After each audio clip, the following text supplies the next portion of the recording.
A wonderful good morning from the Siemens Fair booth at SPS 2022. Hi, everybody. I'm so happy to be here. Super excited. So many people. Just like yesterday. Wow, the energy is going well. I'm Alicia. I'm Christine's colleague, and we're going to kick this off together. Exactly. Make it real is the motto of this year's SPS at Siemens in Hall 11. And we make it big, we make it fun, we make it sensational, and we make it unforgettable for you, dear viewers, to join us today, 9:30 until 6 o'clock. We will take you over the booth. We will have lots of interesting panel discussions, info talks, demos, and tour guides are going to take us on a stroll as well. Melissa, what was your highlight yesterday? My highlight was everybody. Every single technology, innovation, to get the opportunity to see how it evolves and really comes to life. You feel the heartbeat, and that's what we're going to do today. So please stay tuned. Stay with us. We have lots of lovely speakers on the stage, off the stage, at the booths, bringing many, many innovative ideas to your screen. So follow us, and we look forward. And becoming a digital enterprise, this is your talks. How that you transform digital. This is what we present here. We present solutions, we present real use cases, live machines, so you can see how other customers of us have already implemented the solutions which were created. Absolutely. Data is a big topic. Data is the new gold. And most of our presentations will be focusing on a smart use of data. You had security topics yesterday, and right. Today we are talking about ecosystem. And partnerships and the power of a very strong ecosystem. We're going to tell you all about how that works and what you need to do to make that work. So please don't miss that, as well as many other presentations. So lots of topics. Partners, digitalization, AI, how the future of work will look like in regards of which skills do our employees, our workers need to have. We have a fantastic panel discussion with our Southeast Asia delegation coming up at 10. But before, we're going to take you on a stroll here to meet our tour guide Thomas, because he will start to explain a super duper machine with lots of artificial intelligence in use and robot picking. So join us. And the booth is packed.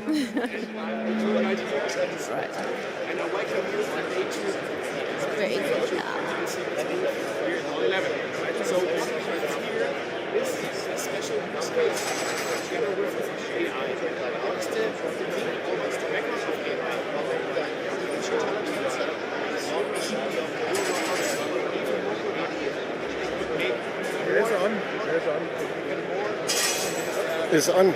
It's on.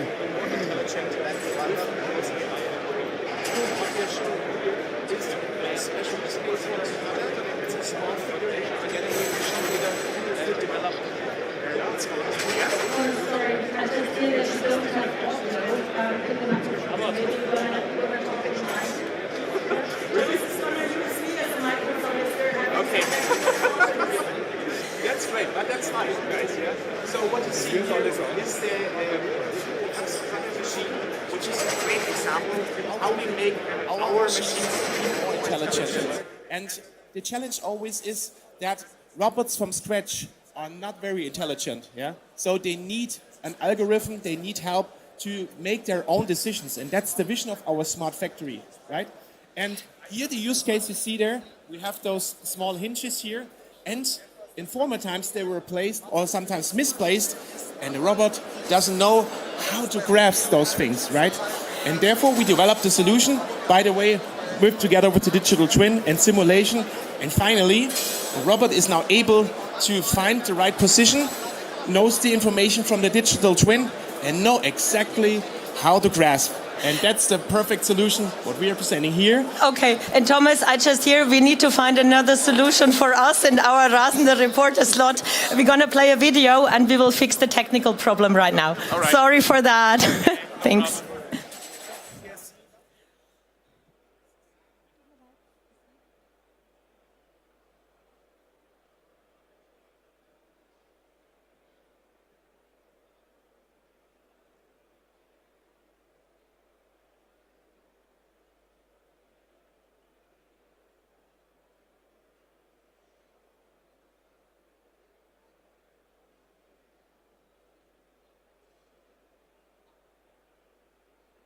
digitalization is changing entire value chains.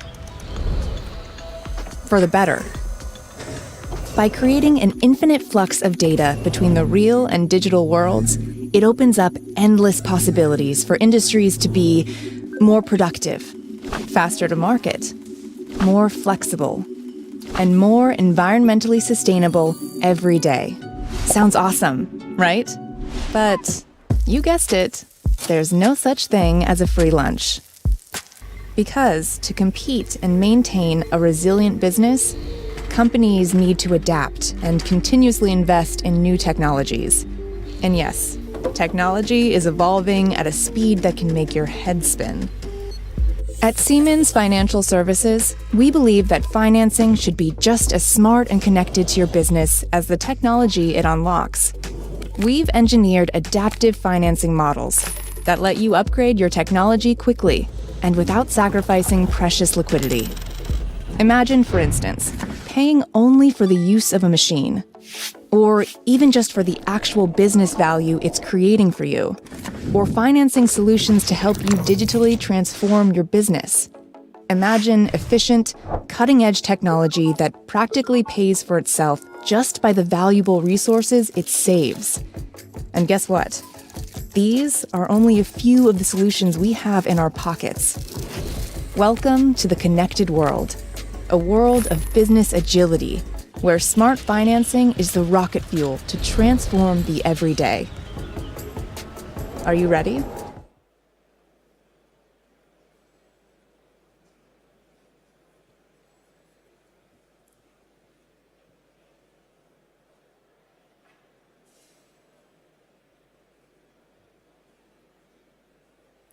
All right, good morning everyone. My name is Thomas. I'm the tour guide here at the Siemens booth and also the team here. And it's very interesting. We are presenting every day a lot of showcases, a lot of innovations here. And one of these I want to show you here. You have to imagine a little bit. The machine stands on the left or to the right from your side.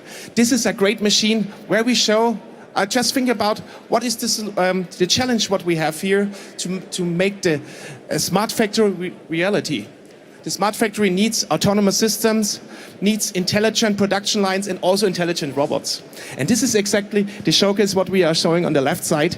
And this is a cooperation with EPF. This is a machine builder in Italia, yeah.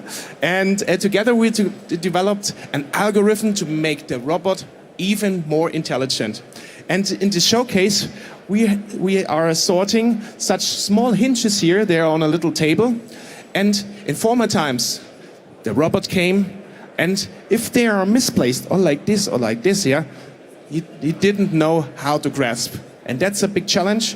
Think about it. Your production will stop. You have to optimize and then to restart the process. And yeah, that's not really cool.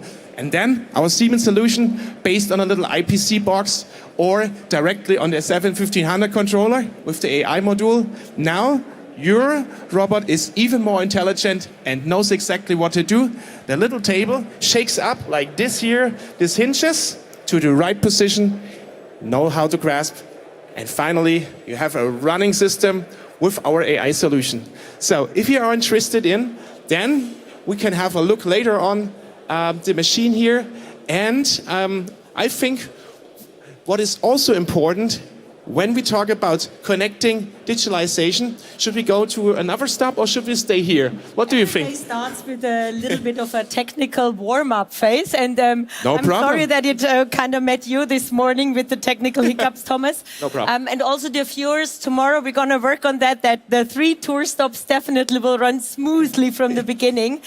Thomas, the station 2 and 3, predictive maintenance, yes, we're going to do later on today, okay, because we need to stay in the agenda. Yes, and perfect. Melissa Yes. is with Jan already. Okay. Because that's scheduled for that time frame. Yep. And we're going to be back with you for more tour stops and then again at the station later on in the day. That So sounds the great. viewers, Cybersecurity stay with us. will come later. Bye-bye. See you.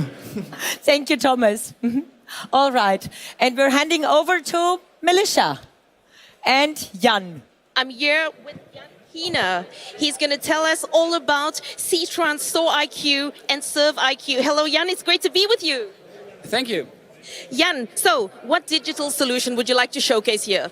Well, I would like to first to show you the idea of being here or being on site at your measurement without actually physically being there. So how would you do this? So first of all, you need a measurement. So you have like a level measurement or you have weighing. And then at minimal cost with a SIMATIC RTU, we are sending the data to the cloud.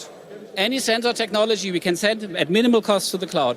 And once it's there, we are having all kind of functionality to help you. So imagine you're a vendor of chemicals, for instance, and it is your responsibility that your customer is always able to produce. So how do you ensure this? Do you call your customer each day? Do you wait until he calls you angrily? What is the situation? Why can't he produce no more? No, you take this solution and at minimal cost you always have transparency. Wow, that sounds great, right? But our portfolio manager here mentioned the cloud. So let's find out, what cloud are you talking about? As Siemens, of course, we are using the MindSphere's cloud. And this has a big advantage because once the data is there, we can take all the other apps from the Xcelerator and MindSphere universe. So we can combine your data with further information and we can also send this data also to a customer-specific cloud. So the entire world of XO and MindSphere is part of this solution. Thank you, Jan. So what comes next? Are you interested? I'm interested. What comes next? What comes next? We know that some of our customers are in critical infrastructure. So in critical infrastructure, they would prefer an on-premise solution. So the solution which we have for the cloud, which is StoreIQ, we also can have for the customers on-premise, like a local installation, and we call it SurfIQ. And the really nice thing here is, if you go one step over, we can get the data, any measurement with an RTU. We can get that out of the automation system. If you don't want your customers to be on the automation system, we use a SIMATIC PDM maintenance station or MindConnect Nano. And last but not least, we have those IIoT sensors. So this below here is the sensor flow, and this is a transmitter sending directly to the cloud. So if you have no infrastructure at all, no power supply, take for instance the Mac 8000 4G, and then the data goes directly to the cloud. So it's every use case you have, we're happy to discuss with you and to learn what are your needs, which we are sure to fulfill. Oh, wow, you just answered my next question, literally. So it's like you ask yourself, what about those that don't want to go to the cloud, right, and want to go on-premise? So this solution is perfect for them, right? Absolutely, both work. Thank you so much, Jan. I really appreciate the time you took, and this is a great start to the day. So there we got it. We got the cloud, we mentioned MindSphere, and now I would like to slowly hand back to Christine on stage if she's ready. And if she's not, let's check around us. Let's just have a 360-degree view on what's actually going on. Thank you, Jan. And let's look at the board from left to right. Check this out. We've got connectivity devices.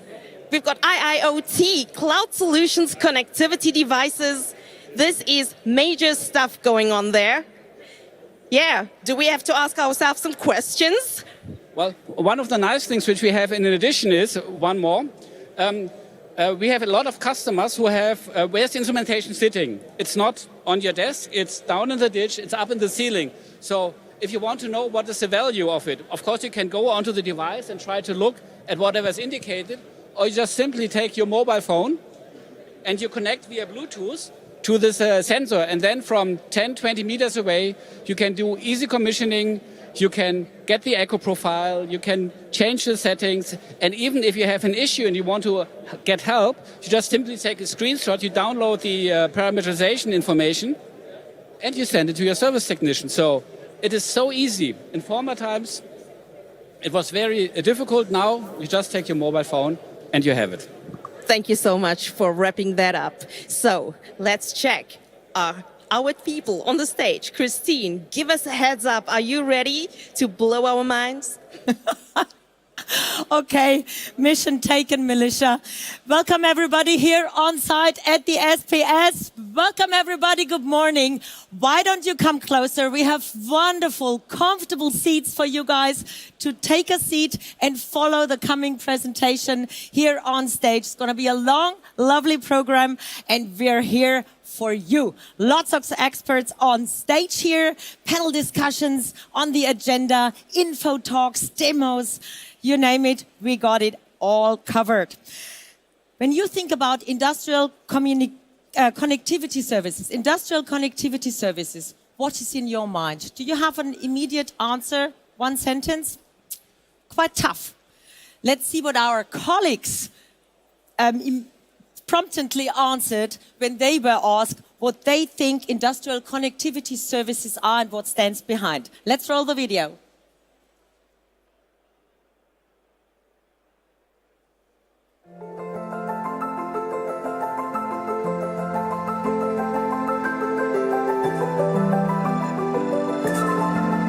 Could you explain industrial connectivity services in 5 sentences? No.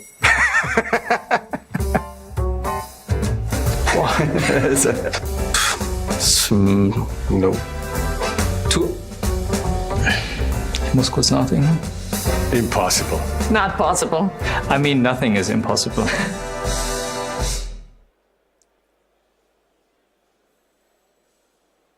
Nothing is impossible. That's right. No connectivity equals no digital transformation. That's the title of this next info talk coming up on stage here. Now let's see if the 3 musketeers whom I'm calling up here do have an answer on that question. And let's bring us into speed now with Dominik Brenner, Felix Stieber and Ramin Ganipana. Big hand of applause to the 3 musketeers, please. All right, good morning, good mood, full of energy. That is cool. May I please quickly ask you to introduce yourself and bring your role and your tasks in there? Of course. Hi, I'm Felix Stieber. I'm Business Development Manager for Factory Automation Services.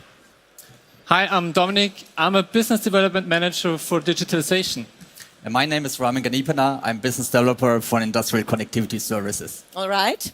So we kind of got the insights now, what you guys are responsible for. Who came up with the idea of that title of your presentation? No connectivity means no digital transformation. It's a bold statement. Yes, it is a bold statement, but it's true. Connectivity is key.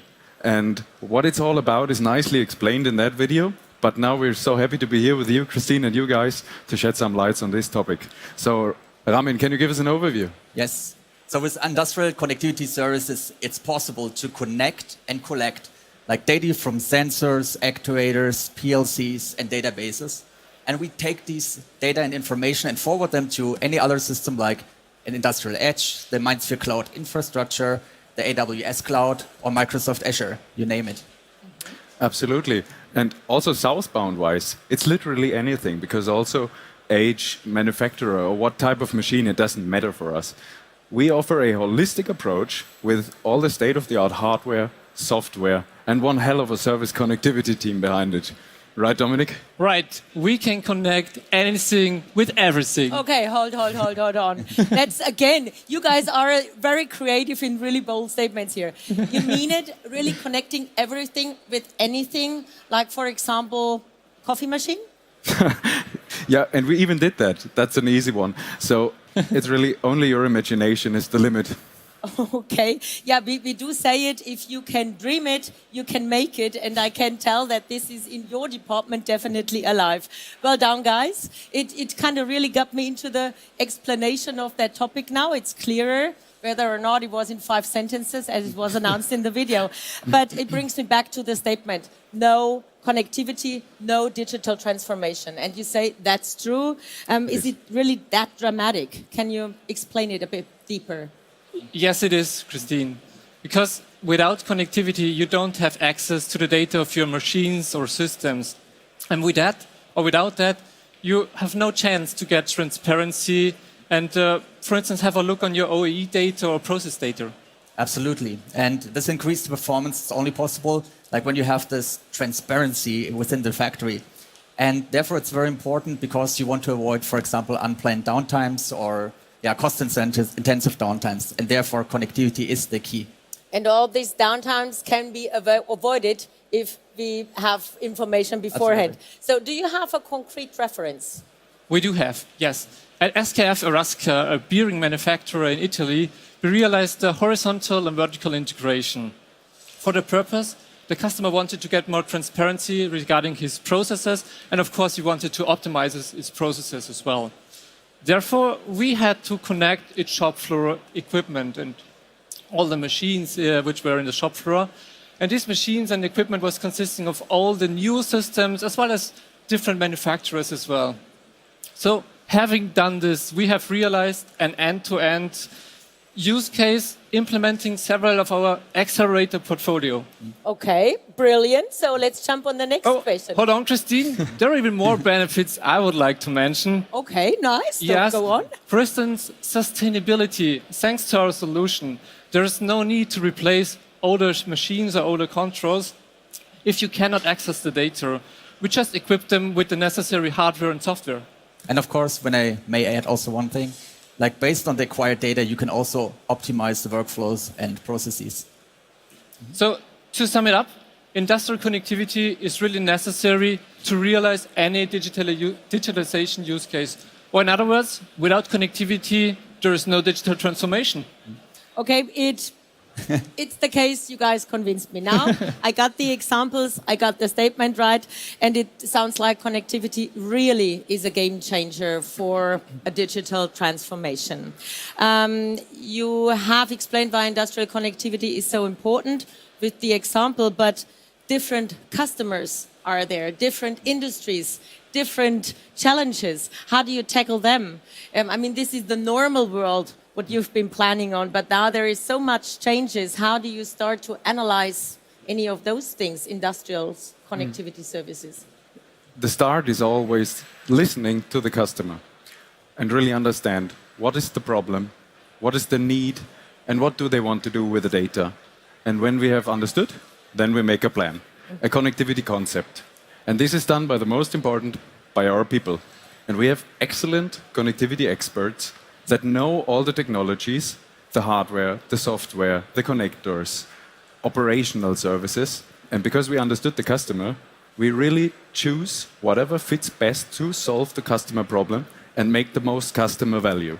And by that, all our technologies, the ones from the company and the ones we develop on our side, can contribute into one joint approach, connectivity solutions.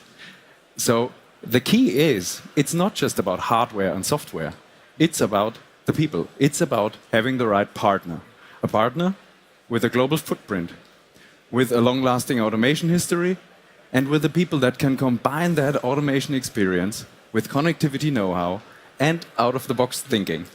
And who has all of that? Well, Siemens does. We do, I guess. And yeah, and that's why Siemens is the right partner for connectivity. Okay, but I mean, our customers might think now, yeah, they can say everything. Like they can tell me and sell me everything because they think they know it. Is it really as easy as your plan kind of makes it? What does it look like in practice? Yeah, actually, when we go into the implementation, we have our standardized industrial connectors. For example, the brownfield connectivity gateway or the ERP connector. So with these standardized connectors, we are collecting and forwarding all information, be it on the edge level, on the SCADA level, to MES systems like manufacturing execution systems, or the ERP, for example, SAP. So, and there it's very important that in the first step, like Felix mentioned, we have clear use case and goal with the customer together, and then with that goal, we go into the implementation. And then? Well, our support does not stop with the implementation. Our service experts even support you to ensure seamless operation with the knowledge they got in our own factories. Therefore, the connectivity environment is monitored around the clock and expert reports are created. And those reports are presented and given to the shop floor operators on a frequent basis to give them the possibility to react informed. And last but not least, our service experts even support you if you want to add some more connectivity assets to your connectivity solution.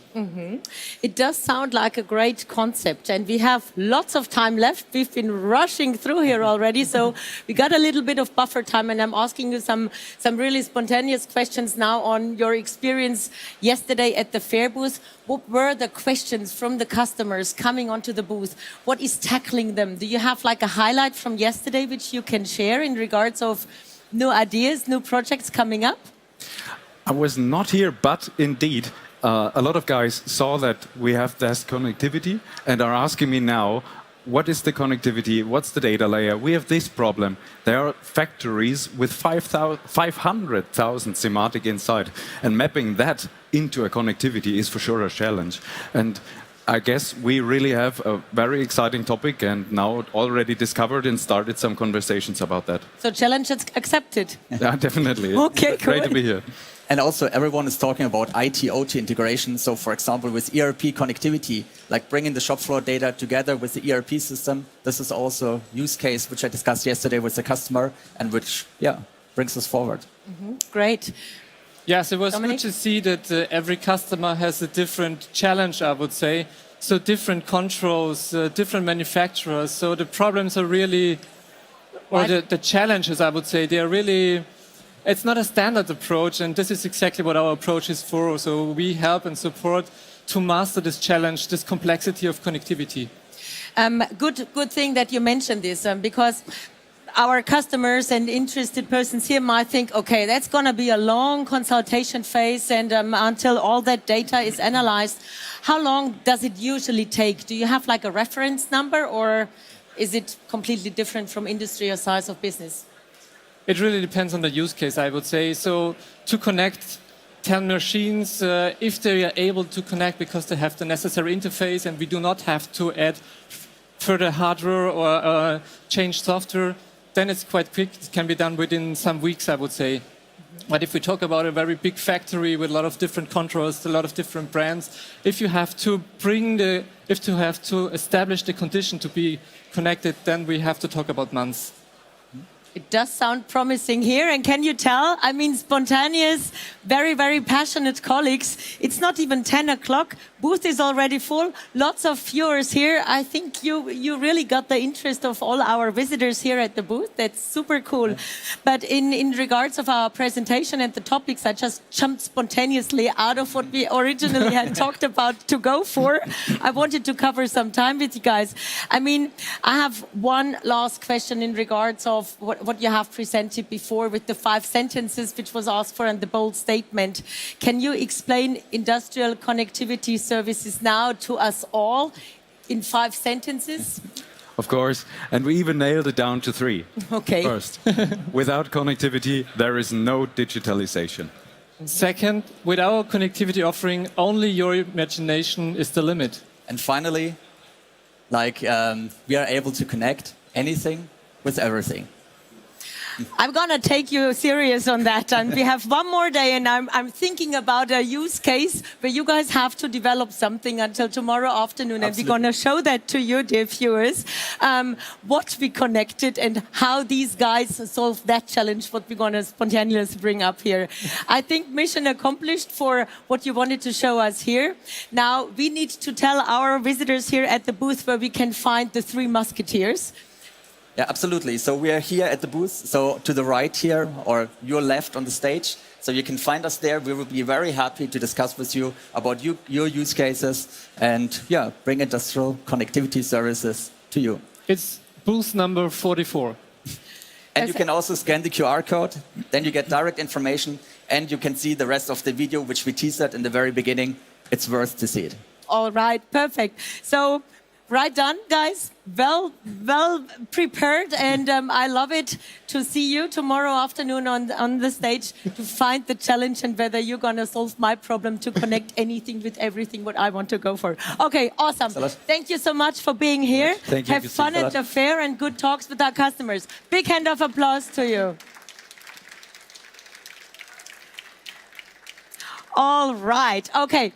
Welcome, everybody, once more. Do come closer. A few seats are left. I'm really looking forward to our next presentation, which is coming up on stage now.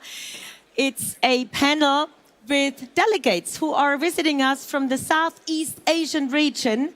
3 years we had no SPS. 1,000 days without information from Nuremberg to the world.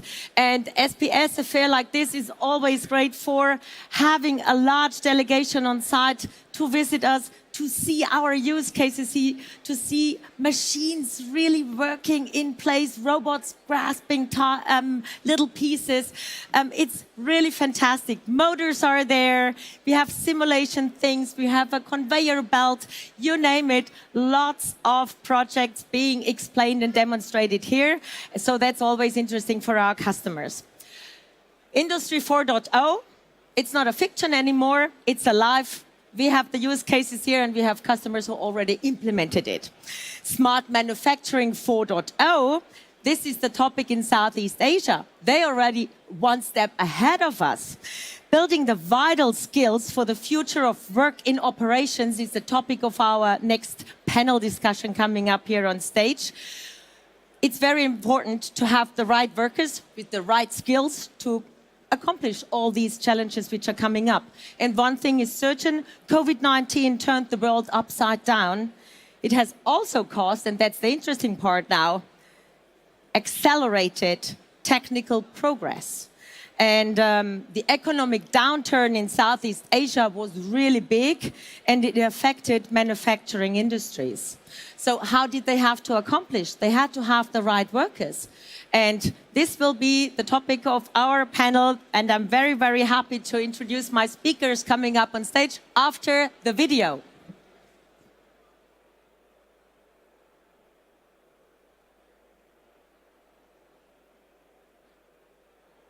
COVID-19 has caused an economic downturn in Southeast Asia, affecting manufacturing industries. It has, however, led to an exponential rise in the adoption of digital solutions across almost every aspect of society.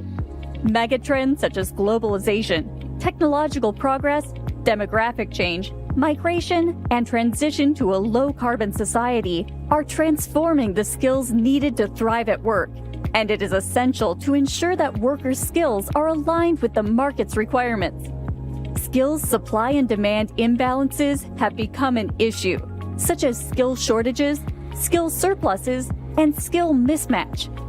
Many workers have gone unemployed or been furloughed. Opportunities for upskilling and reskilling need to be available. The Southeast Asian workforce works in occupations that are out of alignment with their skills and education. Learning systems in the region lack focused attention and resources, making them unprepared for future skill challenges. As countries start to recover, skills pressures are likely to accelerate, and if their underlying causes are not addressed, could stall that recovery. To overcome these challenges, Siemens has partnered Skills Future Singapore as a Skills Future Queen Bee to mentor organizations in the manufacturing sector in their digital transformation journey through project-based, implementation-led training in advanced manufacturing and Industry 4.0. In addition, Singapore Institute of Technology and Siemens have signed a memorandum of understanding to develop a new degree specialization in robotic systems. The degree specialization will provide graduates with advanced skills and knowledge in Industry 4.0 technologies for the advanced manufacturing sector. Ladies and gentlemen, thank you for joining us today. Our panel of experts will discuss partnerships aimed at building skills necessary for the future of work in Southeast Asia on Part 2 of our Smart Manufacturing 4.0 in Southeast Asia panel discussion.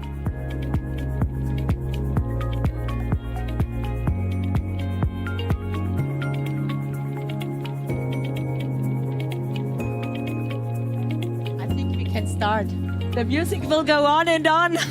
I was waiting for a clip to end. All right, okay. A big hand of applause to our guests here on stage. I'm really happy that you are joining me here and you were willing to talk about your experience with the skills topic of workers, with academy topics, and of course, taking the Siemens side into the game as well. So let me introduce the three of you who are up on stage here from our Southeast Asian delegation. Ms. Lok Keik Kim. She's the Director, Industry Development Division 1, Skills Future Singapore, as we had seen it before in the video. Welcome. Thank you.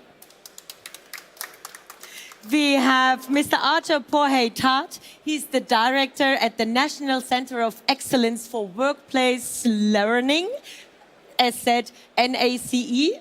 And now it comes, and this is at the Singapore Institute of Technology. Welcome. Thank you for having us. And then you already were the rock star here on stage yesterday, Sascha Mendel, colleague.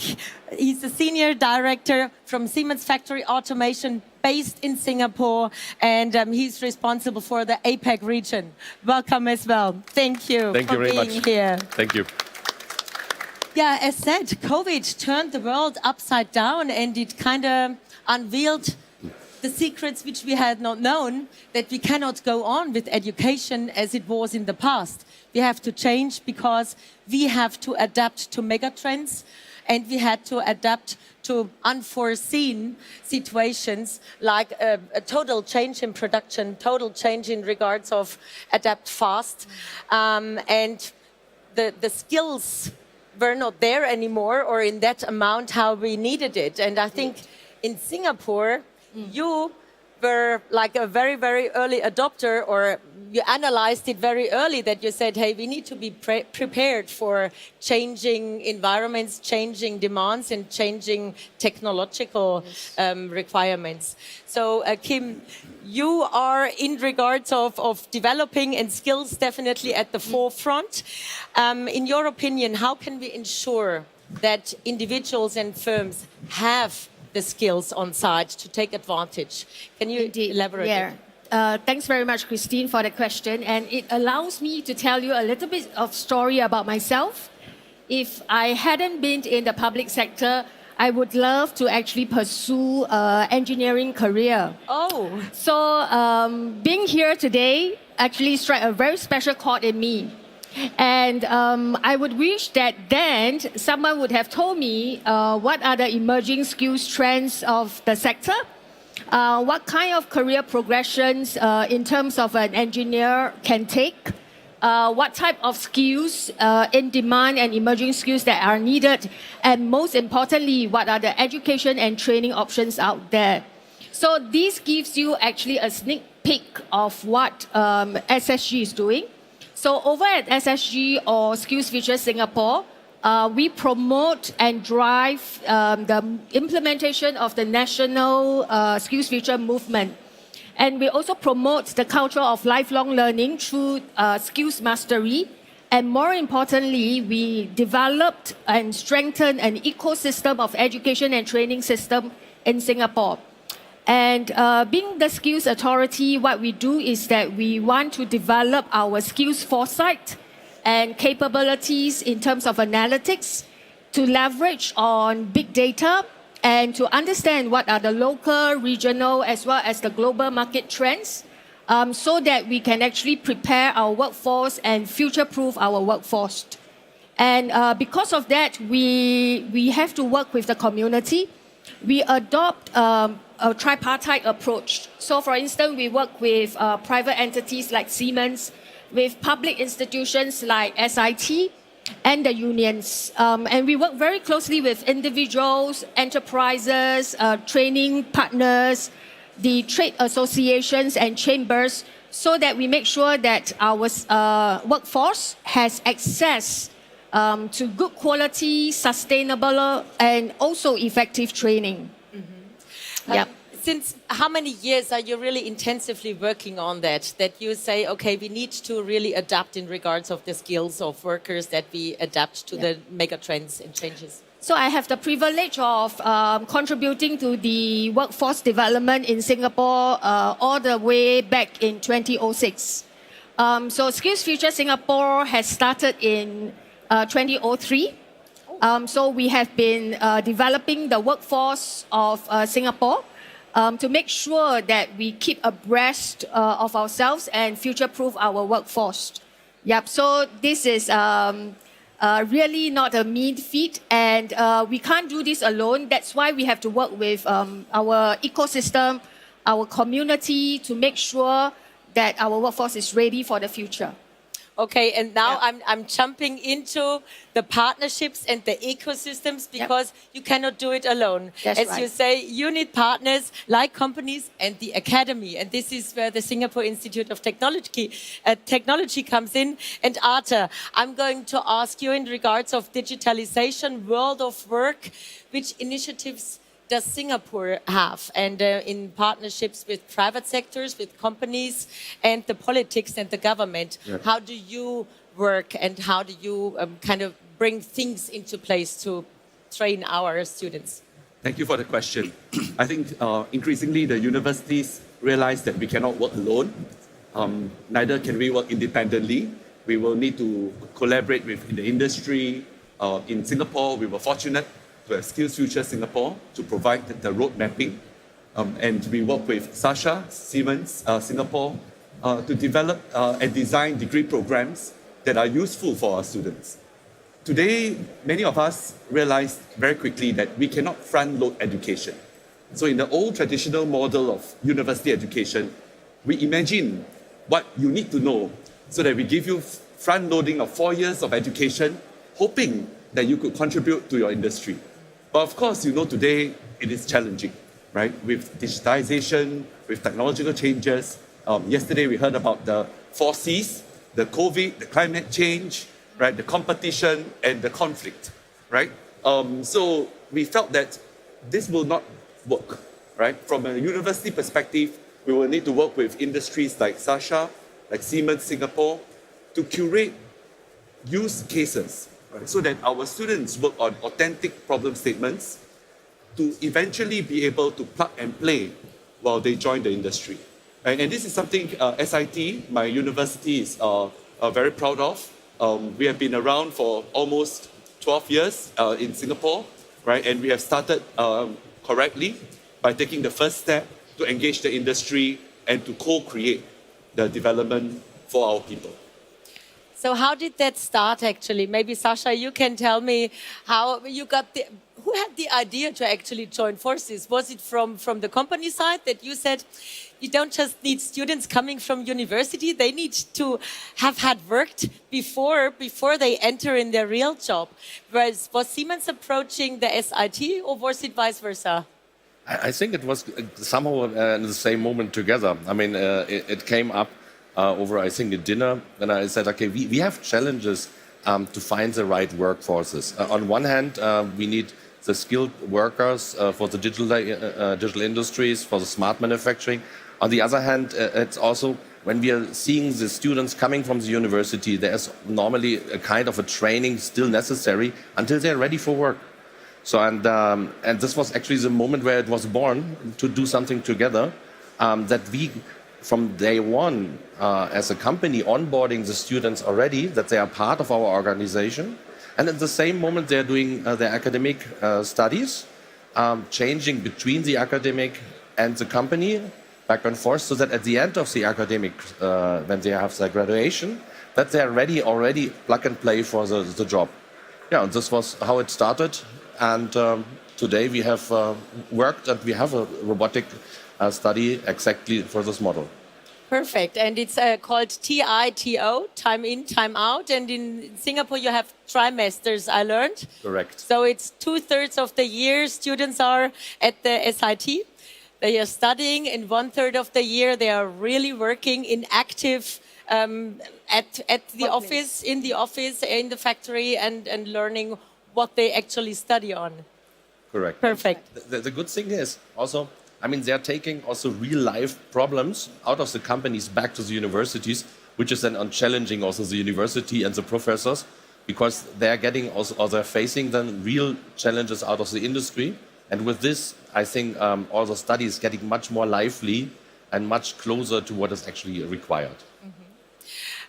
It sounds great, and I'm really curious, like in 2 or 3 years, when you have like the first graduates then really coming into place, how they tackle problems and challenges in companies differently than the students before, without the practical know-how. So, Kim, I think now we need to deep dive into your topic, which for sure is very close to your heart. It's the SSG Queen Bee project. Can you tell us more about it, please? Thanks for the chance for allowing me to explain a little bit more about the Singapore Skills Future Queen Bee. What is it about? So at the workforce transformation planning level, it does require a lot to plan for the CET interventions. So in Singapore, we adopt what we call a whole of government approach. So it typically starts with referencing to the industry transformation maps. And we overlay it with what we call the skills report as well as the sectorial skills frameworks to understand what is the market trends that will impact on the jobs and skills, and then to devise a CET strategy to support the various sectors. So in coming out with the CET interventions, we have the supply-led as well as the industry-led approach. For supply-led approach, what we typically will do is to appoint and partner training providers and partners to develop industry-relevant courses. So the courses can be short courses or longer duration courses. It can also be targeting at in-service workforce, as well as people who want to enter into the workforce or who want to pivot from one sector to another. And it can also be targeting at rank and file, supervisory or managerial. The Skills Future Queen Bee is actually one key example of the industry-led strategy. And we identified Skills Future Queen Bee employers who are actually forthcoming and who are actually market leader, who are willing to actually see beyond internal and want to help to train the ecosystem, the channel partners, as well as their value chain. So we are very happy to see Siemens in this. And in SSG, we are committed to appoint 40 Skills Future Queen Bees by 2025 and benefiting about 4,000 enterprises. Wow. In manufacturing alone, together with Siemens, we have actually appointed 4 Skills Future Queen Bee. So Siemens is one of them, focusing actually on digitalization as well as additive manufacturing.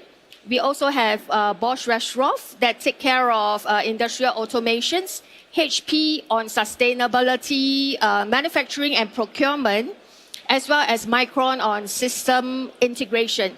So the 4 Skills Future Queen Bee for manufacturing targets to benefit about 700 companies all in all by 2 to 3 years' time. So we are very happy to have partner Siemens in this regard. This is a big compliment to us. And Sasha, I have to give that to you because I guess that's mainly your job there with the interaction with the university and delivering also the content for these trainings. Yeah, I mean, we are doing this together. I mean, it was driven by our customer service colleagues. Shalab in this case, he's actually our main contact. And we, I mean, from factory automation or from process automation, motion control, we are contributing to this trains courses. And it's not like you're doing a 1-week Z-train training. It is really a kind of a vocational training, what you're doing there over a longer duration. And it's not only Siemens, it's together again with partners like SIT or with TUV Süd, for example, which we're also partnering, who are then taking part of these courses. So at the end of the day, and when the course is finished, there will be a proof of concept. So we are taking a real life problem statement from us or from the industries. And this is then as a proof of concept also done by the person who has done this training. So we hear 2 ways already of tackling the problem. Now I'm coming to the university side again, Arthur. Sure. I mean, there is a constant need for engineers, for digital architects. It's getting even higher and higher with all the new programming and analysis of data. We need automation experts, of course, for all our machines in the manufacturing sector. It's big changes, always new requirements. So these manufacturing industries require skill sets to carry out their operations. And learning process starts at the university usually, in your sector, the academy. How can we prevent labor gaps? or skills mismatches, that they might be super clever, but they don't know how to bring it on the shop floor, or vice versa. Very good in handling things and in looking at things, but not looking into project management, for example. How do you work on there? Yeah, so earlier I mentioned about collaboration. I think the key part is about collaborating with the companies. Don't imagine what the problem is. Work closely with the companies to understand what the skills gaps are, right? Because every day they see the problem statements at their shop floor. They will know best what the situation is. Yesterday I was at the same conference and I also hear about being customer-centric. And this is one of the core values of Siemens. And even in the university, right, we should not shy away from working with industry, talk to the trade associations. And in Singapore, we are fortunate. We have a proactive government that will do the scanning and give us some of the industry roadmaps. And it is really like what Kim mentioned, an ecosystem approach, right? And I think the last thing you want to do is to solve the problem yourself, right? You want to work with partners like the organizations, like institutions, whether it is the government or the trade associations, to curate and co-develop solutions. And I think one thing we always worry about and want to do is to seek for perfection.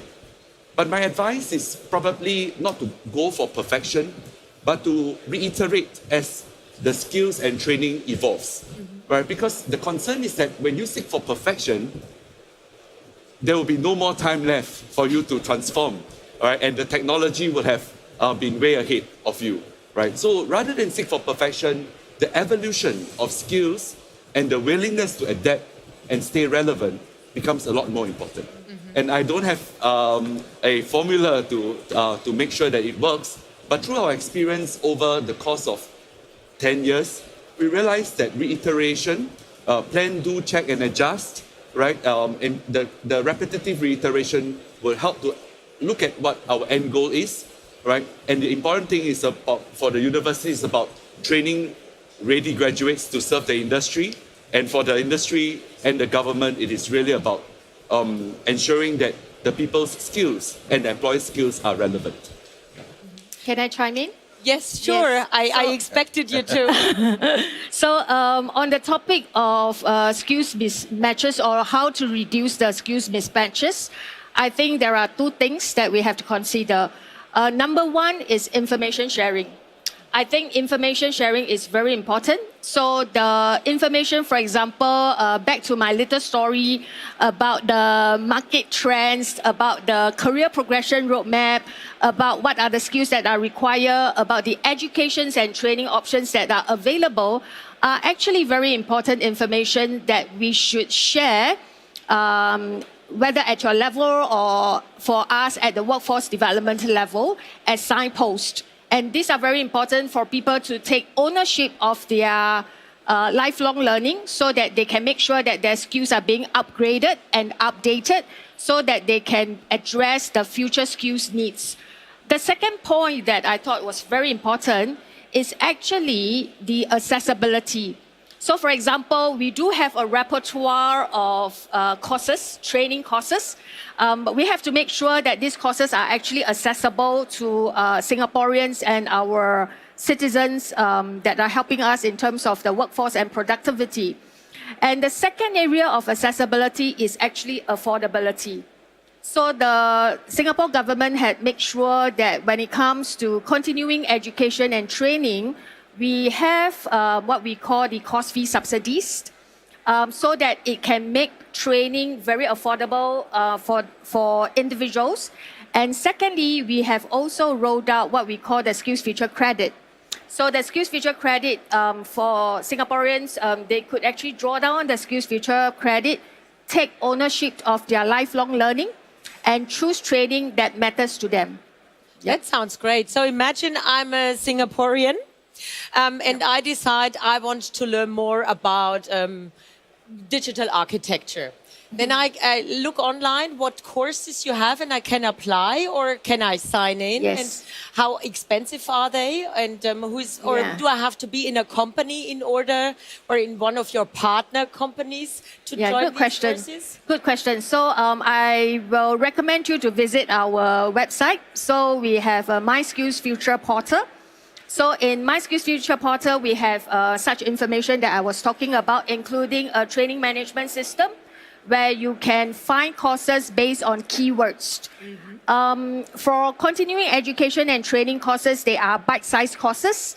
So they could range from 1 day to 5 days, or even longer one if you are talking about placement programs to help individuals to actually transition from one sector to another sector. That actually requires a longer duration of skills acquisition.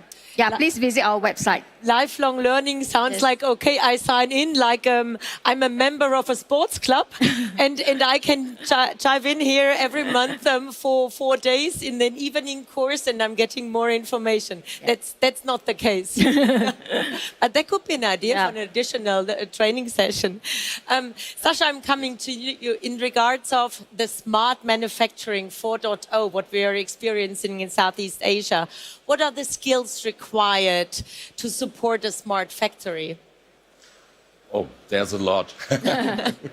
Yeah, I mean, if you're looking to the latest things, and that was also shown in the panel before, I mean, it is all about connectivity. So OT to IT connectivity, there's a lot of data handling, data analytics necessary. You see here also on the booth already industrial artificial intelligence, industrial edge, so app programming, all these things. And this is a lot of the kind of future skills which are required. And I must say also Singapore is very, very active in bringing more and more of these tech companies into Singapore. So that means there is also a certain demand, high demand actually on these skills.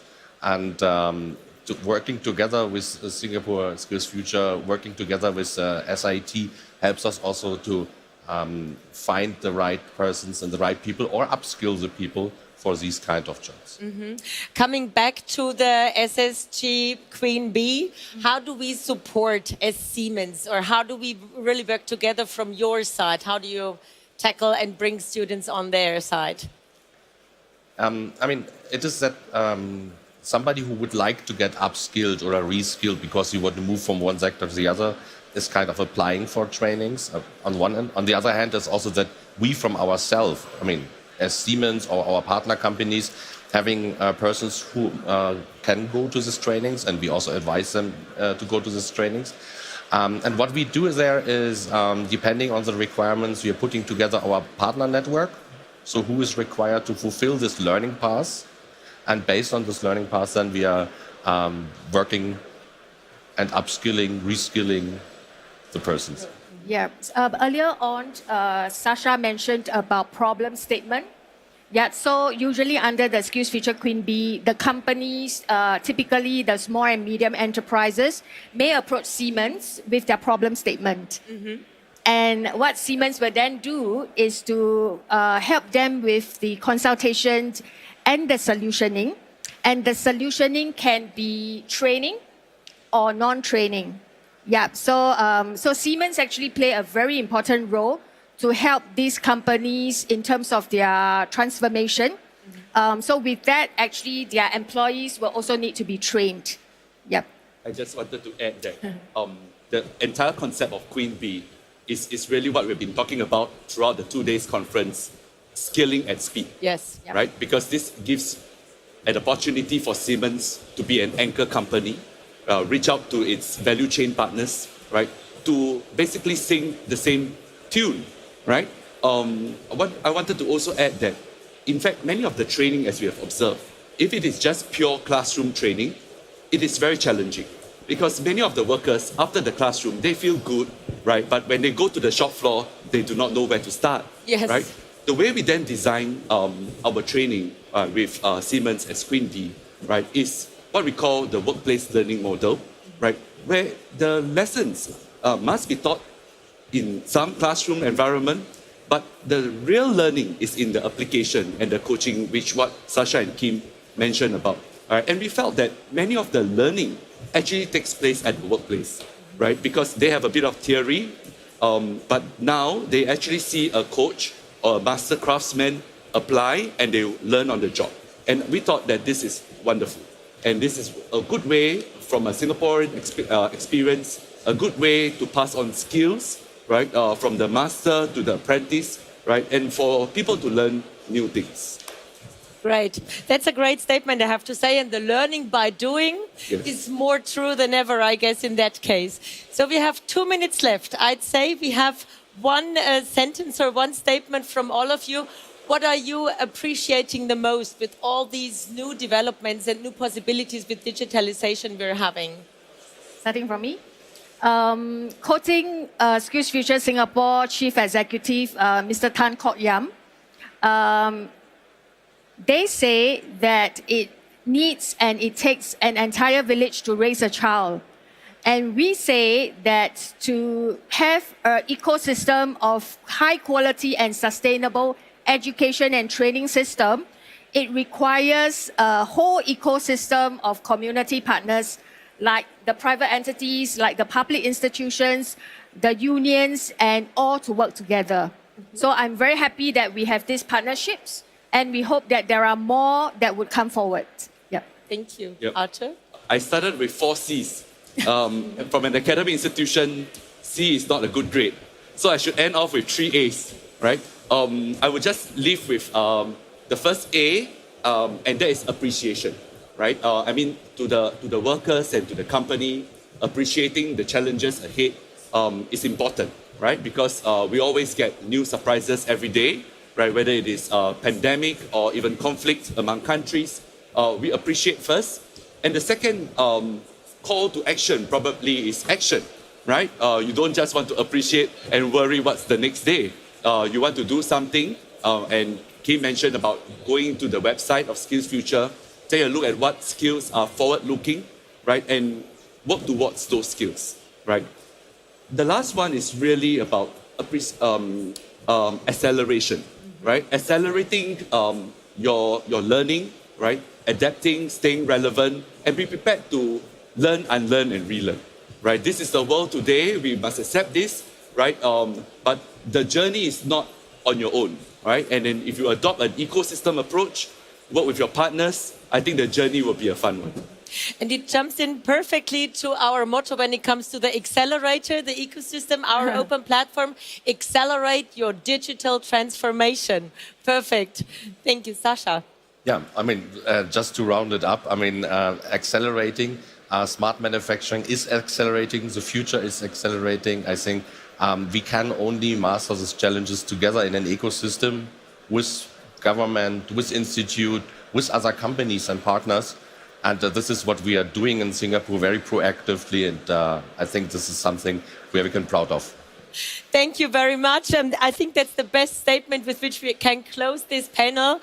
I'm really honored that you've been here and you showed your experience and know-how. And I think this is worth a big applause. A big thank you from our side, really from Siemens, that you were able and willing to come and join this panel. Thank you so much. I'm going to join you. I'm going to also go down. Thank you.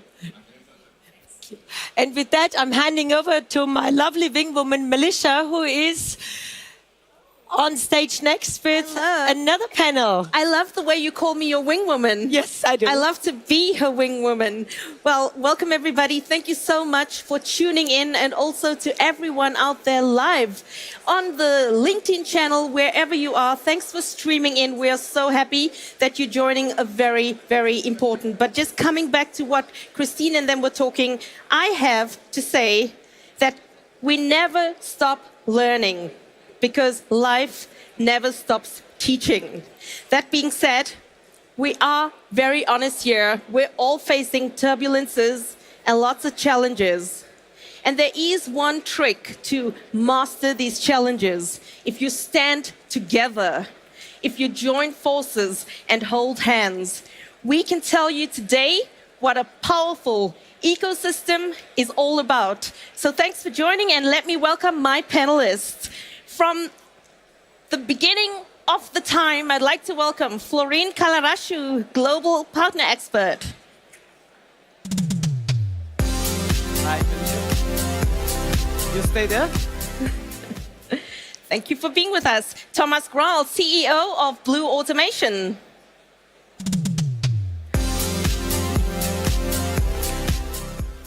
Alexander Bender, CEO of Wireless Consulting. And lastly, Philip Meyer, CEO of CodeStrike.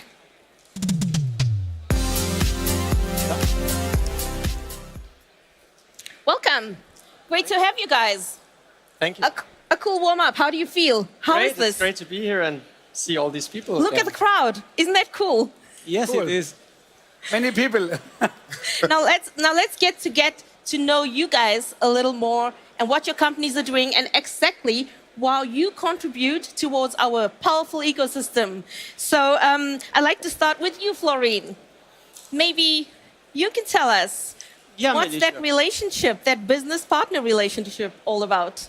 Yes, I'm glad to do this. First of all, I'm very aware that we are here on a technological fair.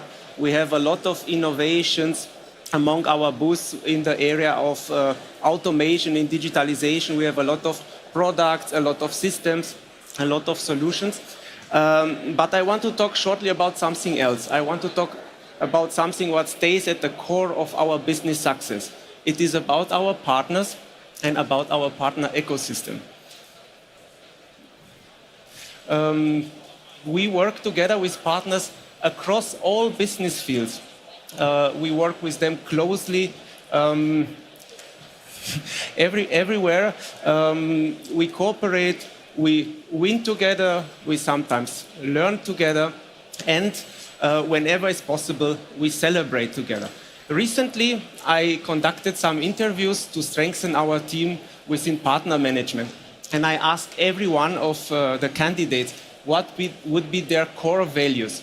And every one of them stated almost the same. Everybody said it's about family, it's about friendship. And honestly, I share these values as well. And within Siemens, we do value a lot family, friendship, and partnerships, because partners belong to our business family. And we together are handling all the success we have done until now. Yeah, Melissa, more or less, this is about partnership. I love how he says, you know, how we do it together. It's not a one-man show, it's partnering up. So looking at your slide over here, can you tell us what does the forest represent? Yeah, you know, we always use the term partners or ecosystem, and it's not so easy to understand what is an ecosystem about. And I think this image of a rainforest is very simple for everybody to understand. It's all about this collaboration, it's all about this growth, all about this prosperity, even organisms building together symbiosis to coexist. And this applies very much also in our business life. All the partners jointly work together with Siemens, and we did an amazing job in the past years to build such a great and strong ecosystem, similar like this picture. I'm feeling the togetherness already. And I would like to ask you, Thomas, tell us about Blue Automation. Yeah, thank you, Melissa. At first, I'm very nervous because of the big and huge audience here. But I can tell you that in my business, I'm sure what I'm doing as a Siemens solution partner in the field of simulation. Blue Automation supplies the complete electrical engineering for machine builders. Hardware design, PLC software development, robot programming, virtual commissioning on the digital twin, and all from a single source. That's what we do. And the digital twin brings together the individual areas of conventional engineering into the simulation. And that is, I think, the logical consequence for me on the way to the digital transformation. If we already uncover constructive errors of mechanics in the engineering phase, this saves a lot of time and money for our customers in the real commissioning on the shop floor. That brings clarity to Blue Automation. Now, Alexander, I really have to ask you, I don't know quite about you guys, what you think out there, but a partner without a solution doesn't seem like a good one to me.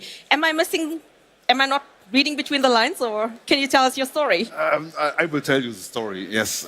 But before I tell the story, I want to give you some more facts about the wireless consulting. We are founded in 2002, so this year we celebrated our 20th anniversary. And wow, congratulations! Thank you. And yeah, we are a service company. We're doing services like planning, simulation, but in a different way. We do it for wireless and wired networks. And at the end comes the integration, the fault analysis, a lot of fault analysis in industrial networks. And therefore, we are working in two different strategic business units. So at the one hand, we have the IT guys. They are responsible for classic IT infrastructures, for IT application in offices, in logistics, and so on. And on the other hand, that's what we're talking about here, is the industrial networks. And that's the network where we design networks and build networks for PLC communications, to connect sensors and all that stuff in industrial areas. And therefore, we are a Siemens solution partner. Yes, that's how it's called, Siemens solution partner.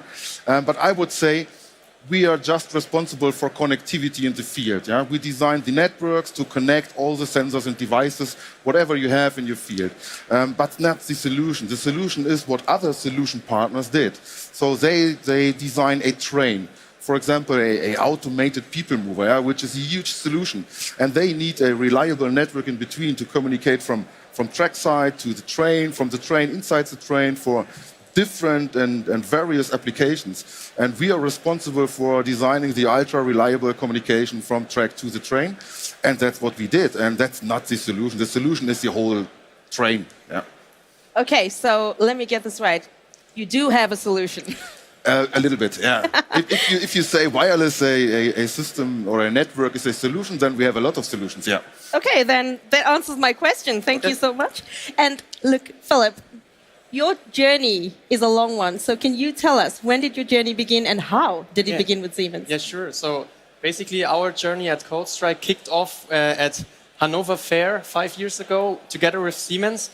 Siemens had a MindSphere Open Space Challenge. There was a machine builder who had a challenge that they faced, and they wanted a solution for that based on Siemens MindSphere, and we pitched our ideas for that, and that's where CodeStrike basically began. So we were 4 people at this point in time, and together with Siemens, we grew our company to 22 people today, and yeah, that's basically where it started. And from there on, our company developed. We make basically IoT solutions for machine builders, based on MindSphere, for example.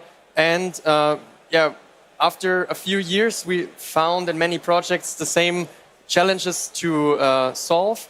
And then we developed a product called VergeLink, which helps machine builders to connect their data sources, their machines, to the cloud and pre-process the data on the edge. And yeah, basically it started 5 years ago together with Siemens. And we are partnering more and more with Siemens. We are integrating Siemens products in our software, for example, the TIA portal, where you program the PLCs, MindSphere, Industrial Edge, where our software can run. Yeah, that's a very tight and strong partnership, I guess. Wow, that does sound like a congratulations. What do you say, Florine? Yeah, honestly, Philip, I want to congratulate you as well, because you are among one of the pilots joining us on our new kit on the block on Xcelerator. And we recently launched this Xcelerator in order to support the digital transformation for ourselves, for our partners, and for customers. What is the Xcelerator? It's an open digital business platform, and it's a journey. We need to make this journey together with our partners, because digitalization is not an easy walk. However, let me very short tell you what it's about. First of all, you see that ecosystem is highlighted, so partners also here stay in the core of our new platform. But we have, among others, we have a curated portfolio, we have a marketplace, and the ecosystem, all around serving customer needs in the area of digitalization. The portfolio tends to be developed towards SaaS, software as a service, to enable new business models and generating annual recurring revenue streams for our partners and for ourselves and customers. And on the other hand, a marketplace in the vision, it should become a one-stop shop, enabling new additional business in the area of digitalization, like products, solutions, and services which cover this spectrum of digitalization. And last but not least, it's about ecosystem. It's again a core of our philosophy. Here the partners can bring offering on an eye level with Siemens. So we want to facilitate their way towards digitalization, their transformation. And once this ecosystem becomes value for itself, it reaches a critical mass, we expect that the partners and the developers will start cooperating together and create, again, new solutions and products which they cannot manage themselves alone. Yeah, this is basically where we tend, together with our partners on Xcelerator. It's just a brief information because we have much more to tell behind this wall. There is a cube. If you have information, you can get much more information about Xcelerator. However, I want to put this together in a very nice image together, the partnership and the digitalization. I love this picture so much. So first of all, thank you to my colleagues from Process Automation DCP that they allowed me to borrow this picture, because it highlights very much, in one hand, the relationship, this plant, the relationship to a partner, but as well the digital journey, the transformation. Everything needs a lot of care, a lot of protection. But once this effort has been done and all the committed, the passion is vice versa, then this small plant becomes a huge, giant tree. And together with other trees, it forms an entire forest, a rainforest, like I showed before. And this helps us also to withstand the upcoming challenges. And I didn't mention them before. We have a lot of new challenges coming up in front of us. We have, for example, increased purchase prices because of inflation. We have still supply issues since Corona. We have a lot of increase in energy costs, and also even access to different markets is not possible anymore as a consequence of geopolitical conflict. And this, of course, leads also to an issue for our customers. They are more conservative in their investment decisions because of all these challenges, but as well because, for example, interest rates are increasing. And last but not least, our partners, ourselves, and even the customers have to, in parallel, the challenge to do the step towards the digitalization. And it is not an easy journey anyway, but in parallel to all these challenges, this is really not easy to make it happen. And this is why also I say this plant represents in the same time also the digital journey, because it needs a lot of effort, it needs a lot of time, but it bears a lot of potential once this plant is growing up, and it will bring a lot of business opportunities to our partners, us, and customers. Thank you so much for sharing, and I love that analogy of partnership and the closeness. So let me throw a question to you, Philip, from your perspective. What is the greatest or most important and impactful value that you see in IoT data? Yeah, for me, since we have a target group of machine builders, I can speak for machine builders. In my opinion, it is the connection they can strengthen together with their clients and customers. So they can tighten their partnership by providing insights they were not able to provide before using IoT technology, because they have new insights they can offer their customers, but they can also improve their service processes, for example. I think, that's the main impact IoT can have on machine builders. And here comes the nice cold one. Do you also believe that data is the new gold? It can be if you use it in the right way and you really analyze it and work with it, not just have it. But yes, it is the new gold a bit, yes. Okay, so we're on the right track, it seems, and we're going well. Now let's move from data, because it's all about data, but networks are also really important. So let's hear from Alexander. What is the future network? the future network. Take your time, stretch Okay, how it. many times we have? So let me explain that. So, what is a network? Yeah, so bring the data which you have in your machines, or you to try to use it in your data center or to analyze that, and we design the network. And the network is always it depends on what the application needs. Yeah? We always look into the field what type of technology we need. But I have to say today that, of course, 5G is one of the best networks you can build. Yeah? So we are not ready yet with the best installation for industry networks and campus networks, but it will come, yeah? And this is definitely the future. Maybe if you ask me for a network and what is the network of the future, maybe some other guys here on stage have some other ideas. Oh, I'm telling you, I see someone nodding wildly, and you know these? Florine, come on. Yeah, I mean, your network is a little bit different than to my network. My network is the ecosystem of partners. However, without your network, we just have seen a presentation before, no connection, no digital transformation. No data. So this belongs together. Yeah. And all the data which is necessary to make it happen. It goes hand in hand. I'm telling you, it's not going to end. Thomas, what are you doing in terms of digitalization, or how does the journey go?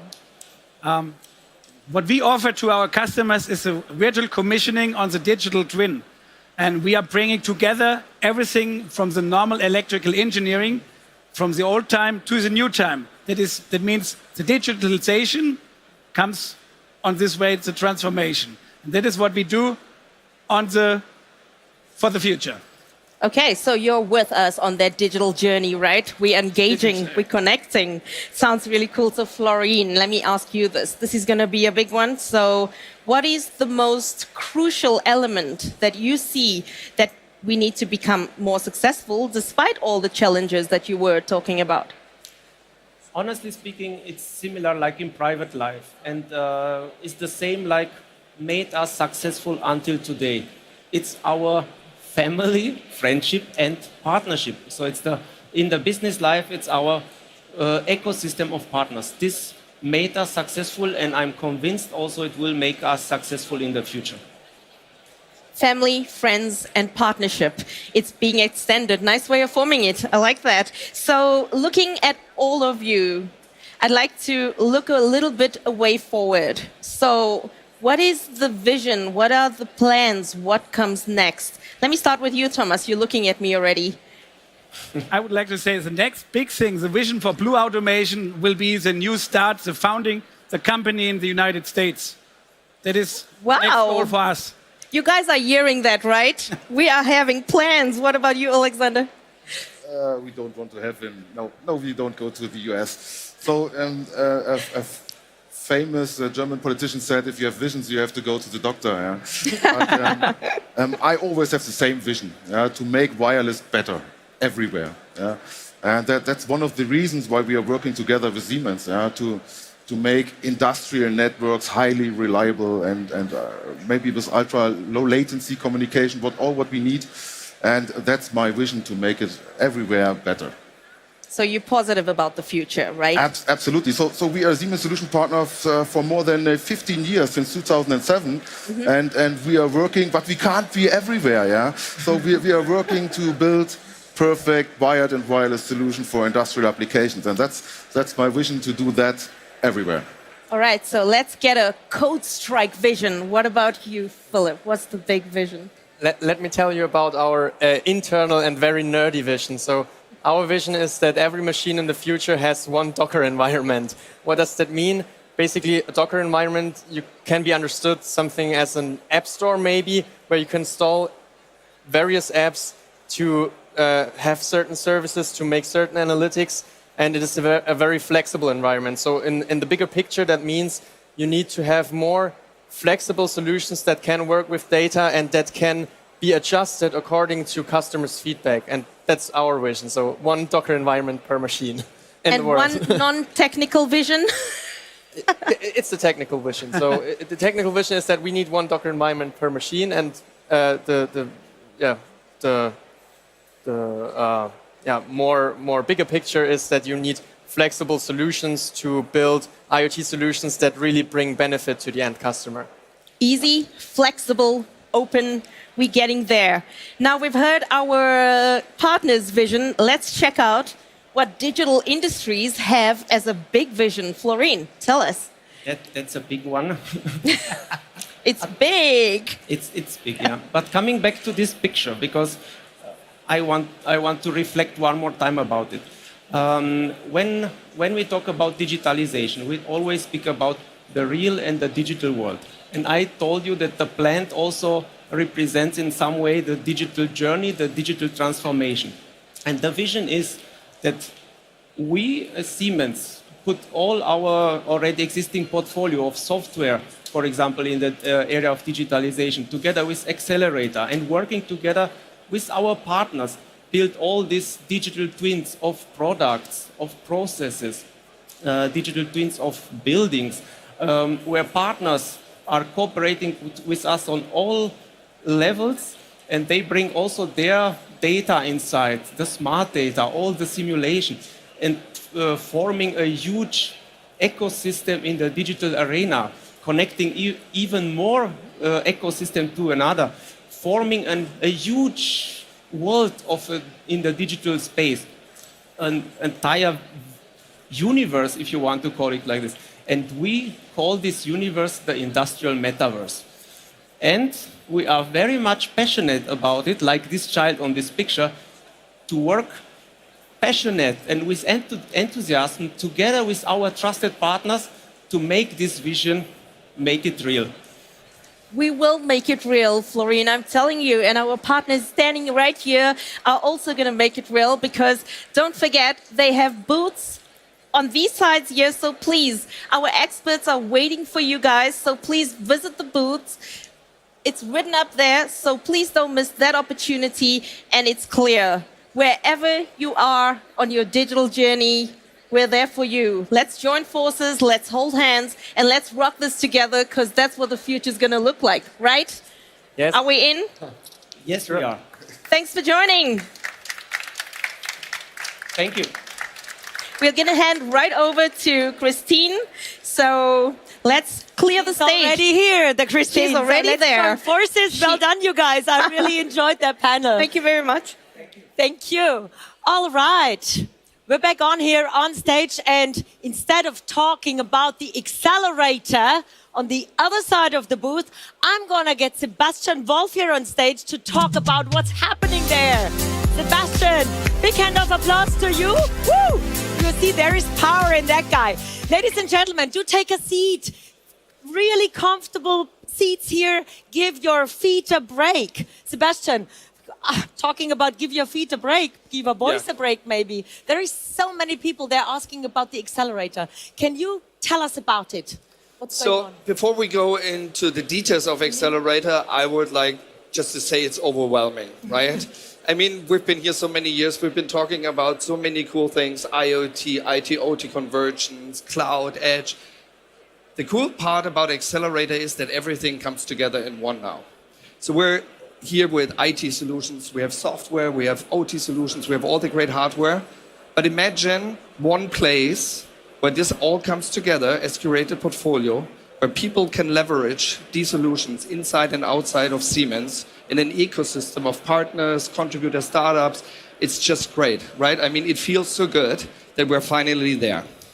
Finally, there's a good point. I mean, we had partner companies all the time with whom we've been working with. Right. What's so different now?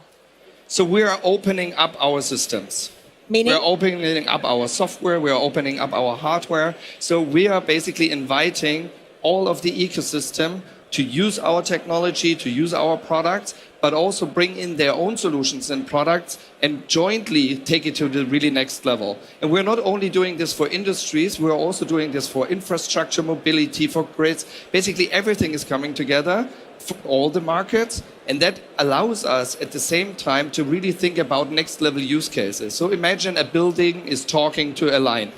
Imagine a train is the energy storage or the producer for future industrial applications. So that's really the cool piece about Siemens Xcelerator that will enable through this will be enabled through the ecosystem. So everything will be transparent. We get more information on site, at hand, at the right time. Exactly. And then the next big thing that we're looking at is the metaverse. We've been hearing about this for quite some time now. But more in private. But more in private, that you go on Right. video games. But quite honestly, I'm not so much in the private space because I think the cool applications are really made for industry. And we have a showcase here at our Xcelerator Cube to give an outlook of first use cases from infrastructure and industry, how they interact with each other, how we can bring the data from the real world into a full digital application and use it both ways. So pretty cool. Pretty cool. And I mean, you showed me yesterday the walkthrough into the pipe factory in the water treatment farm. I mean, it's impressive. You think you are there. It's really like photos. What else did I want to ask you? You and your team, you're highly motivated. As I mean, always. you've been talking about that topic since a long, long time. You're promoting this accelerating business. Are your customers afraid? Are they interested? Are they keen? What would you say? So we have both sides, maybe even more. So some are really excited about the opportunities. Some are a little bit skeptical because they don't really see the value yet. But the moment you start talking to them, the moment you explain you're being here with all these great solutions, with all the cool stuff that you already work with, we bring you really to this next level together. That kind of makes them feel a little bit closer. And then when you talk about the specific use cases and the benefits that derive from these use cases, their motivation changes, right? So you can really see. I know it's a very intensive topic and it needs a lot of explanation still because we're just starting the journey and it's not meant to be that we have a product by next week. It's a journey of many years and we want to jointly do that. And that's something new, I would say, because this collaborative approach and not just, building stuff and selling it to the market, but rather having co-visioning and co-creation together with the customers, that's an eye-opener. Okay, this is rather new, as you said. So how do we get these guys on board into the ecosystem?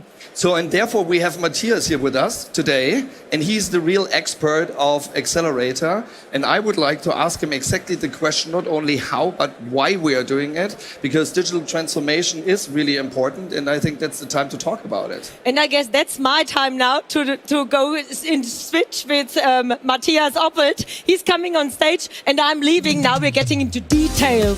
Matthias, stage is yours. So hi, Matthias. I won't waste too much time because I really want to hear your stuff about Xcelerator and more concrete information about what it really means for our audience. But first of all, let me ask you a question. You've been here with us yesterday. You had several conversations with customers already. So how does it feel talking about Xcelerator? It feels actually great, and great to be here in that hall with all of you. And this is also, I think, a characterizing situation. We haven't had that for years because we had such uncertainty. We had these pandemic things and so on and so forth. But it feels good. You spoke about metaverse. I actually like to have that real face-to-face, human-to-human interaction conversation to talk about things like digital transformation. And you asked one question. Why does it actually matter? And I think that's important to start with that why. And that why brings me back to that world we live in now with all that uncertainty. So we need to aim to boost flexibility tremendously into our industries, to be more and more adaptable. And there was also this statement from Darwin, actually, what is the creature which will survive? It's probably the one which is most adaptable to the situations we are living. And we live in an age which requires a lot more resilience, a lot more flexibility to adjust to what actually change occurs on the next corner. So it's all about flexibility to shape that and to shape and adapt easily and still be open to whatever comes next. Okay, so that sounds really good. Easy, open, flexible. I have seen this at our Xcelerator Cube over there, being the key attributes of our Siemens business platform. So I'm excited to hear from you now what it all means. And then kick off. Matthias, over to you. Thanks, Sebastian. And welcome again. let's talk about what is the Siemens Xcelerator, and more important, how we make it real. So we understood now from the conversation why it actually matters, why it is important to cope with the challenges we all have. And we have them together with you. So we are not just a technology provider who tries to solve that challenge of digital transformation. We also transforming ourselves, because we also in that situation together with you by having over 120 factories globally on our own. So what is actually the Siemens Xcelerator? You have heard the attributes open, flexible, and easy. Yeah, it's all about creating a portfolio which is well curated, so which fits good together of our digitalized software, IoT, hardware-enabled devices. It's about an ecosystem to create such things together, to make the transformation of industry possible. And this is such great thing, we only can master that together. And it's all about transparency. It's about a marketplace to explore and educate yourself and others what's there and how can we benefit from it. Sounds great. And this is really a promise. This is what I want to underline. It's a promise to you as our customers, to you as our partners, and also to ourselves to make that digital transformation really work. So how do we get there? We want to build that portfolio in the essence of having it really flexible, that it's interoperable, and that it's open. That's really a bold statement what we make here. And we keep that serious. We want to transform all our offerings, what you see here, into that philosophy and living up to that promise. And there are already solutions out there, which you can see at the Xcelerator, the X Cube, at that booth already today. So it's a promise which already started to become reality. And it's something which we make real by cooperation. And then at the end, we end with modular offerings which really gain benefit from that marketplace, from that transparency. So again, an invitation, where do we start? Where do we start as Siemens with that? Simple answer to that. We start with our customers. Full stop. Customers first, working backwards. What's the problems you have as our customers out there which we could solve with that promise of Xcelerator? So it's all about working together, working backwards, working together to transform industry together. And we started that journey already. So let me give you some insights into, into our journey which we have started with, meanwhile, over 70 customers. Starting that discussion with a very simple question. How do you envision your operations will look like in probably 10 years from now? And why is it different? We talked about the why in the beginning, and the how is also quite heterogeneously. There are many, many pictures out there, many, many dreams how that future could look like.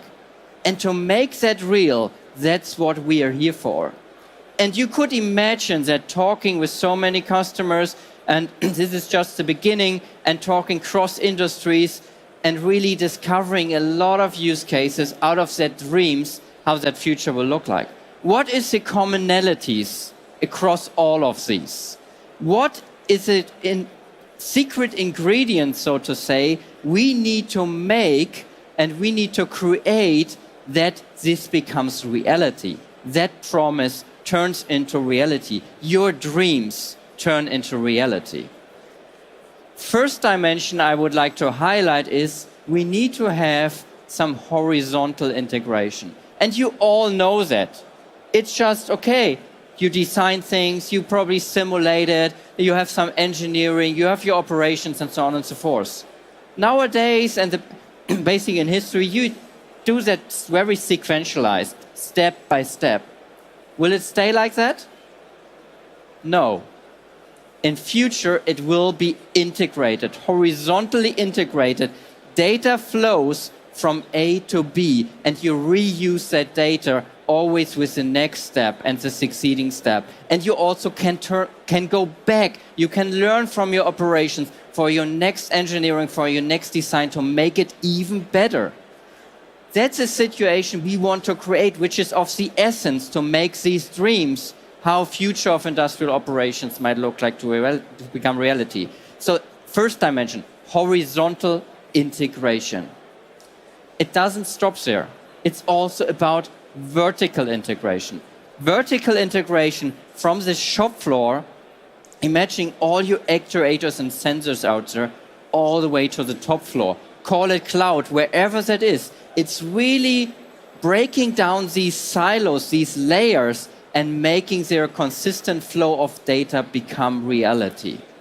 And this is not, is it easy? Probably not, but we are here to make it real. If everybody lives up to the Xcelerator promise, that will become reality. I'm pretty certain about that one. And one thing I want to make clear, the future is not just pure software. The future is still a lot of actuators and sensors, because at the end, bits and bytes need to put something into motion. They need to really do real stuff to produce real products. That's what industry is here for. And I said it's 3 dimensions. First one, horizontal integration. Second one, vertical integration. So what's the third one? We have heard about metaverse. I would bring it more concrete into merging the real and the digital world, the real and the virtual world. And I'm very confident that the time is now to make use of what we have built with all the digital enterprise, with the simulation, with the physical modeling capabilities we have right now as technology under our fingertips, to make that reality, to benefit from that virtual world in your real world, and vice versa. That's really, really strong. So it's about horizontal integration, vertical integration, and the merge and the blend of real and digital world. These 3 things. And bringing that back to Xcelerator, I would like to stick one analogy into your mind, thinking about Xcelerator. Think about something like Lego, which you probably all know. And Lego, isn't that a great interoperable portfolio?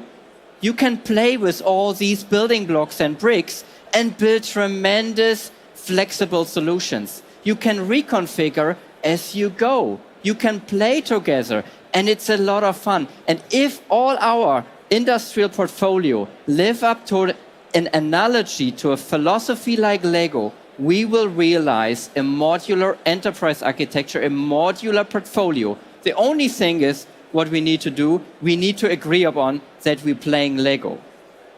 Because there are many other solutions out there which are also a little bit flexible, interoperable, but modular interplay for us, the answer is Xcelerator. That's our, our Lego philosophy we want to live up to. Second thing is, from the Xcelerator, we call it marketplace.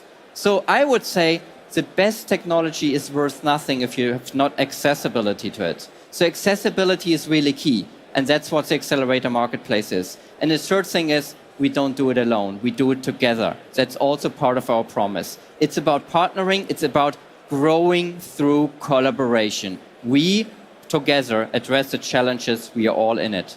So, and this is also an invitation for all of you. If you can dream it, we can make it together. And we started that dreaming. We call it nowadays co-visioning, with what I said, with over 70 customers. It's relatively open to our conversations, which we could start right away. So no need to preparation, we only need your mind to be ready to dream. And then ready to inspire each other to make it at the end real. There's still a few seats left on the table to shape the future. So scan that QR code, if you're online, if you're here physically, and reserve your seat. Feel that as an invitation to shape and transform industry together. That's our motto. It's all about transforming industry, answering, finding the solutions to the challenges we're in, together and now. Reach out. I'm happy to make it real. Thank you.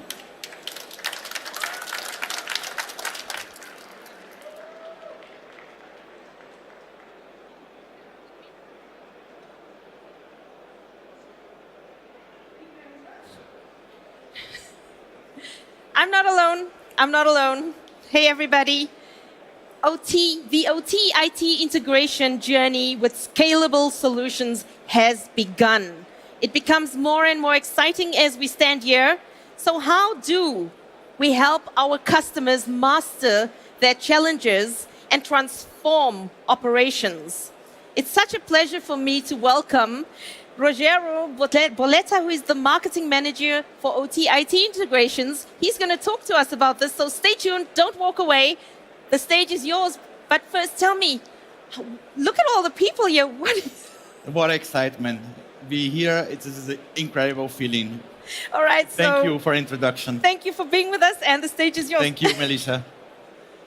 Good morning also from my side. Welcome to SPS this year. So, very happy to be here, and OT-IT integration is a journey.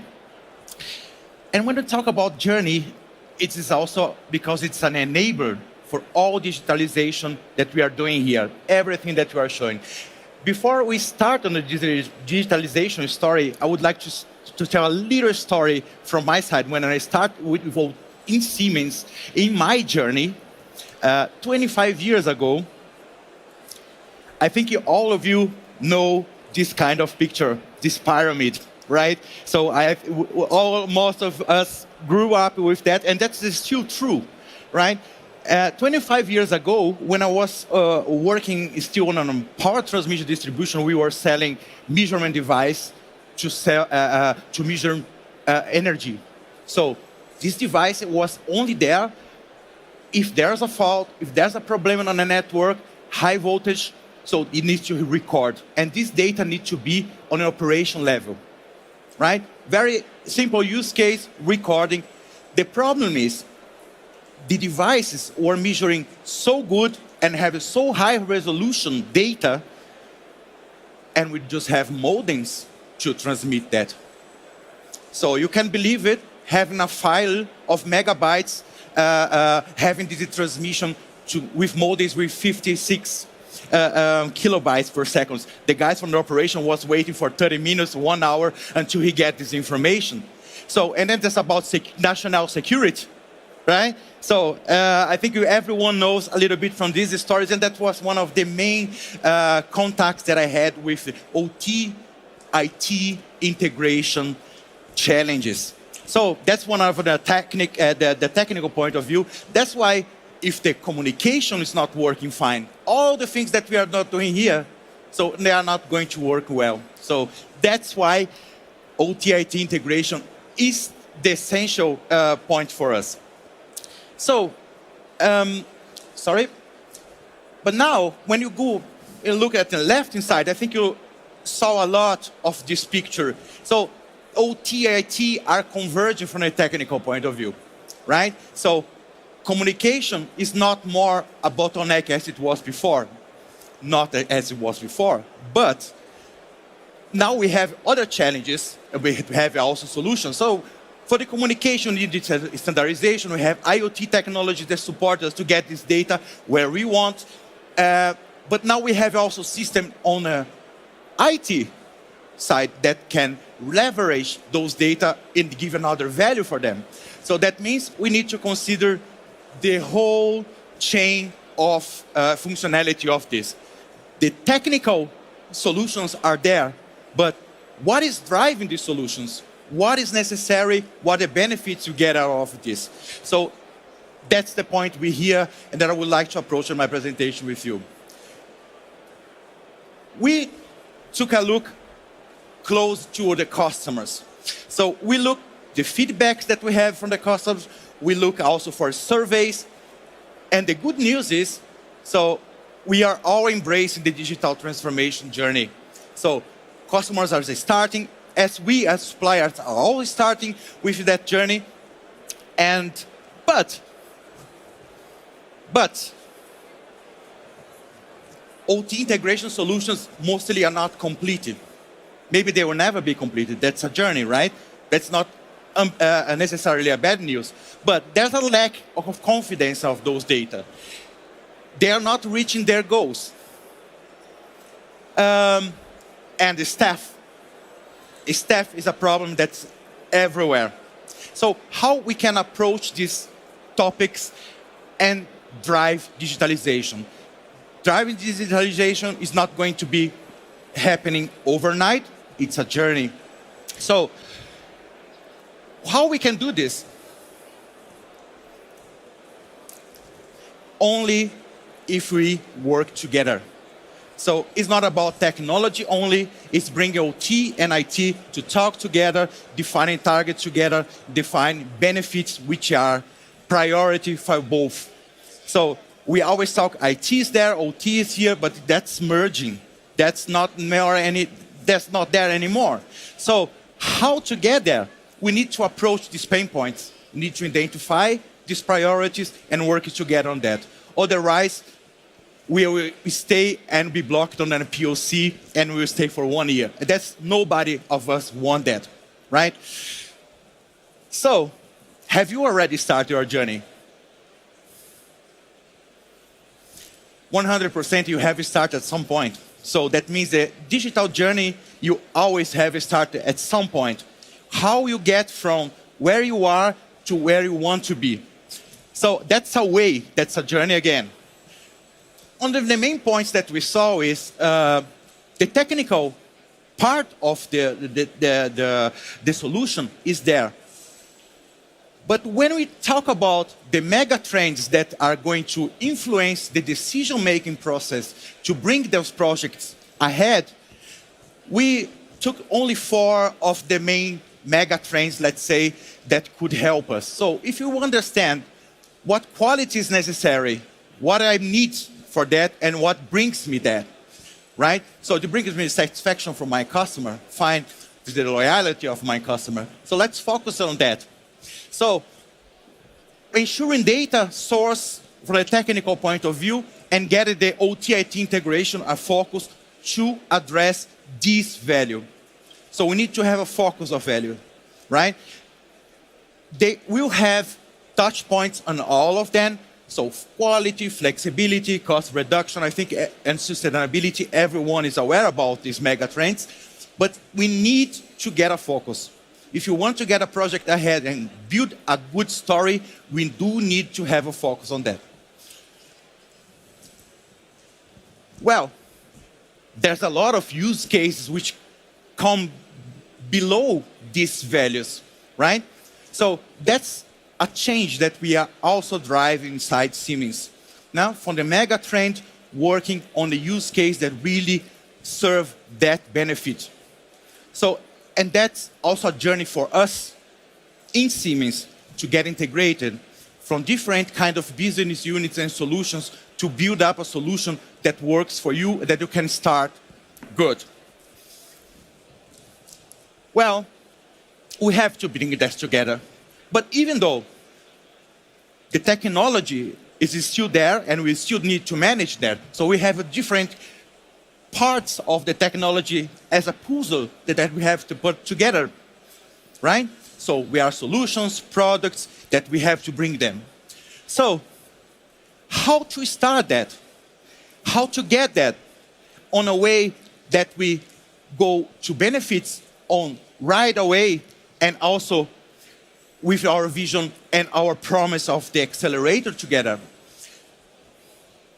Nothing's going to happen if we don't understand and focus again on the benefits that we need, that we are looking for.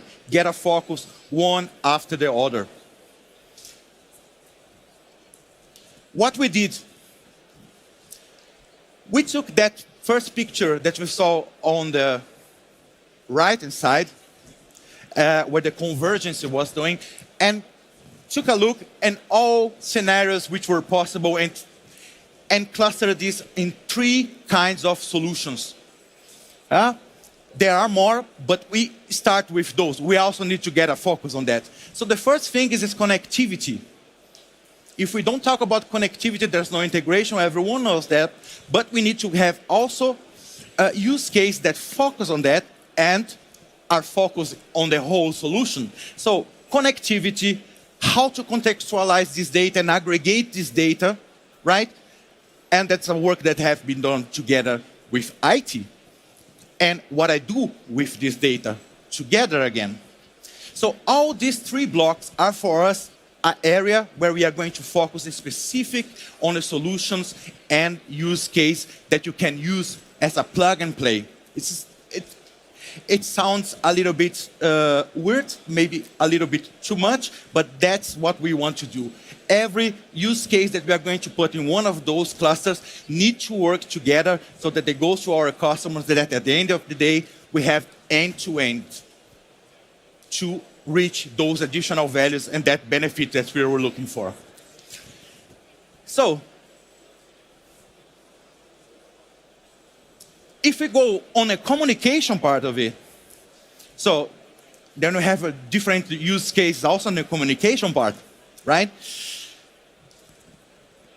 We never have to, I have to repeat that, we don't have to forget, we cannot forget the big picture. What is the benefit? Again, always the benefit in mind. So what is the situation? Is that a greenfield? Is that a brownfield installation? So for that, we have also to have different kind of solutions that approach these both scenarios to bring them together. We need other technologies as an edge, as an automation system. We have to put this also in this cluster together to work. So also we have a very good concept, a very good solution for the communication. Maybe we'll have already, then we can start on the next one. But if not, so we are going to work together with you to define that. The data is there, so we managed the communication, and the question is, what I'm going to do with that? The majority of the customers, and it's also our, I would say, our recommendation is to understand the data, get transparency out of this, right? That's why we also have here the production transparency with a focus on those use cases, so that you can see what you can do with the data, understand the data before you get an integration with IT. Anyhow, so one of these points is that we can already start addressing some of those values with transparency. That's the point. So you can start very easy with transparency and address benefits that you did not have before. For instance, if you want to be a sustainable company, you need to understand what is your data doing and how you can do it from all different meters and energy meters that you have to do. So you need to analyze them. So do you need to do this on the machine level? Do you need to do this on a line level? Do you need to do it at a manufacturer level? So we are still in the OT. Do you need to do this on an enterprise level? So then we are going to meet our colleagues from IT, right? So step by step, we get the transparency of the data, and we are managing that to put a value on that, that also the guys from IT are going to understand, because that's a value for the company. Transparency use case, we have many of those here by the production transparency area, with industrial edge. We have also, with also automation with WinCC. You can have a lot of the solutions that are already working to get that transparency that you need to start your journey. Well, but if we get to the situation that this data can be worked on a value additional one, for instance, getting information from the shop floor into a MS system or the MOM system, an operation system. So again, we need to have a complete solution, an end-to-end solution. And that's what we say, that's an OT-IT integration project. There we are reaching the value from the whole company, from OT into IT. And also there, we need to have the consideration of is this greenfield, is this brownfield, and which kind of the technologies are already in place on the customer. So do we have the PLCs that we have already data there? Do we need new data? Depends on the benefit that we are looking for. Which data I require for that? We are not going to come with a complete new solution. This is looking at your case and understanding what is there, what we can reuse by understanding the value that we are looking for together.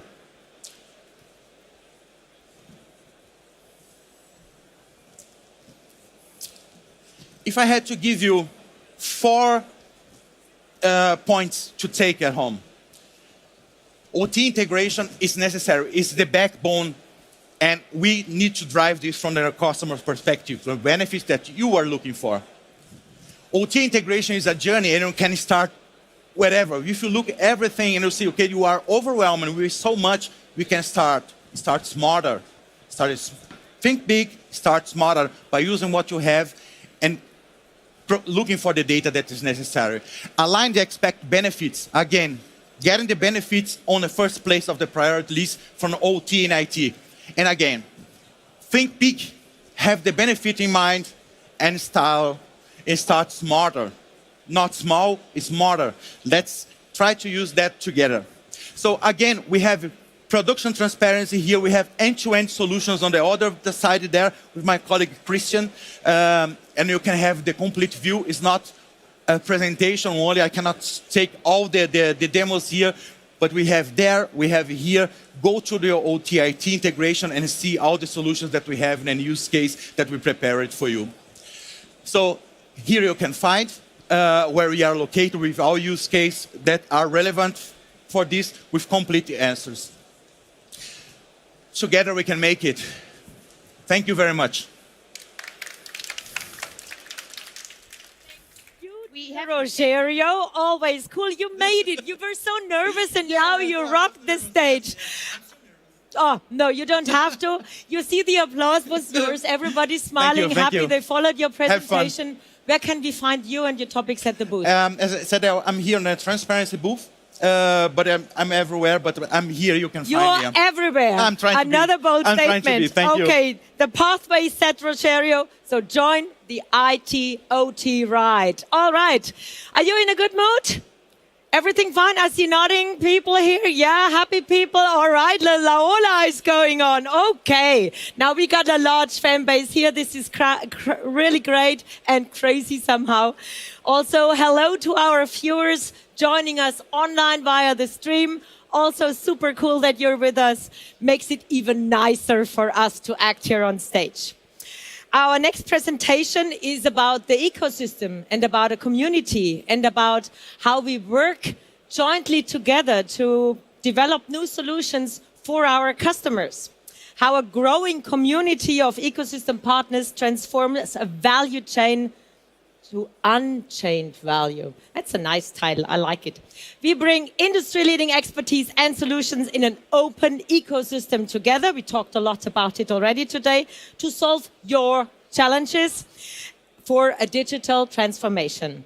Jointly with our partners, Weidmüller and Grenzebach, we will show you now in the upcoming talk what IoT use cases can do, what they look like, and how you are super flexible with implementing our technologies. So let's have them on stage. Torben Pörtner, Martin Fleur, and Christian Fay. Big hand of applause to you. All right, there is lots of fans here, you guys. You've been promoting your session, I suppose. So we did, yeah. Welcome on stage. This is great. Christian is setting up his iPad because, as said, we're going to have a live demo here. All right. So how are you doing? Second day at the fair? It's very good. It's, I think, very lively. A lot of people here. So I think we also experience a lot of interest for Industrial Edge over there as well. That's what we're here for, I would say. Okay. May I please ask you to introduce yourself and your role in the company? Right, so my name is Torben. So from Siemens, what we do here, we take the role of the ecosystem orchestrator. So our aim is to really build a lively ecosystem of partners with Weidmüller and with Grenzebach, for example. So you mentioned that you dropped the names of our partners here. Okay, hello also from my side. I'm from Weidmüller. Our mission at Weidmüller is to enable our customer to make more value from their data. And in doing so, we support the entire IoT stack, so from devices up to software and services. However, we are not having a closed system, we are open. Openness is a very important concept for us, so that we integrate into other ecosystems. And if you like, we connect ecosystems and are not creating a new one. And that fits very well to the Weidmüller DNA, because the Weidmüller DNA is industrial connectivity. And I like your claim. You say, wir verbinden Welten. That's your motto. We connect worlds. So definitely this is a nice one, Martin. And then we have Christian Pfeif from Grenzebach. Yeah, thank you. My name is Christian. I'm from Grenzebach Group, and Grenzebach is better known as a machine or plant manufacturer. And since a few years, we are also developing web applications for our own platform.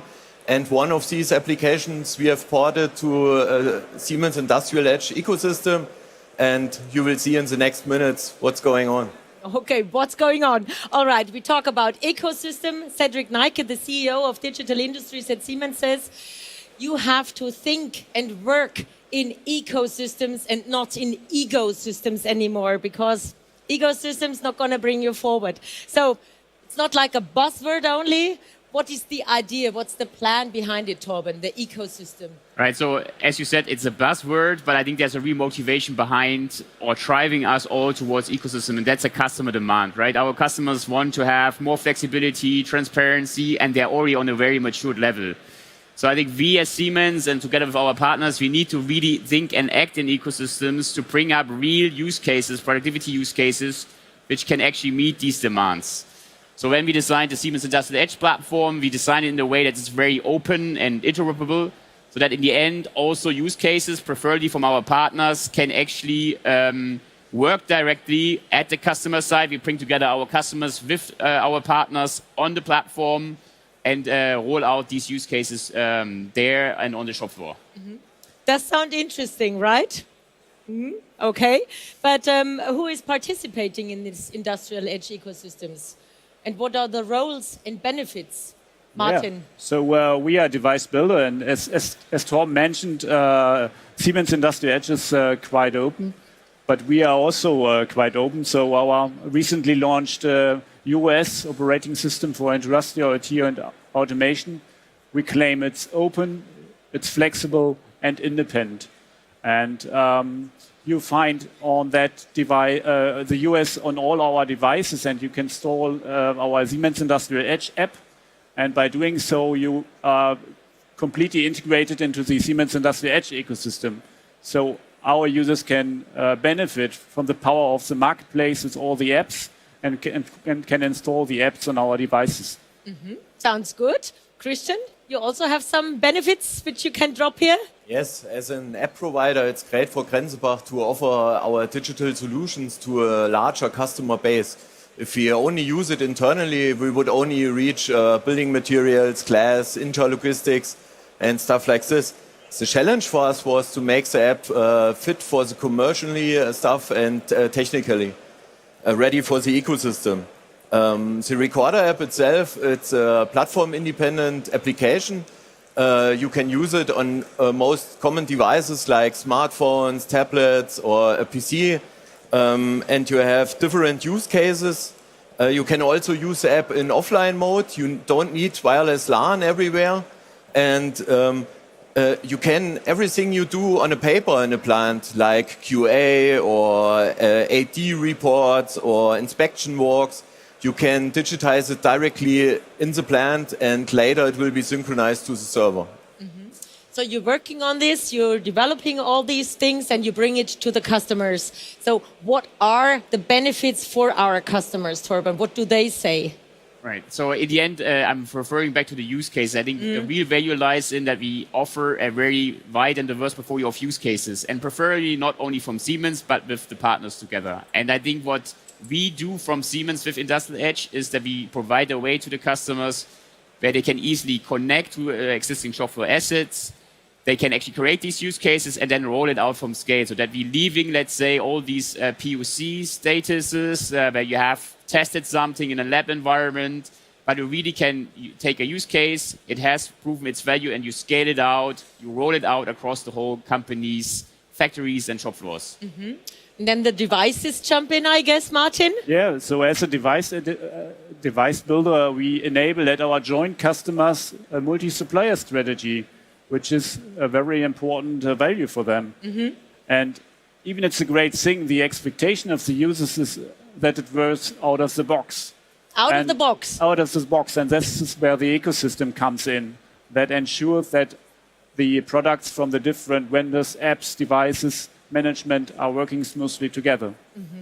smoothly together. Christian, now your role comes into play, your apps.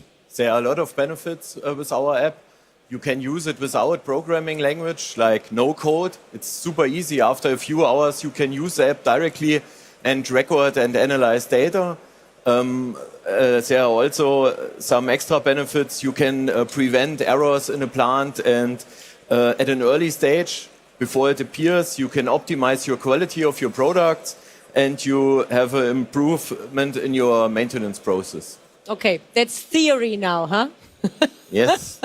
So do you have any real use cases you can show with us? Yes, yeah, we prepared a simple use case. You will see how easy it is. The solution with Siemens Industrial Edge Ecosystem, a Weidmüller device, and the Grenzebach Recorder app. Before we spoil, let's see where the problem is. Okay. So roll the video. Hey Philip, why is the machine not running? Hello Mr. Reichert. We're having some issue with the machine. I suspect a defect in one of the components, but I'm having a hard time figuring it out using just the onboard HMI. So I'll have to consult the documentation and see what component could be the issue, but this might take some time as we have quite a lot of paperwork for the machine. Okay, isn't there a solution for all that paperwork, a digital solution? We integrated the Industrial Edge on the Weidmüller Edge device, and there needs to be an ecosystem app that helps us with that. Can we check the marketplace for that? Yeah, this would be great to save us a lot of time in the future. I'll check the marketplace once I've figured out what is going wrong. So the problem is something is not working. Yes. And it's going to take a long time to develop a solution. Yes. Right, and now we try to help here the colleagues on stage because they mentioned the ecosystem, they mentioned the Industrial Edge Marketplace where we have already today a lot of third-party device apps onboarded, and now we will see how the Grenzebach app, how we can actually look for it and then actually purchase it via the Industrial Edge Marketplace. So I mean, what happens is that in the end you just Google for an application, for example, which will lead you directly to the Industrial Edge Marketplace. In the end, then you select from a catalog of apps, the Grenzebach app in this case. You get to a product detail page where you can find all the necessary information about the app and the user manual. You put it in your shopping cart as you know it from B2C. You choose a payment method. You need to then specify the place where you want to have the app delivered to. That's the Industrial Edge, right? So that's where you specify it. You then click the terms and conditions in the end. You accept it, this will forward you to the payment screen, and then you pay. And now the whole transaction part is actually done. The app is then, you will see it in your Industrial Edge Hub. So this is where all the apps will be. In the end, you push the app to your Industrial Edge management. From there, you're then able to install the apps on the devices. You have to connect it to the Industrial Edge management. So that's what we now will see. Right now, he chooses the Grenzebach app. He chooses the device, so that will be the device from Weidmüller. And I think then Martin will explain us a bit like what you can see once the app is on the device, how you experience the device itself. Yeah. So now we are going on the local device. So now we see the web UI of the UAS, and you see the Siemens Edge runtime well integrated into the UI. And this runtime handles the installation of the recorder app, and finally also the recorder app is well integrated into the Edge device just by an installation on the Edge management. Looks like a process you've been working on quite long that it runs so smoothly. Right. Yeah, there was a very well, let's say, partnership approach we took between our teams. We worked very closely together to do that, to integrate it, that it works for the customer very seamlessly in the end. Okay, and then? Yeah, the app is now deployed to the device and installed on the tablet, and the guys use it for several months to record data, and yeah, let's see how the colleagues work with it today. Okay, show goes on. Really now they have used the app. Are you serious, Philip? The machine is not running again? Last time it took us 1 week to find the issue and order some spare parts. Yeah, Mr. Reichert, I'm sorry, the machine is having an issue again, but I'm very positive that this time we're going to be much faster in figuring out what is going wrong, as now we have full digital documentation using the Grenzebach application. I can check the maintenance history and also the documentation. Okay, that sounds promising. Can you show that to me? Yes, of course. So we now have a QR code on the machine. In this case, associated with this component that I suspect might be the cause of the issue, and I can scan it using the Grenzebach application. Okay. So you can see in here is the scanner. Wow.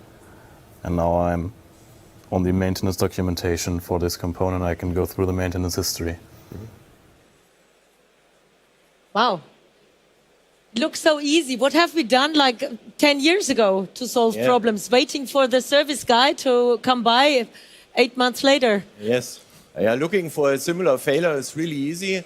The guys are searching every failure from a machine via the QR code, and you can filter down with a description of the failure, and we see that they rule out some minor faults and see how easy it is, and they see there are a lot of failures with a clogged filter, and the solution was to replace the filter. So now the colleagues had coffee, now you can go back to work. Hey Philip, I got the new filter from the warehouse. Can you please exchange it? Yeah, thank you, Mr. Reichert. So I'll consult with the maintenance manual in the Grenzebach application. Okay, first step, switching the valve. Yeah, I can see the old filter is clogged. Yeah. Okay, I've exchanged it. Let's see. Yeah, can you try switching the machine on? Yes. Okay, that is looking excellent. I think we fixed the issue. Okay, I can see bubbles. It's working. Here. It's working I think again, we're good to go. So it was very easy to really identify the failure. Okay, so just update the quickly documentation in the application so that we have a full digital and now what maintenance the guys history. will do, they will do, we will now do the documentation also here real live on stage. So Christian has the app on the iPad, which is appearing now, and then now he can show live how you would do a documentation of an error if it happens on your shop floor. So you're connected now to the LED wall. That's your signal. Yes, via a cable, I can scan the QR code, and you see I have a machine type plate here, and I click OK, and you see the membrane pump is automatically filled out. The machine number is there, the year of manufacturer, and the failure description was we have no bubbles.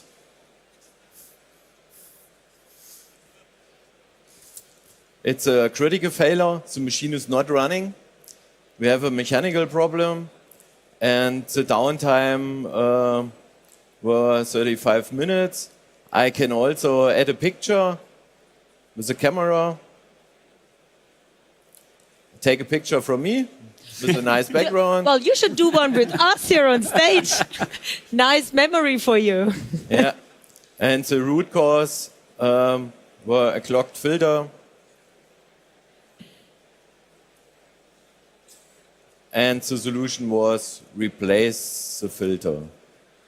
I wish all problems would be so easy to solve. Right. They should be.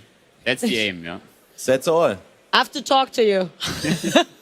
I got a long wish list for problems to be solved. Wow, really excellent. That's impressive. How long have you been working to develop this? I mean, I think from a partnership perspective, it was several months bringing us three together. So it's always important that we have the device builder there, like Martin from Waldmüller, that this provides the platform, right? So we have the industrial edge runtime set up.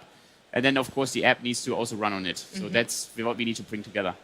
So ecosystems do work in jointly operation here. Yeah, it's a great value for our customers, and Waldmüller is now also contributing as an app provider. So we just have launched our first app with Procon Web SCADA. So we are very committed to that partner system approach. Okay, sounds great. Where can we find you guys here at the booth? So let's first see if our also colleagues are happy, because we have also prepared a little video for this. Okay. Now that the filter has changed, if the technician and the factory plant manager are happy. Oh, wow, that was really fast. Thank you for your great work. Yeah. Lunch's on me. Oh, that sounds great. Thank you. So now they go for lunch. So I think problem is solved. And that's a bit like the claim. It doesn't only work in theory, it's also working in practice. If we can bring our community of partners together, we tackle a real customer challenge. That's what we want to do. And while you ask where you can find us, you can find many more interesting use cases, which we do with our partners on Industrial Edge just over there. There will be a lot of people explaining you what Industrial Edge is, how it works, what we do together with partners like device builders and app partners, and also now that the people that they broke for lunch, I think we will also hand out some free drinks to also celebrate that we kind of put it in practice from an ecosystem side. Okay. Yeah, and then if you like, you can also join the Weimöller booth in Hall 9. Hall 9, and we have there an easy way to Feierabend beer. The Feierabend beer, that sounds good. Everybody is in for that for sure on the second day at the fair. What are your plans for the SPS? Where are you kind of walking around? And Christian? Yeah, I will check the Weidmuller booth also. And yesterday I was here all around Siemens. It's great. It's a huge fair, and I like it. That's great to hear. I mean, we're always happy to have our partners here, that they talk about the joint ecosystem and that we're working on solutions closely together. We got 4 minutes left.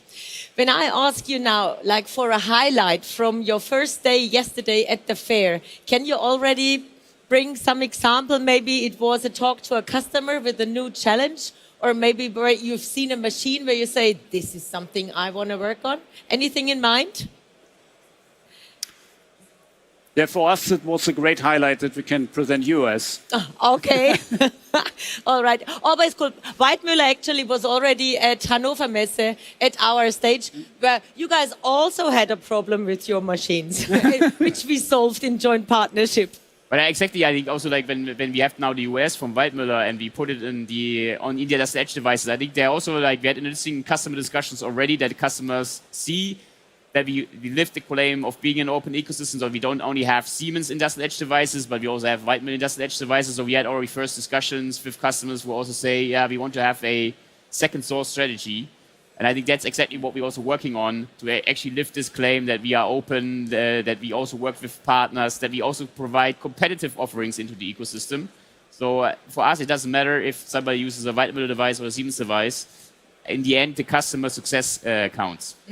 Is there a limitation in regards of how many devices you can work on? So like from the industrial edge management side, so you can, I think what we also launched just on this fair is that we put like an industrial edge management version 2.0. So it runs natively on any kind of Kubernetes cluster. Once you have that infrastructure, I think there's no real limit how many devices you can manage with industrial edge management. So you can go up to thousands of devices which are distributed across your factories and shop floors, which you can manage via the industrial edge management, which brings the benefit, right, that you don't need as a customer to go around the assets and plug in a USB stick to update software and so on. But again, now you can do it all remotely and centrally from your industrial edge management system. Great, great. And in regards of app development, I think there is no limit for you, right? Yeah, we have plans to do some mobile documentation and stuff like this. There are a lot of ideas, and now we are working to roll out the recorder app everywhere. And on Siemens, you can reach it directly in the store. You can buy it. It's ready. It's ready. Ready. Make it real. That's the motto of our fair here. I think with you, we kind of got a good idea of that. It definitely is possible to make it real, to get it started, and to get into the IT/OT world and get the best solutions out of it. Thank you for the ecosystem presentation. Thanks for having us. Big hand of applause for you guys. Thank you. All the best. Thank you. Wow, big fan crowd. And we're going to have some videos now to go into a little break before we go in a very, very cool presentation coming up on stage here.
I'm here standing right now with Andreas, right?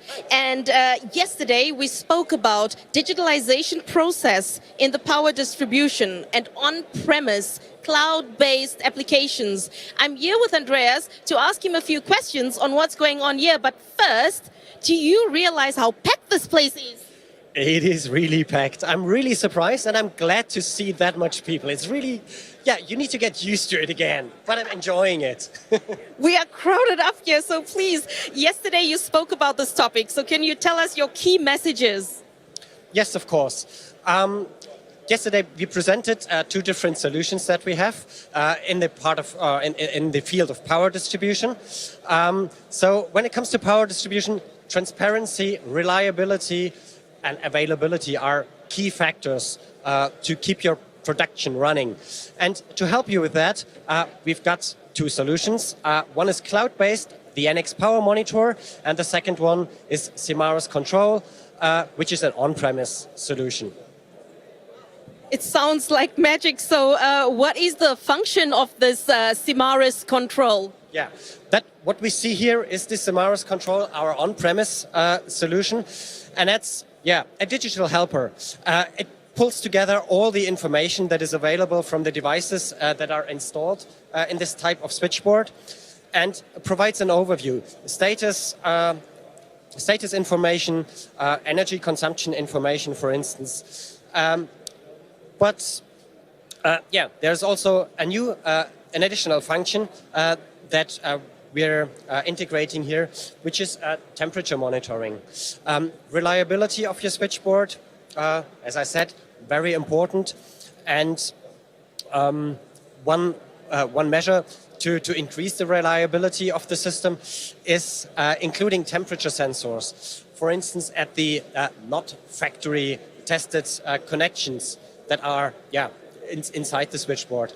And the temperature monitoring function simply has a look, surveillances the temperature at these critical points, and as soon as there are changes that are not wanted or that are unusual, you will get an alarm here so that you can act or react before damage happens inside the switchboard, which would eventually lead to a power failure and to loss of production. So it seems quite complex at this moment for me, but we can count on it, right? Yes, you can count on it. It is, it is a little complex, but for power distribution, I think this is a very good feature to ensure reliability. So impressive. So let's move over to Johan and check what he has to say. Come with me. Thank you, Andreas. Johan, where is he? We are looking for... Oh, look, there he is. He's also totally shocked. Look at all the people here. Just have a look. Oh, it's very crowded at the moment. Oh, wow. But it's okay. It's okay. That's must be so. So let's ask you, Johan, give us a sneak preview into your smart planning and installation systems, because tomorrow you will be presenting. Maybe you'll give us a sneak preview. Okay, Melissa, I want to give a few insights about the presentation I will make tomorrow on stage. In my last presentations, we talked generally about bus propulsion systems, about the advantages compared with cable installations, for instance, the less room consumption, the less space you need, or the more flexibility in operation. But before it comes into operation, it has to be planned, it has to be selected, it has to be engineered, it has to be ordered, it has to be installed. And exactly for this, we are offering with our suite very powerful tools to make the life easier for all the involved people. And our last tool is Simaris Busplan, which makes a digital twin of the total building, including the busbar trunking system, and is totally BIM compliant. Oh, wow. So I want to know this BIM thing. What is that all about? Building information modeling, right? Correct, yeah. Building information modeling. it's getting more and more important that new buildings are planned, are engineered, are installed according to the BIM model. A BIM model actually describes how the data from the first idea to the operation are handled, are generated, are shared, are used from every people involved. That means everyone uses the same data and everyone speaks the same language. That's the big advantage of it. If you look at planning, for instance, you are able to generate functional part lists, for instance. You are able to generate a tender specification text. You generate the budget prices. And when it comes then to the project execution, you are ordering these parts lists. You are dealing with the installation of the busbar trunking systems. And always you are using the same data consisting in the digital twin. Sounds absolutely like an advantage for planning, commissioning, and all the different teams out there. Exactly, but not only for planning and commissioning, also for the installation guys. They are able to get all the information they need on site directly via an app, for instance, for a mobile app called busbar check. Also a great advantage in the steps of... All right, but he's stealing all the information. That's not a sneak preview. That's the whole thing. So there we have it. We're looking forward to your presentation tomorrow. Thank you so much, Johann, for joining us. Thank you, Melissa. All right, we're heading back slowly to the stage. Over to you, Christine. Thanks for joining us here. Thank you, Melissa, Johann, and Andreas. And as said, Johann will be on stage tomorrow again with a presentation. It's really cool to see how enthusiastic our colleagues are. And you have no imagination how hard it is when you have like half a square meter because people, customers, interested persons are surrounding you at your station. I mean, it's the biggest compliment you guys can give us, dear customers, dear visitors, that you're so interested in our technologies. Really, really cool. Thank you so much. Also, viewers, I hope you're having the greatest time at home, jamming into Hall 9 onto our stage and kind of get the feeling of being at the fair, on stage, and at our wonderful fair booth is like. So how are you doing? Lunch break time, huh? Why don't you take a seat and watch the next presentation, give your feet a break, enjoy what's coming up next. And it's getting hot in here, don't you think so? Wow. Have you ever thought about and wondered where firefighting is possible and where not? You always think it's a given. It's a task we don't have to worry about. Fire brigade everywhere. Well, not really. And what it takes to assure that a firefighting system works, also a topic you definitely want to make sure that it works. Well, we found out and get into the groove of the next presentation, which is the firefighting ship, the Branddirektor Westphal. That's the name of the ship. What this is about in our next expert talk. So let's roll the video and get some insights first.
Wow, very impressive, don't you think so? I mean, Nuremberg has a small harbor.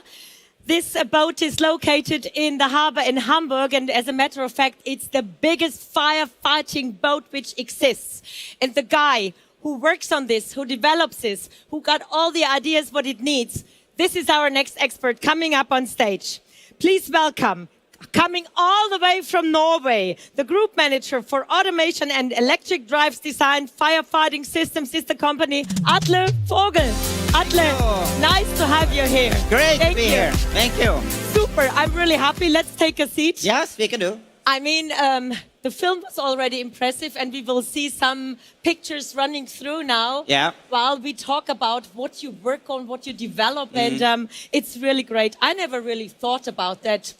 It's such a thing that we need firefighting ships, and I never thought about what they need in order to operate fully. So what are typical tasks for firefighting? A typical task for fireboats is actually that you have, like they had the old one in the port of Hamburg before, and this one could not throw long enough. So we got a new fireboat, and this fireboat was like throwing 180 meters away and 110 meters up, and this is because of the container ship. They are getting bigger. You have cruise vessels getting bigger, and you know the port of Hamburg is one of the biggest one we have in Europe. So they needed to have one big fireboat, and then of course they ask us. And you're working together with Siemens. Talking about, you said 100 meters water throwing. What I thought first is, why do we need to throw water when you're on the water? It's not a case. So maybe you want to jump in that and explain it to our audience first. Yeah, of course, because you have a limited resources under the boat. Of course, I have got the question sometimes that they're saying, where is the water you have from? Yeah, try to look out there. And of course we have, but we have like these really big monitors. It's like 3,600 monitors, and then there's a lot of force because it's 1,000 liters per second we're throwing out. And there we have like you see on this monitor, on this ship here, we have like all these monitors going around all the way here. And then if you see these motor starters here, you can see this is the one, the actual one that we're using for controlling the monitor, the vertical and the horizontal position. So Siemens is the one that's the cornerstone of every of our, you can say, automation we have. And we have a good support of the Norwegian teams, and they help us provide everything that we need for building these boats. This boat is a little bit in reverse, you can say, because it's like we don't use any fail-safe systems and so on, because it will be devastating if we lose the water because of a sensor failing. So we are a little bit opposite of everyone else here. Okay, but I mean, you have impressive numbers which you're dropping. We mentioned the 180 meter. It's 120,000 liters per minute. Yeah. I mean, you need a lot of technology and motors behind that, or pumps behind that, in order to assure. We do. Like this system here has dedicated engines on board, and this one goes into the same manifold, and then we synchronize all the pumps. And what we do is like we also have shore connection. You can probably see in the back end of the boat there, and that means that we can use it as a pump station, and then we can actually pump the water like 2,000 or 3,000 meters onto the shoreline, or using as a pump station boat and pumping water there. And that was also interesting. I thought, why do we need water on land? I mean, we have the fire brigade, and you mentioned a very important, poor, sad fact from the US as an example. We had like in 9/11, there is, of course, it was a problem because you have all these big buildings falling down. And then, of course, all the water systems and everything was broken down. What they did then was actually using the fireboats and provide the water to the firemen, so they could actually provide having still water onto the shore. So that's why we're mostly using also the fireboats for like a pump station units. Which is super interesting, and I think this is also thinking reverse, not where you need it, but actually where you can provide help, really. Yeah. So which Siemens products have you actually put into place, as we see here? This is the full selection of what we offer. We use every varieties of Siemens equipment, and because we have been working with Siemens about 20 years, we have about around more than 5,000 systems around worldwide. So that means a lot of CPUs and a lot of panels, everything, I can tell you. And since everything is integrated with the Siemens products, so that's easy for us to integrate it into ships. And you have all the things that you can simulate everything in the front. That means that the diagnostic, everything you have from the CPUs directly up to the panels, like the new what do you call it, this motor starters. They have a lot of technology packed into their systems. And you have it directly up on the screen. You can go from the screen directly down to the IOs with a simple click. And you don't have to do any programming at all. It's there. And this one is enormous, easy for us then to program all the diagnostics and everything. It's already there.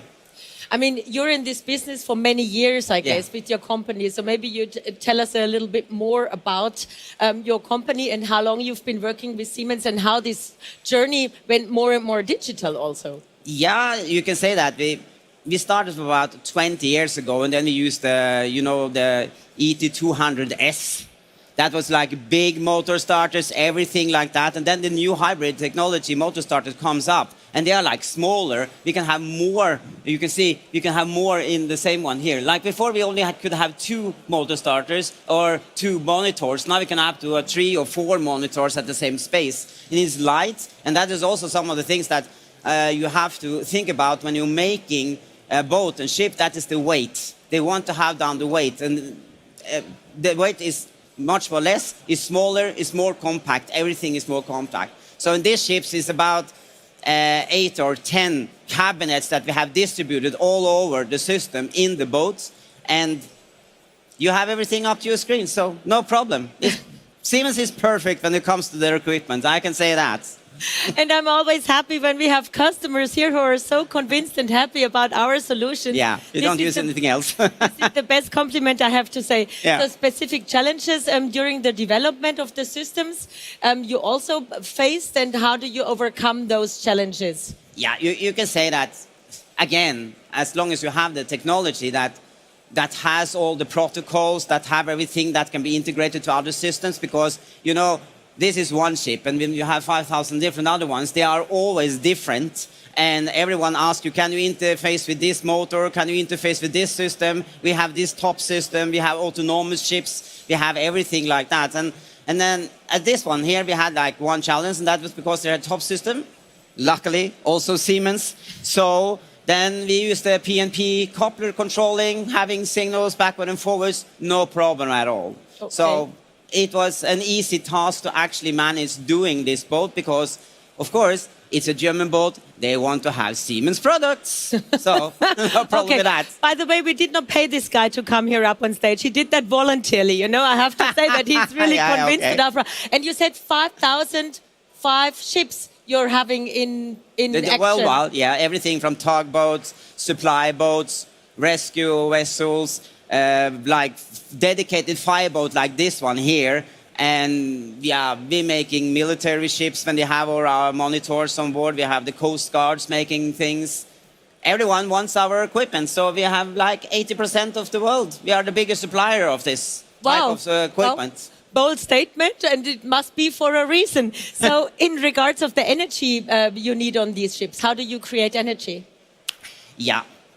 Either you have like dedicated diesel engines, or we connect to the main engines on board already, that is from the propulsion systems, or like we have like when they have new ships that is modified and they need to have the FIFI system on board, we put in like big frequency converters also from Siemens, and motors from Siemens, so that can run the pump systems.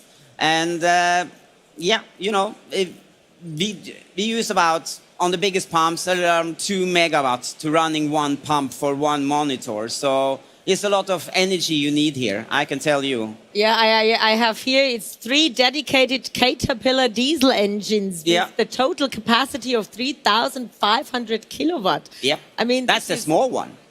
Okay, wow. I mean, really amazing. What is your next project? I mean, talking about 5,000 ships globally, you really think big. So what are you working on? Yeah, we are working on now a project for Blue Origin, actually, where we are going to land, not we are not going to land it, but we are going to provide like coverage of water and so on for the rocket that is going to land on the platform. So that's really exciting. So now we are on land, and now we're trying space too. We are not totally out there yet, but it will come. And of course there we have redundancy, PLC systems and so on, because it's a little bit more safety. We have to think about that, because the rocket, you cannot stop it in the wheel there. It's just landing. So what we are going to do is like cleaning the platform afterward for all the liquid that could come out of it, or actually putting out the fires on the boat if this rocket miss. Which we don't hope. We should talk to them to bring our technology to them, I we guess. should do. So it's a Jeff Bezos Yeah. project and you're Yeah. working together with him. He for sure got the attention of you with all these boats Yeah, and thank you. the competence you're showing here, which is really great. Yeah. So in regards of the future, I mean, you're not thinking of ships anymore. You're thinking rocket science. So Yeah, what will be actually, next, Atle? What will be next? Now we have a lot of autonomous ships also that is built, and that is actually ships that's following the fireboats now. That will be the new development, that you actually have drones that's actually following. So the fireboat in itself is just saying that I want to have like drone 3, 4, and 5, and they actually synchronize themselves, working together, and then they put out the fire in the more hassled areas. So that's the new thing people are thinking now. And we have like remote commissioning, like we can go backwards into the panels and we're commissioning systems in China. We do sitting in Norway with screens and everything, and we have people down there. And then we starting up the systems. Big fireboats we do in China too, so no problem at all. Wow. So in China, and you monitor them from Norway? Yeah, we do. We sit and do actually the programming. We send them the PGs we have down there. They're remotely connected, and we can go backwards into the panels, and that's really great with the Siemens panels because you have the smart tag system, and then we can see what actually the operators are doing at the same time on the screen and say, move your finger here, that is not a good one here. And then we can actually have a discussion not being there. That is a good thing, and everyone knows in this Corona time, That was helpful. have to do it. Yeah, it was really helpful. Thank you, Atle. It's always entertaining having you here. I think it's such a great use case. Thank you so much. The applause is yours, ladies and gentlemen. Thank you. If you need a firefighting boat, this is the guy to talk to. Thank you, Atle. Thank you. Really Bye-bye. cool. Bye. And as a matter of fact, I need my moderation cards for the next presentation. Hold on.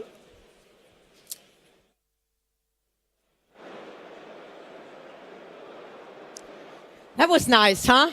I told you, it's a great presentation up on screen here with the firefighting boat. That's nothing what we usually talk about here on stage. It's all automation and technology, but really use cases for our customers. I think this is so awesome. So now we're talking about OT and IT, how it can be achieved in a smooth collaboration. IT-OT integration is a continuously is the really important word here, evolving topic. And it has been gaining a lot of traction lately, especially like in the last years where Industry 4.0 really picked up. IT-OT integration collaboration impacts many technical domains, such as digitalization, totally integrated automation, as we call it at Siemens, TIA, standardization, and much more. And this is where digital connectivity plays a crucial role as the key enabler. The guy who definitely knows a lot about it is our next expert coming up on stage. He will give us a lot of insights now in this technology domain. Please welcome, with a big hand of applause, Daniel May. Daniel, hi. Hi, Christine. Glad to be here. Nice you're here. Let's take a seat. Welcome on the stage. So how are you doing? How are things? I'm all right, thank you. You're all right. Have you been at the fair a lot lately? I'm actually manning one of the booths, and it's pretty busy today, even more than yesterday. More than yesterday. Yes. Okay. So any highlights so far which you have experienced? Oh, the interest in Industrial Edge is quite amazing. I'm actually super surprised, and the customers are really interested and asking the right questions. Okay, I'm going to ask you the right questions too. Why is connectivity so critical to underpin the digitalization framework in regards of network infrastructure? So actually, a secure and reliable framework is crucial for the communication between the OT and the IT, and this is the foundation for digitalization. Without a proper network structure, it's actually not possible to have a consistent data flow between the OT and the IT realm. We would be acting blindly if we can't see the data flowing through, and we would have faced outdated manufacturing. We could not optimize and prevent system failures, and the production downtime would be not visible. So for us, it would end up in a business and operational risk, which is not acceptable. Which we definitely don't want to have. So what elements need to be considered to mitigate these risks? So in general, OT and IT networks are using Ethernet-based technology. However, they differ in several ways. So they have highly specific requirements which need to be taken into consideration, and the planning of the OT-IT interconnectivity is crucial to let that happen. In order to ensure the secure and reliable data exchange within the holistic data communication infrastructure. So that's actually one of the key targets.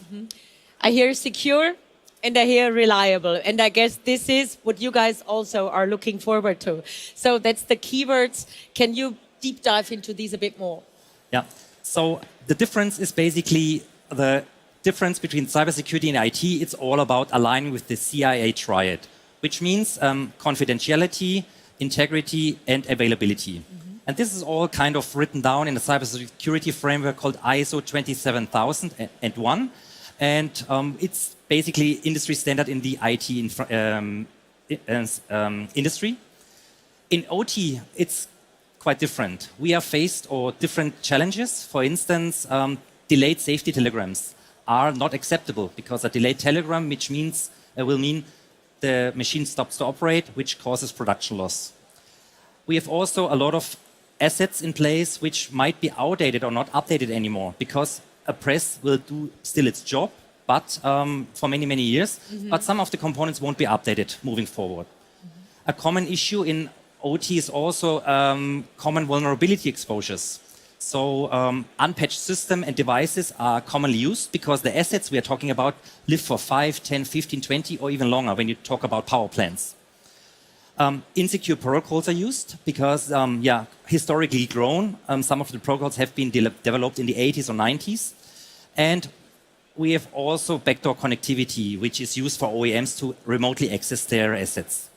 So there are various possible solutions in the market that support the secure OT-IT integration. And one of it is the combined approach of the physical segregation between OT and IT. So we actually do the segmentation with firewalls to keep everything separated from each other, that an incident does not affect other parts of the operations. And this also includes remote access or rendezvous service. The rendezvous service, that's what I like, definitely. So it sounds like a complex topic. Do you have any concrete examples? Yeah, it's actually complex. And we as Siemens work with organizations in all vertical industries. And we have a global team of experts to support our customers and support them with an extensive range of OT cybersecurity frameworks. And that's actually our asset. That's what we do since many, many decades. And this is what we want to help our customers with. So we can actually act and react on customer-specific security requirements and concerns within their specific industry to comply with their legislation or environment. So this is the foundation to give us our customers the best advice. Okay. Do the customers listen? when you tell them? I mean, for sure, cybersecurity, no doubt. Yeah. I hope they listen. Cybersecurity needs to be considered at any time. It's Correct. important. And we always say, after you had some alert, it's too late. You need to be prepared and have to have it first. May I show you an example of the water wastewater industry? Yeah. Because I guess this showcases exactly what content and support we can provide as an organization. As you can see here, it's a quite not nice schematic drawing of a water wastewater treatment plant. And you see at the bottom the mechanical treatment, the biological treatment, sludge treatment, and the powering of the plant. And on the right-hand side, the telecontrol, because when you look at a water treatment plant, it's wells, it's pipelines, it's basins to be controlled, pumps which need to be controlled remotely. And we are faced to a various amount of protocols which are not used in IT at all. For instance, with the power supply, it's IEC 61850 protocol, which is a layer 2 based protocol in some instances. And on the telecontrol side, we have DNP3, IEC 104, Telegram, OSINOUT, ST7, which cause a various amount of protocols which an IT people usually don't know about and can't secure properly. At the very top, you see a demilitarized zone to keep the networks from each other logically separated. And in the middle, you see two countermeasures, the terminal bus and the plant bus, to ensure that one incident does not affect other incidents. So this is a typical example of us, how we showcase the vertical insights, the domain how we actually own, and how we can help our customers. Because this describes pretty much holistically how a customer can create a secure plant. So in regards of cybersecurity risk management, that's a difficult word. of OT, critical infrastructure assets. How do we really jump in here in order to help? So we at Siemens help with providing domain know-how, as mentioned, and we are subject matter experts in all areas of the OT, IT integration and cybersecurity, such as we can provide network architecture and cybersecurity frameworks. This will cover water, wastewater, as pointed out already, but we also offer this as example for automotive industry, intralogistics, rail and transportation systems, power generation and distribution system. So you see a lot of critical infrastructure, which we are now phase two, looking at the east of us. That's really present topic. We offer also purpose-built industrial products and solutions. And we can support our customers with consultation and professional services such as network designs and architectures, security engineering and optimization, ongoing cybersecurity management such as security monitoring, continuous threat detection, and vulnerability management, all to support our customers who might not have their own knowledge or capability to do so. And on top of this, we want to enable the customer's workforce. So we offer also trainings for the OT network engineering, the technology trainings, and cybersecurity awareness trainings. So you can say it's safe with Siemens, and we're the right partner to help organizations to solve those complex OT, IT integration and cybersecurity challenges. I'm very convinced, and that's why I'm sticking with this company and this topic for more than 15 years now. Okay, I have one question jumping in here, just in my mind. I mean, I said before, after you have an alert, it's too late. Does it matter how big or a project or a company is in regards of focusing on cybersecurity topics? No, it will actually affect all industries, and I don't want to actually call any threats in regards to that, but it's happening at some point in time, and it's all about mitigating the risk. And we want to help to ensure a continuous operation with our customers. And depending on the industry they're working for is legal requirements or actually just business continuity to avoid production downtimes. I mean, you've been here at the fair for one day. Can you feel that the customers are more alerted, that they're asking you more detailed on how they can kind of be safe? I guess when you look around and you see where the spot of cybersecurity is. Where is it? It's over there. Oh. And it's super busy and crowded all day long. So a lot of good questions and conversations. Yeah. And I got the feedback of some colleagues browsing through the whole exhibition. There are not many others who are considering or taking care of this topic so constantly or prominent. I think we're in advantage. We have lots of experts, lots of customers where we see different cases that we can work on. Yeah. To work on, how long does it take really to analyze and to find the right concept? It strongly depends on how mature the customer is in regards to cybersecurity. I guess the industries like water, wastewater or energization is quite mature because it's done since many years as a legal obligation. Other industries are now tapping into this and it will increase more and more. So it strongly depends on the local capabilities, but we can help from the very beginning to the very last piece of the puzzle. That's word, huh? That's pretty convincing. Daniel, one thing, is there any industry where you say this is definitely critical? I mean, we're talking about energy, we're talking about water, but is there anything else where you say you gotta focus on this now? It's coming more and more globally. Food and beverage, for instance. That's one of the next topics which is not well regulated yet, but moving forward it will. And there will be other industries following. But basically it will affect all industries. And yeah, we hear it almost on a daily basis. Another company has been hacked and it's all about mitigating risk. And it's, thinking for business continuity, not optional anymore. No, definitely no option. Yeah. That's right. You got it under control, Daniel, I would say. Let's click on the slide where we see the booth for those who are joining us virtually, that they also see the position at the booth where we can find you and the colleagues. Yeah. Last slide. Yes. So we are happy to help and are available on one hand side on this cybersecurity booth right next to the pillar of the production and transparency. And on your left-hand side over there, where the rugged scalance cabinet is located with the dialogue station. So You and colleagues will be there. You will consult, you will listen, analyze, and give like first ideas or bring use cases from other customers where we have really cool examples where we were able with our solutions to support, right? And we are happy to. Okay, super. So I would say that deserves a great applause to Daniel for this introduction into the topic. Really, I love it. Thank you so much, Daniel. Perfect. I'm going to go with you because Melissa is our next presenter up on stage here, and we're just doing shifts on stage. All right, so I'm not hearing myself. Can you hear me? I can't hear me, but give it a few minutes. Oh, give it a few seconds. That's how fast. You know, that was data as well. So please allow me to quote from the CEO of Siemens Financial Services. Yesterday, she said that unlike precious materials or precious resources, namely gold or oil, data is infinite.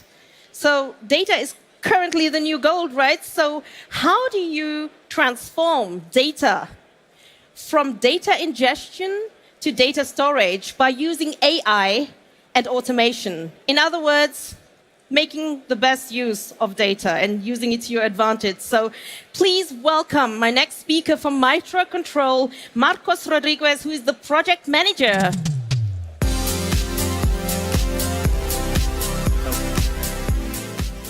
Marcos, are you good? Yes. Great. So the stage is yours. Look at all the people and tell them what you have to offer. Good morning, everyone. We are Mytra, Spanish engineering that works in projects related with innovation, cutting-edge technologies, and the use of this information to create the use cases with the customers. About that, we are going to show you the different steps of a whole process, digitization process with a specific client, from the ingestion of the data to the treatment this information and the create of this information related with use cases that are interesting for the customers. We are going to start with the first step. The first step is the ingestion of the data. In this part of the project, we have our own application that have all the information, is a system distributed in different agents that are distributed in the stations to ingest this information and use this information. It's a system that is based only in the protocol of communication, is not based in the brand, the kind of devices or the equipment. We have this information to treat, to send this information to the broker of netting, and after that, use this information to upload to a platform in the cloud or for other uses. In this case, we are using the technology age to deploy, to have less maintenance of the system. This is to isolation, utilization of the resources, and we are going to separate the part of development and the production systems. After that, to the use of this data, we are going to store this information. We have two options, with an on-premise solution or with a cloud solution. We are using, in this case, the cloud solution by the reason of 4 options or 4 reasons for us. The needs of this information, the volume of the data, the needed in the future of this data and the scalability of the different stations, the integration of more stations, the current between the IT and OT platforms and systems, and the security. It's better for us the use of a cloud solution to integrate the security system, the security application that we have. Using this data, we have netting. This is the interface of netting. In this interface, we have all the information of the devices, of the networking that we are ingesting the information. you have all the data, all the events, all the alarms, and the devices of the station, of the factory, of the cell, it depends the level, into the same platform. Okay? We are using OCOA to integrate different systems in the same platform. This is a use case that we are deploying in the water sector of a company, Canal de Isabel II in Madrid. They have 600 stations around the community of Madrid, and we need all the information in real time with the creation of different events, alarms related with the status of these stations, the 600 stations, where are the different agents of netting.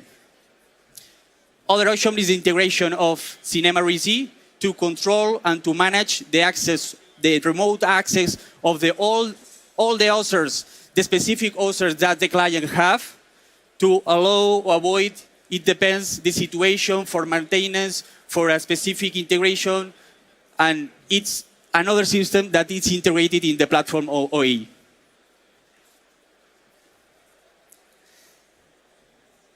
All the things, all the systems working in the same platform is the use case of Canal de Isabel II. It's the largest digitization project in water sector in Europe. We are working together with Siemens to improve the edge technology, to improve the solutions that are integrated in the platform of OA, and we are working to use this information to upload the information to each, for example, MindSphere or Elastic CM, to treat this information and the data, using this data to create use cases. For example, to know if is this a station with a problem of communication, or if is this a station with a is not efficiency station, to program or to schedule different works in this station. We have the definition of the alarms. We are connecting 600 stations in real time. We have the current between the IT and OT environment. And we have one platform including different systems like netting, Persian Dog, OA, and CM. All this information in one only dashboard, one only information for all the customers, all the clients. And in this specific case, it's important to know that this case is available for different sectors, for other partners. It's not available only for the water sector. It's available for a pharma. We are working with partners of pharma, with customers of pharma in Spain. And we are working in automobile customers to introduce this kind of solutions. And for us, it's a pleasure, the invitation of Siemens to this convention, to show you all the solutions step by step, from the ingestion of the data to the use this data in use cases that are interesting for the clients. Thank you so much.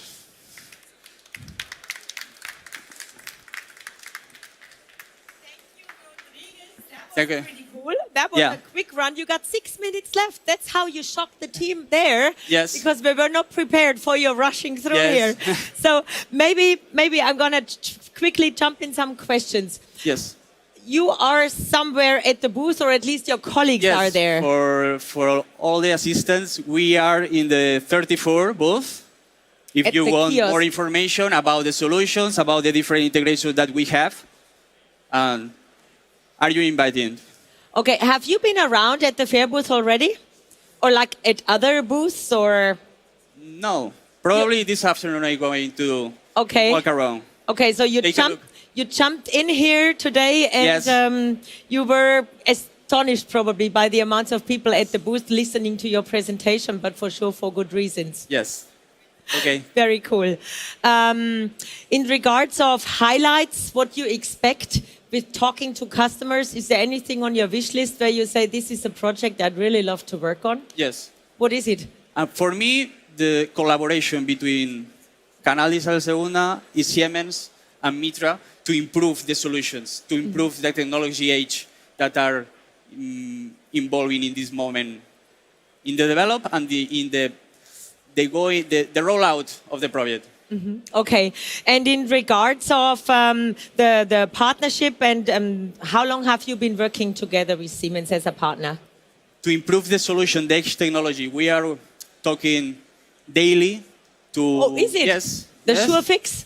Yes, we are talking daily because it's the first huge project with edge technology, and it's important to know all the details daily, and this information is in two ways between Siemens and Mytra to improve this solution and to improve our integration. Of course you need. And how did you think about starting this partnership with Siemens? Did we approach you or you came to us? It depends the project. For example, in this case, we are working in parallel to obtain these results with the client, with the customer. It depends the project. It's not... Okay, it depends whom you ask. You get a different answer, I suppose. All right. I would say this was a great presentation. For all those who are interested in talking to Rodriguez, you can find him over there. Yeah. And I say thank you. Applause for you. Okay. Really cool. You. And we're going to see some videos before we start with the next presentation on stage. Thank you. Thank you so much. Together with UMAWO, we are creating an economically viable factory of the future. From initial planning and intelligent financing all the way to final commissioning. By combining the real and the digital worlds, we are simulating an entire production facility and its workflows in a digital twin, enabling them to effectively disrupt the eyewear market with bespoke, sustainable 3D printed eyewear. Smart financing by Siemens Financial Services lowers the immediate investment hurdle and supports future scalability as production needs grow. Offering a tailored range of innovative financing, from standard leasing solutions to pay-for-outcomes models. So that innovative startups like UMAWO can take off from day one. Let's transform the everyday for a better tomorrow, together.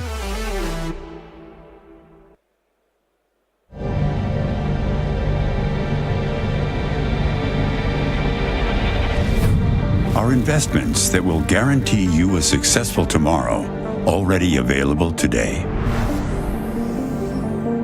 State-of-the-art technology which will remain state-of-the-art despite ever shorter innovation cycles? These questions drove us as we were developing our new process control system, SIMATIC PCS Neo. A solution that makes it possible for you to invest into the now and into the future, so you can plan with confidence. A solution that lets you build on your existing SIMATIC PCS7 hardware platform and application architecture, so that you can rely on your established engineering know-how and ensure that your investment is protected over the long term. With SIMATIC PCS Neo, you can preserve your plant and get ready for the evolution to web-based process control technology whenever you are ready for it. Take control of the future by shaping it today with passion for process control.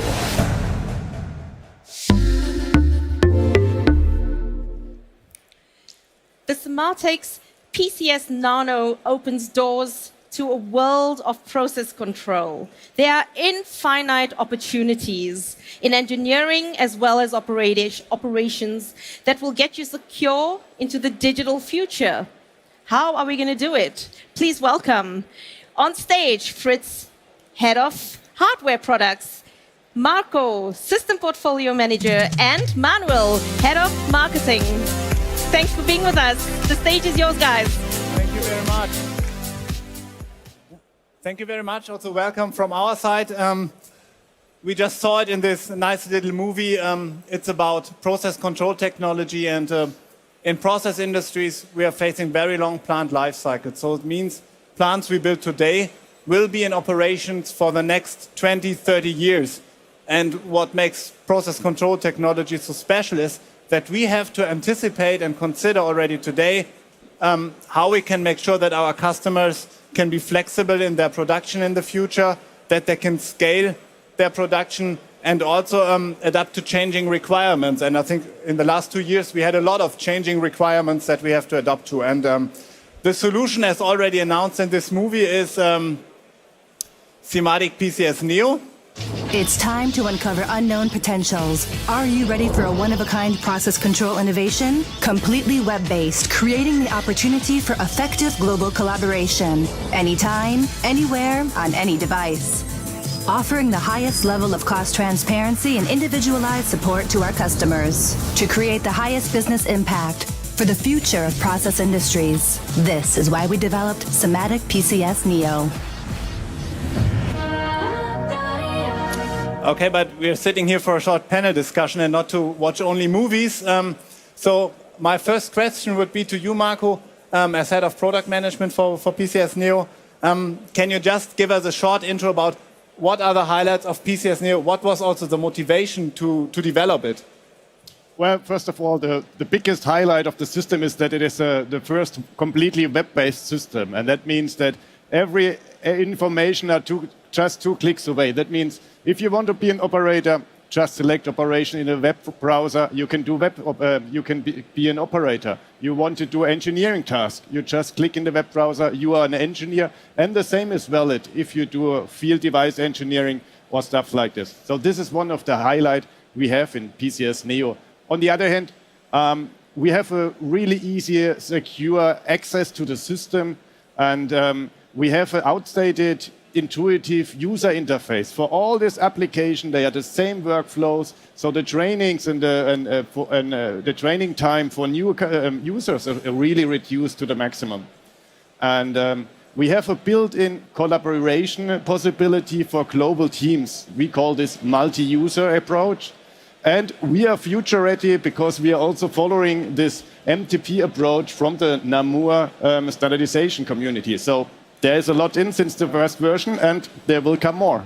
And maybe one thing, maybe I missed it, but SIMATIC PCS Neo is completely web-based. So the system can be operated not on engineering stations or operator stations as we are used to do it today, but basically we can involve everybody with an office access and a current and an up-to-date browser, and make him work with us together in a project, right? Right, yeah. And you save a lot of maintenance time because you don't need to install dedicated PCs to make it an operator station or something like that. You don't have maintenance costs. So there's a big benefit. Yeah. So that means global collaboration is one key aspect. The access to the system is very fast, just to sum it up. And regarding the MTP approach you just mentioned, because modular automation is quite important in our industries, how did you consider that from the beginning? Well, there are 2 things. Modular automation, you think of package unit integration. So there is a dedicated connectivity layer, that's how we call it, inside the system to make it really easy and efficient to bring package units in. But to drive modular automation further, we are supporting the MTP Namur and the approach from the Namur since the first version of SIMATIC PCS Neo. And so we are ready for the future of modular automation. Yeah, and just to prove this also, we have customers like Merck or Evonik who already set up their plants with PCS Neo and who are very confident with the MTP approach. So yeah, talking about the highlights and the flexibility, but I think what's also important is we're here at the SPS Fair to introduce the latest version of PCS Neo, version 4. And it's maybe you can give us some inputs about the highlights. What did you improve? What kind of new features did we develop? With the new version 4, we focused on large projects. And so we did a lot to support this target. So for example, we will scale up the system to up to 64,000 process objects, which is around more than 100,000 IOs. So it's ready for big projects. But as well as we already used in the past versions, it's there for small applications. So we can scale the complete portfolio, the complete plant. And we did a lot to support large projects. So we have bulk engineering possibilities inside.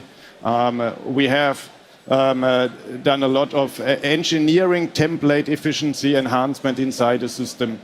And of course, there's a lot more. We have stuff inside for operators. They can create trends. We have now a diagnostic support, diagnostic and maintenance support for diagnostic engineers. So there's really a lot. But what is another really big highlight, and that's why Fritz is also here with us, we have added new hardware to our system. One is a gateway called CN4100. And we are supporting the next generation of our controller, and this is the S74100. So there's a lot in. And just to jump in, because what you will see today is we are launching a new process controller for process industry in all 25 years around. So it's quite something big, something very innovative that we are showing here at the SPS fair for the first time. And therefore I'm really happy that Fritz is with us. He's head of product development, and it's basically his baby that we will see today. But maybe the system will introduce itself first. And so now, yeah.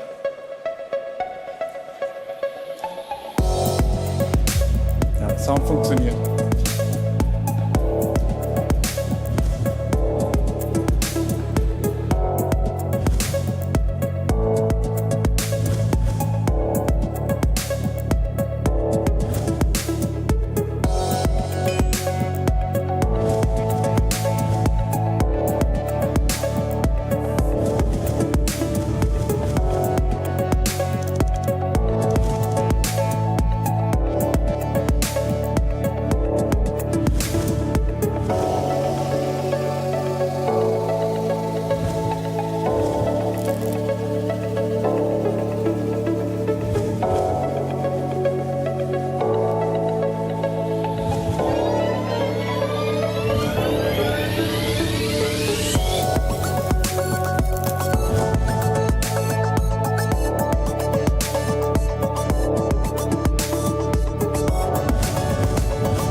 So, yeah, Fritz, we just saw it, the new controller, and for sure we have it over there to show it to you.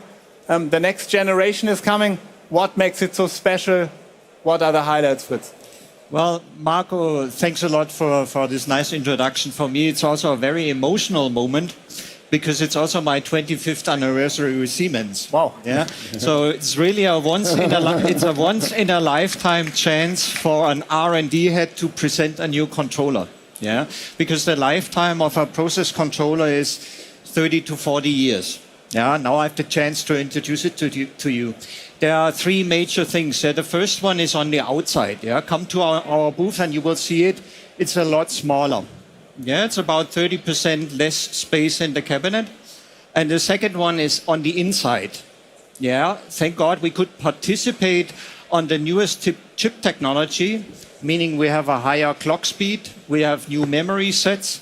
So we basically enhanced the whole controller to have more speed, more power for our users. And the third one is a non-tangible requirement which all of our customers want. It's compatibility, meaning they can reuse the program, they can reuse the interfaces of the controller and therefore keep the investment. Yeah. So keeping the investment, something that is really important when we talk about decades of plant life cycle, is what do we tell to the installed base, the people that are already using our S7400 controllers about this? Yeah. See, first of all, again on the outside, exact same interfaces, meaning two Profinet interfaces and a Profibus interface. So Profibus can be reused and the Profinet interfaces can be reused, meaning you plug and replace the controller. Simply it's smaller, so less cabinet space, no problem. So I think that's a very, very good benefit for our customers. Yeah. And I think we still have some time for the other innovation that we Marco just announced. So the control node 4100. Would you just give us a glimpse about what are the use cases? What can you use it for? Yeah. See, the control node separates the control network from any third-party network. It has a built-in Linux firewall to separate control networks. For example, a typical use case is MTP, as Marco mentioned. So you have a plant section going with OPC UA, for example. Yeah, you can configure this plant section with the same tools in PCS Neo. It's fully integrated. So it has function block sets with CFC, and you can then configure the communication to the third-party device. Yeah. So thank you very much. And with this, we would really like to invite you to our booth to talk to the experts, have a look at PCS Neo, see how you can use it on a tablet, for example, for your project. Discover the new controller. We have a nice little social media campaign running over there. So just feel free, you will not miss us. The big blue scrubber model will guide you the way. And with this, yeah, welcome and thank you very much for your attention. Thanks to the three of you. Great presentation. It's always cool. I'm going to sit down. We still have 3.5 minutes left. Hey, guys, now the spontaneous questions will drop in. So have you been around at the fair booth already or at the fairground? Yeah, well, just at the Siemens booth. Well, you know what they say? In Nuremberg at SPS, when you want to know what's really top of the notch and you need to know all about automation, you just go to Hall 11 to Siemens. So it's the right choice. It's unbelievable, yeah. I mean, so many people at the SPS fair, it's just amazing. I've never seen actually so many people. Maybe it's because after Corona, 3 years past, yeah. Now we have the first time that we can be here and it's just unbelievable. Also, all these people looking at us. Yeah, I mean. Well, I think this nice. is due to the topic and your presentation. Everybody is keen on knowing what's going on in the pharma business and how you can control your systems. Emmanuel, I mean, you've been around lots with customers. Is there anything where you say this is what they definitely focus on lately in matters of all these changes? Yeah. So basically, the whole web-based approach of PCS Neo is what makes it so special because, as said in the beginning, they really appreciate that it is much secure. They can scale it up so easily. And for sure, the access to the system is super fast and you can include, for example, project stakeholders all over the world. So if you have an engineering hub in India, just invite them, send them a link to a browser. They can work remotely, but they can engineer within the system. This is something which is not possible today. Or imagine a use case like a loop check. Today, the people are going with the plans, pen and paper to the field, do the checks, and then report it back to their colleagues. Now they take their DCS on a tablet, do the corrections, and have the documentation in their database. So no loss of information, more transparency, more reliability. So that's what our customers see, and we see that it's so crowded over there. And we should have planned with some more booth stuff today. And the last is it? Yeah, definitely. Okay, but the good idea is about if you don't talk to our colleagues here, we do have a virtual event coming up on Tuesday and Wednesday next week where you have the chance to talk with our colleagues in the virtual event. It's SPS Live. Go on our website and you find more about these tech virtual days where Manuel and our colleagues will be available for more information if you miss them today. Yeah. So just a small advertisement on Tuesday evening, I think 6:30, we will be online to give some more insights and also show Neo live in some sequences, so there's maybe an additional value add. And also Fritz? But please come to our booth. We actually have 4 controllers there, and you can really touch them live. Yeah, you will be surprised. Yeah, it's really very cool. And it's a chance to see the PCS Neo new version in live and get a demo if you have time. Please come over. We are happy to support you and show you the highlights there on the real system. Okay, word. And you should take them serious and join them to walk over there to the gas scrubber. Really cool exhibit, I have to say. Very impressive. All right. Once more, big hand of applause to the three of you. Great presentation, great topics. Thank you very much. Awesome. Enjoy your time at the fair booth further on. Thanks, Manuel. All right. So how are you doing? Everybody fine? That was a nice presentation from process industry, huh? Cool. Wow, well, we're diving into the power distribution, energy efficient systems now. Shala Günaydin is my colleague who will be coming up on stage later on. She's responsible for our circuit breakers. Digitalization definitely is everywhere. There is no doubt about it anymore. And it certainly does not stop at circuit breakers. But what about upgrades? What about new features? What about being sustainable? This is what Shala will inform us about after the video.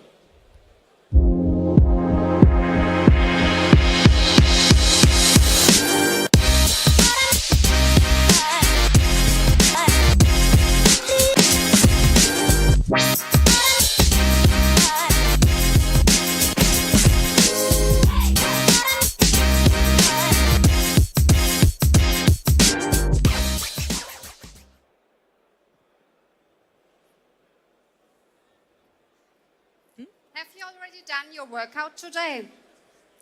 When was the last time you have run out in nature? Fresh air and nature motivate me to give my maximum performance. Probably you're asking yourself now what I'm talking about. What does this do with Siemens, with my business? So, coming back to business. First of all, a warm welcome to all of you. My name is Shala Günaydin. As already mentioned, I'm the marketing manager responsible for the central circuit breakers at Siemens. While running out in nature, it occurred to me that air circuit breakers are the long-distance runners of low-voltage products. Let me explain why. When installed, these protection devices have very long life cycles. But on the other hand, basic power distribution doesn't really change, as long as there is a significant change in the application, of course. That's why we focus, first of all, on maximizing our product's quality, reliability, as well as its service life and repairability, of course. In the end, it's an investment and not a disposable product. Under laboratory conditions, for instance, the lifetime of an air circuit breaker has been shown over 200 years. Wouldn't that be a good goal for all of us? Demands on the electrical infrastructure have changed enormously in recent decades. In addition to the traditional protection and switching tasks of air circuit breakers, they are constantly having to meet more and more complex functional requirements. Requirements like metering data, communicating to higher level automation and energy management systems, and much more. This is due to new guidelines, higher electricity rates, and greater automation, of course, but especially by increasingly distributed energy production and ever-present digitalization. For all these reasons, we now have extremely rapid innovation cycles. Technical changes have never happened so fast. Digitalization and technical progress are two of the main trends of our times. Both development and product life cycles are becoming shorter, while product diversity, complexity, and cost pressures are growing. This is also true for human life, but mostly in the field of electrical technology. What I mean is that a long-distance runner doesn't become suddenly a sprinter. He, she, it will remain a runner, like our familiar basic protection device, in that case, the air circuit breaker. How to be more sustainable with upgrades. Now we are coming to the focus of my presentation. If you follow closely, you can answer the question yourself. Technological innovations are never ending. What was state of the art 10 years ago barely meets today's minimum standards. This is true for circuit breakers in the field of low voltage power distribution, but as well as for our smartphones and home computers. The existing switchgear, therefore, needs functional adjustments at shorter and shorter intervals, while operators are facing growing cost pressures. And this means that equipment, the component with the longest possible life cycle, offers operators critical added value and a high degree of investment security.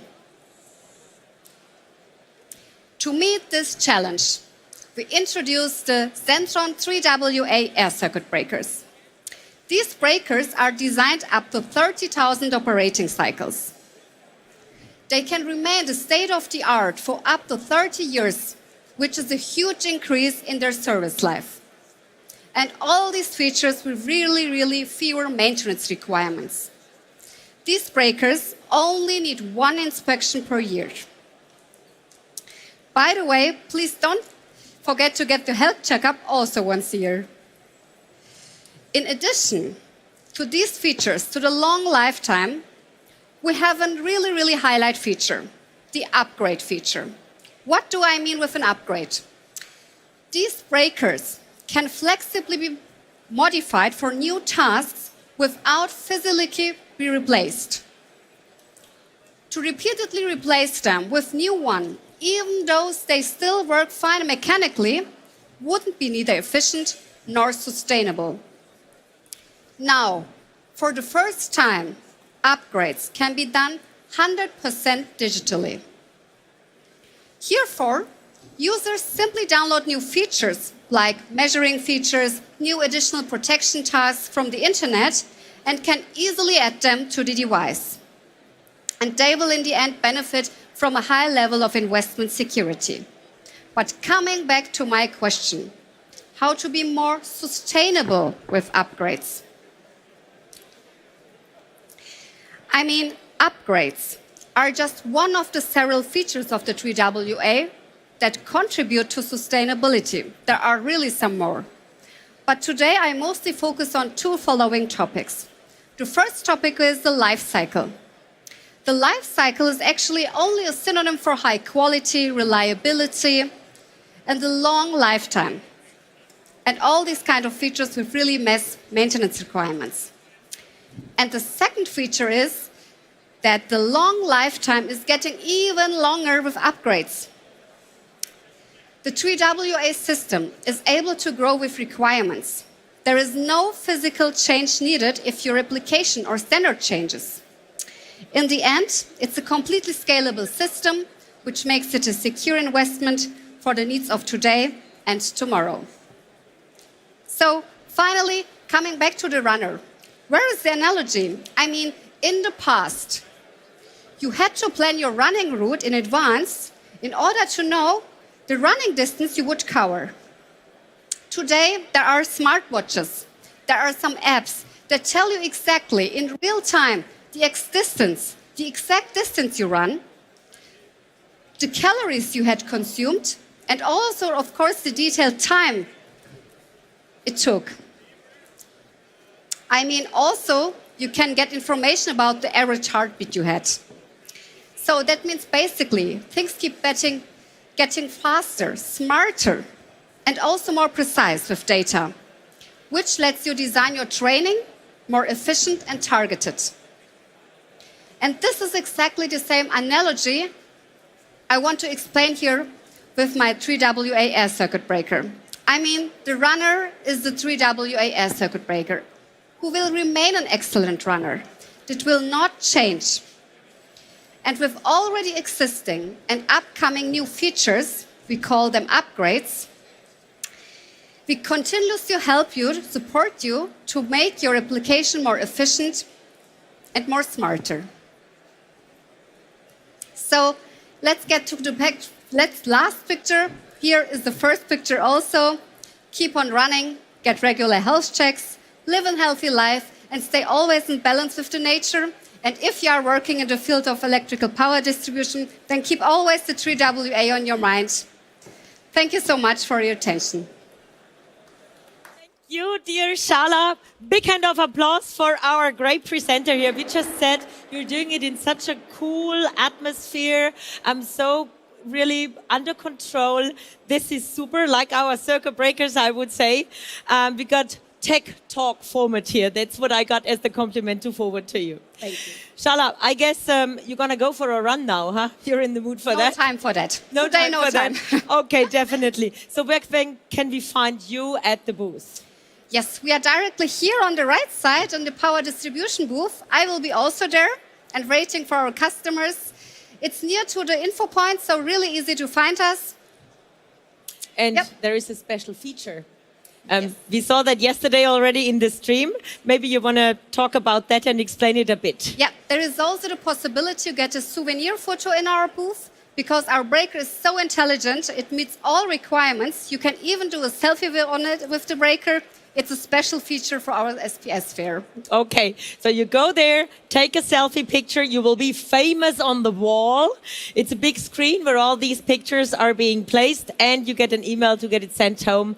So you will think of your visit at Siemens, which is great. Shala, a big hand of applause to you. Thank you so much for the presentation and the topic on stage here. Thank you. Well, ladies and gentlemen, what about taking a seat? We're talking about food and beverage, so I think that kind of fits very well together. Take a seat, give your feet a break, and enjoy the next presentation coming up. We're going to tell our hostesses to serve some water for you, some refreshments and coffee. So it's going to be a perfect lunch break to listen to our next presenters. The topic is the autonomous systems in the food and beverage industry. Flexible and quick changes in the production are required, and it's highly automated processes. So how do these two things come together? Key trends are shaping food and beverage production. I mean, we all see that there is more individual products on the line, and it requires also clever adjustments in the logistical processes. So how can the implementation of AGVs become easier? That's a topic, nothing that they've been in that business so far. And our two experts coming on stage now, they have the answers. So let's welcome on stage Rivki Vinanto and Andre Luis Jablonski. A big hand of applause to you. All right. So, flexible, move around, and safety. That is our topic today, autonomous system in the food and beverage industry. And you know, I'm a lucky guy. Why? Because I have one expert here, Andre. Thank you. Then we can talk about it. Andre, it's really nice to meet you here. Thank you. I'm really excited to be here. How are you doing? I'm good. I'm always good. So, let's go drink some coffee. What do you like for drink coffee? Oh, my coffee, I normally drink it black. And how about you? I love black coffee too. May I ask you, who likes black coffee? Please raise your hand. Oh, nice. Okay. And who likes that with milk? Please. Good to see.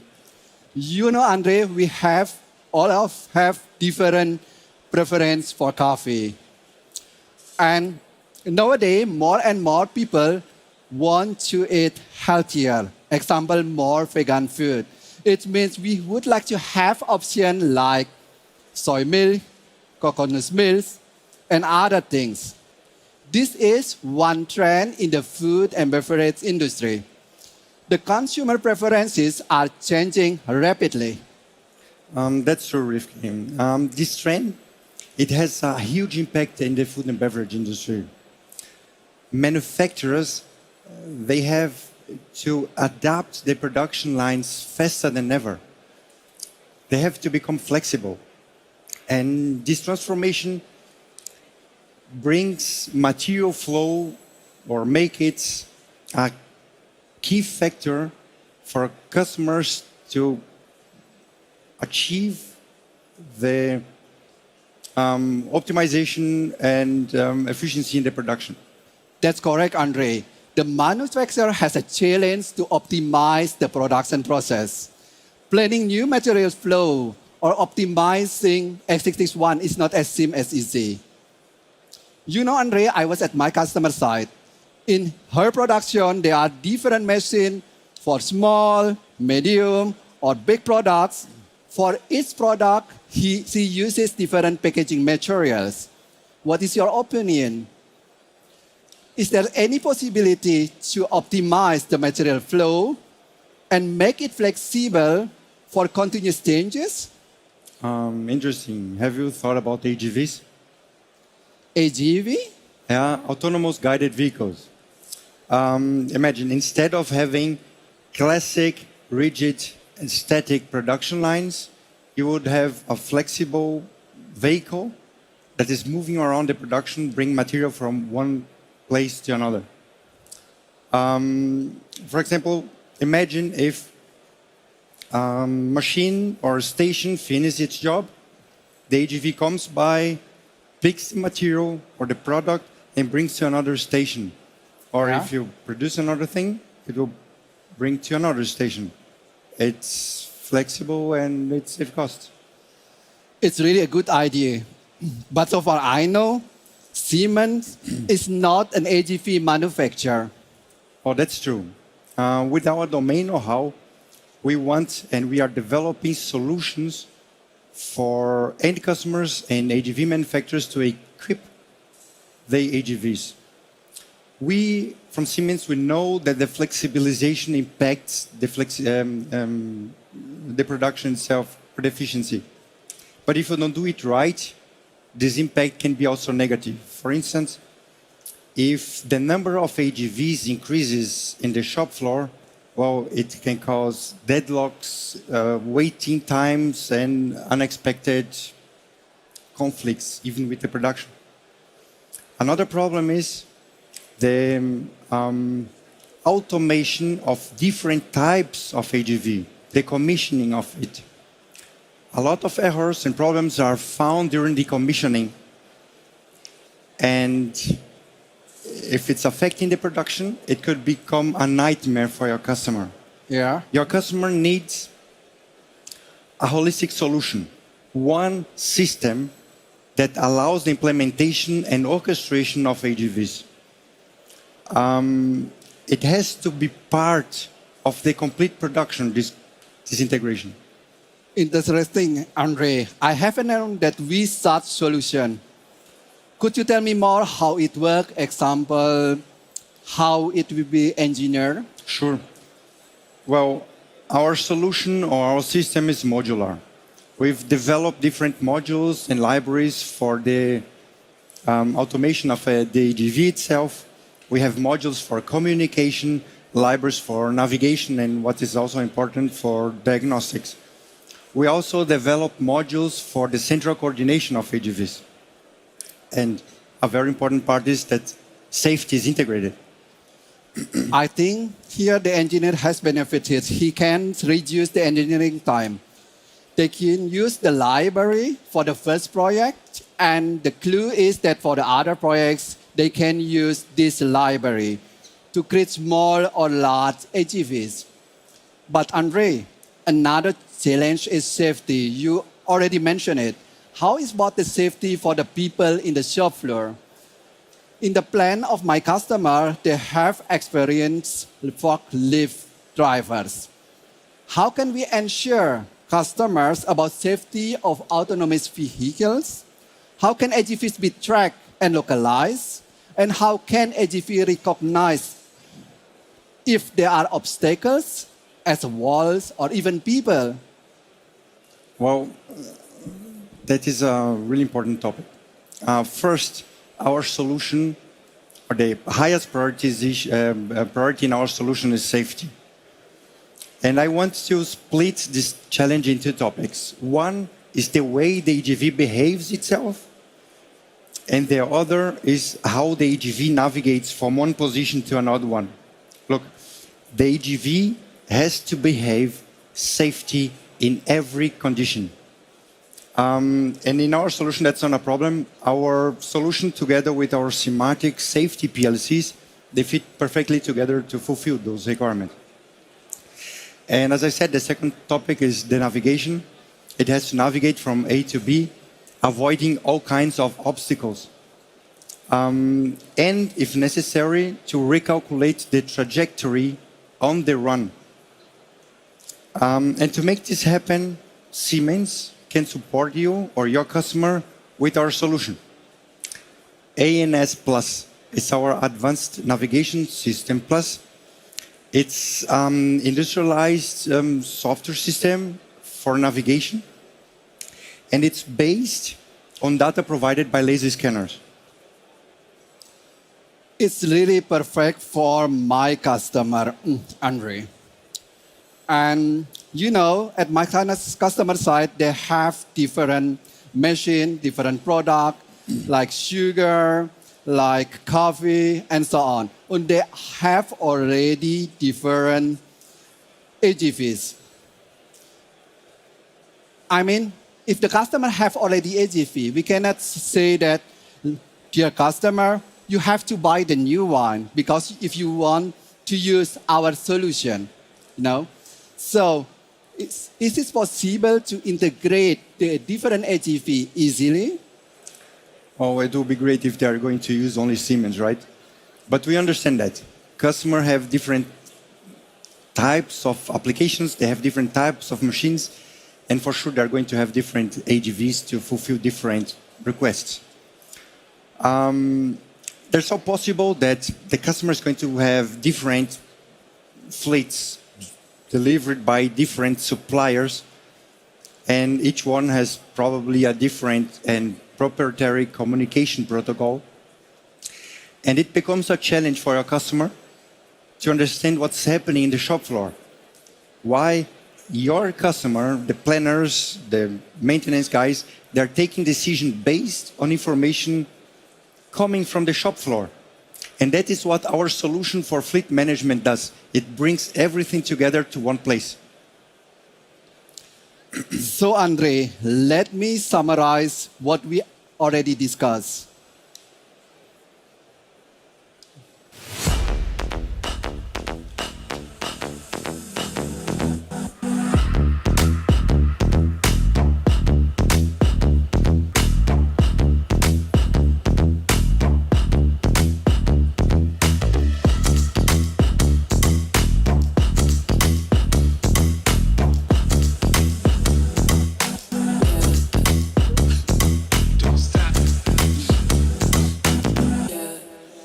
So, with our solution, our customer have following benefits: efficient engineering, integrated safety, and central coordination. Is there anything that you would like to add it, Andre? Well, Rifki, you know, to automate AGVs can take very long.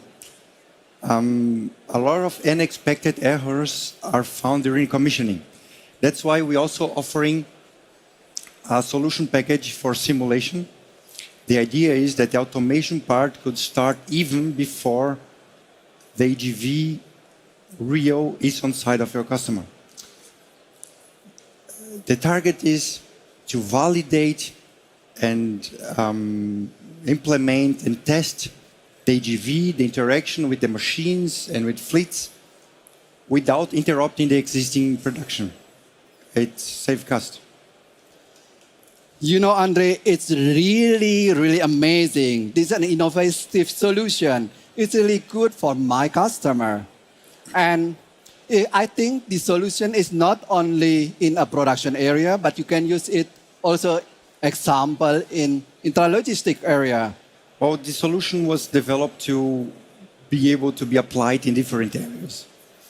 AGV systems with Siemens help our customers to turn complexity into advantage. Internal material flow can be improved much easier. But let me summarize what we've just discussed. Siemens developed, or AGV systems developed with Siemens bring follow benefits to the customer. One, increased efficiency with our simplified engineering. Yeah. Reduction of the risks with our integrated safety. Flexible reaction with our central coordination, and cost optimization with our digital twin. Amazing, Andre. And what is the magic word for this solution? Oh, it's called SIMOVE. That's our scalable solutions for AGVs. And now you are prepared for the futures. Thanks, Andre. Today I have learned a lot about autonomous system. If you would like to know more detailed information about AGV and CMove, then you can go to the Cluster Digital Enterprise over there. Our colleague will answer your questions. And so, Andre, it's really nice to meet you here. I have to go now. See you next time. Bye-bye. Next time. Bye.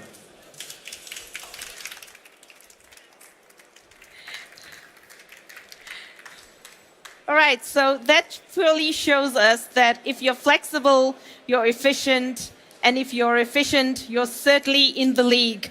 So now let's move over to the future of SCADA. So what does a batch system need in today's world? More flexibility, reliability, long-term availability, maybe even fully integrated and module? I'm sure there's more questions, so let's ask the professional guy here, Andreas Sintel, vertical sales in the food and beverage industry at Siemens. Join us. Hi, thank you. The stage is yours. Thank you so much. Hi. Do you know what milk, beer, a soft drink, tires, paint, and animal feed have in common? Well, I will tell you, they are all produced in a batch process. So that means you put a lot of different ingredients in a vessel, you mix it, you heat it up, and hopefully you end up with a product that has a good quality.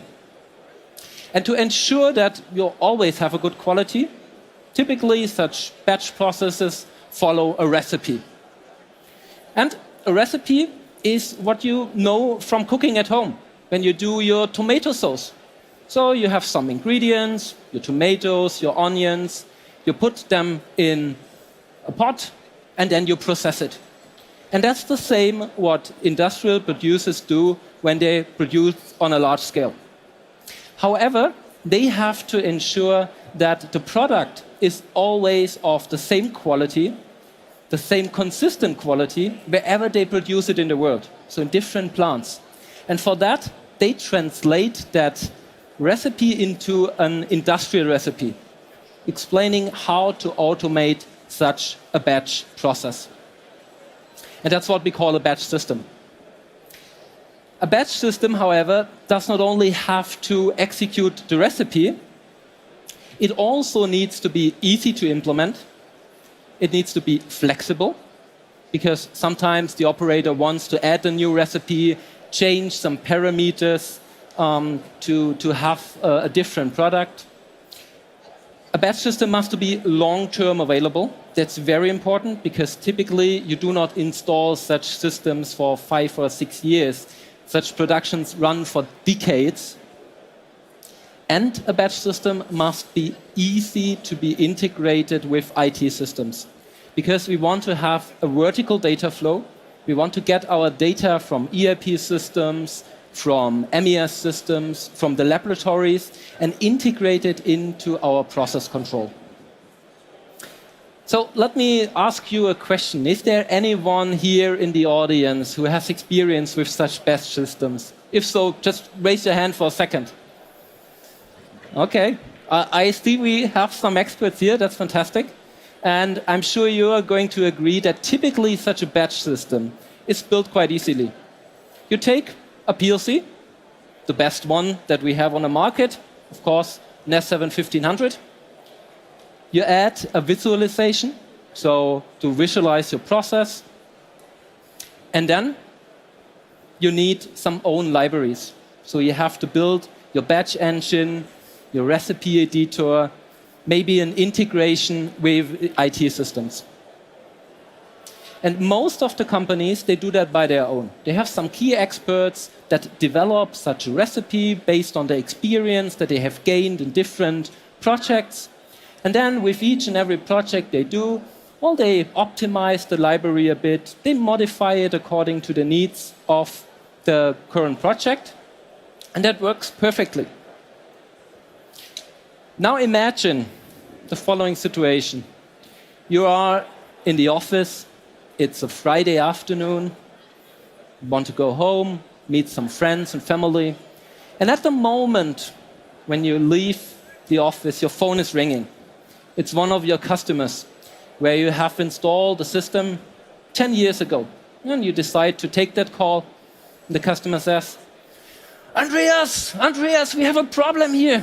We did a little modification. Now the production is not running anymore. We need your help. You need to fix that immediately. Well, the engineer who did that implementation that time left already 5 years ago. You have nobody who has an idea how that specific recipe engine was implemented. But you want to help the customer. And that's the moment where you realize you are in deep, deep trouble. And to avoid such situations in the future, we have developed C-Star. And C-Star is a standard out-of-the-box recipe control system from Siemens based on standard technology. We take the 1500. We add a SCADA, a WinCC, for visualization.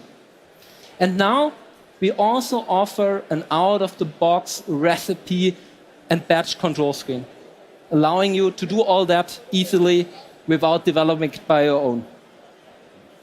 And on top of that, we add a material transfer management, order information, order scheduling, reporting, IT interface to easily integrate with ERP systems, and a process data recording.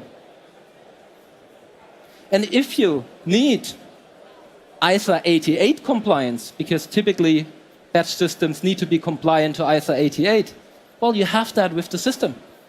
You do not have to develop that. The system is by default ISA 88 compliant. And that brings you a lot of benefits. So first, you have less engineering effort, because you can use that standard functionalities. You do not have to develop everything by your own. You get automatic updates. Whenever there is a bug fix, a security fix, new functionalities, you get it automatically with the new software. It's globally available. So wherever you do a project in the world, you find someone who has experience and know-how how to do a project with C-Star. It's highly flexible. Well, it gives you the flexibility and also your customer. They can change the recipe when they want. And you have the flexibility that you are not dependent on one or two key persons in your company, because you find an engineer with experience everywhere in the market. And even if you do not find someone in the market who can engineer with a C-Star project, you can easily train them. 1 week of training is sufficient to be able to do a project with C-Star, if you have TIA portal knowledge. And as all this is based on, let's say, the latest technology with the 1500 and the WinCC, you are sure that you have future-proof technology. We have introduced C-Star to the market actually quite a while ago. So we started in '94 with C-Star based on S7400. Then we further innovated it, built in new functionality. Back in 2018, we started the support of the S7 1500.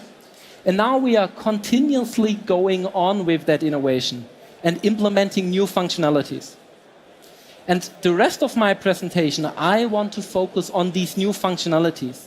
What is going to happen in future, in the near future, and on which concepts we are working on with C-Star. The most impressive one, of course, is the visualization. C-Star, as said, is built on latest technologies, and in the next step, we will have a web-based visualization. That means you have all the benefits of a web-based interface of HTML5, access anywhere, anytime, installation-free clients. So that means you just need a device with a browser, and you can easily then get access to your visualization. And a side effect, it also looks quite nice. Besides that, we are also looking into new concepts. How does the production of the future look like? And one very important topic at the moment, especially in the chemical industry, is plug and produce, so modularity. How can you easily modify your production, add new equipment when it is needed? How can you buy a new module and get it running in your production so that you can also use it in your recipe? Modular concepts are very important to do such things. We are supporting that with C-Star. I don't want to go too much into detail now, as I know right after my presentation we will have a dedicated session for that. But modularization is, let's say, one concept where we believe, also from a SCADA perspective, that this will change the industry tremendously. Another new technology is artificial intelligence. So this is something that really can help you to improve the efficiency of your production process. And how do we do that? So in C-Star, we have all the process data already in the system. We know how you produce, when you produce, what you produce, and now we are taking that data and we're feeding an artificial intelligence with that. And based in this artificial intelligence can identify anomalies of the process based on the historical data quite easily. And then we train a model, and with that model, we then can observe and control, supervise the online process, giving the operator notifications if there is something going wrong. And if we have a really good model, we can also predict what is going to happen in the future. So saying the operator, if you proceed like that, well, you will run into a problem. But best you react that way, and then you can avoid a problem. So artificial intelligence is another game changer that we are going to put on top of C-Star, giving you the possibility to optimize your batch production quite easily. And with that, I want to say thank you for listening. We have a lot of innovations in our basket, but not enough time to present all of them. I would like to invite you to add me on LinkedIn or come to the stage later on or next to the stage, have a discussion if you have any questions about C-Star and how we are going to change the SCADA batch production of the future. Feel free to reach out to me directly. Thank you very much for listening. Thank you. Andreas, thank you very much. I will follow you on LinkedIn, don't worry. All right, so now we know what the future looks like, and a little heads up to you. Thomas, our tour guide, is going to take each and every one of you right now by the hand to the cybersecurity station over there. And right after that, he'll guide you through to the predictive maintenance pillar to talk about Senseye. He'll show you a showcase there, so just so you know what's going to happen here. And right after that, you have the opportunity to go to the Xcelerator booth right there, where Sebastian Wolf is waiting for you to ask him questions, so don't lose that opportunity. Enjoy this tour guide. Over to you, Thomas. Thank you very much, and welcome to the little guided tour here. We are here in the cybersecurity area. Why is cybersecurity so important? Because with Siemens, we are an enabler for digitalization. But with the connectivity, you are connecting your devices to the internet. There are some threats from attacks from hackers who wants to have access to your devices, and this must be protected. And therefore, you need a really, really consistent approach to protect the outside, the networks, and also your products finally. I will show you our defense and dev concept on a little animation here. So here we are. Here we have all solutions around cybersecurity. And what is really the key message? We can protect your overall infrastructure with our defense and dev, from the plant security. The plant in total can be secured here with different solutions, with access protection. nobody or enemies can't have access to your production facility. Also important is to secure your network, right? It must be highly encrypted. You must have demilitarized zones that only limited persons have access to your connectivity, and also zero trust is something we invented here new. With the TIA portal, we have a direct access only to limited persons with Z-scaler applications, so highly encrypted, a really powerful solution. And also firewalls are really, really important to secure the entire facility. Last but not least, also system integrity. It's very, very important part. There we have a tier portal, our engineering tool, user management. You can give different rights to different persons, and in the end, you have a full control and a copy protection, what you need to secure your plant availability. All right, so this is the update here, what we have from cybersecurity, defense and dev, your solution for securing your assets. And think about the next stop here. We are, by the way, it's so crowded here, so it's such a fantastic feeling after so many years being back here. And your customers enjoying our fair models here. And there you can see what is really important for having a constant production. A constant production should never stop, right? But how we can ensure that? Have a feeling the health status of your production line. The enabler for that is predictive maintenance and edge and cloud connectivity. With such devices, you can monitor your assets and you know exactly what's happening. And with Senseye, our new cloud-based solution, you can measure entire facilities very, very easy. And by the way, it's a cloud-based solution. You can install it everywhere on your devices, and you can make predictive maintenance. So you decide when you want to schedule the maintenance of your production area, and this is only made or only possible when you have full transparency. And after 2 weeks, roundabout, you have a full transparency with Senseye, our solution, our cloud-based solution from Siemens. And with this, I want to say thanks, and there will be also more guided tours. So join us here in the live stream or on site in Hall 11 or next week in the virtual world. So with this, I will hand over back to Melissa or to Christine, I would say. Okay, see you. Thank you. All right, so that was a cool, very short one. Let's talk about Catena-X. Did you know that they were the first collaborative open data ecosystem for the automotive industry? Did you? Well, yes, they are. After a short video, Ingo Savilla, head of monitoring and analytics at Trump, as well as Klaus Kramer's board member at Xcelerator, will share their vision with us. But let's just check out their video.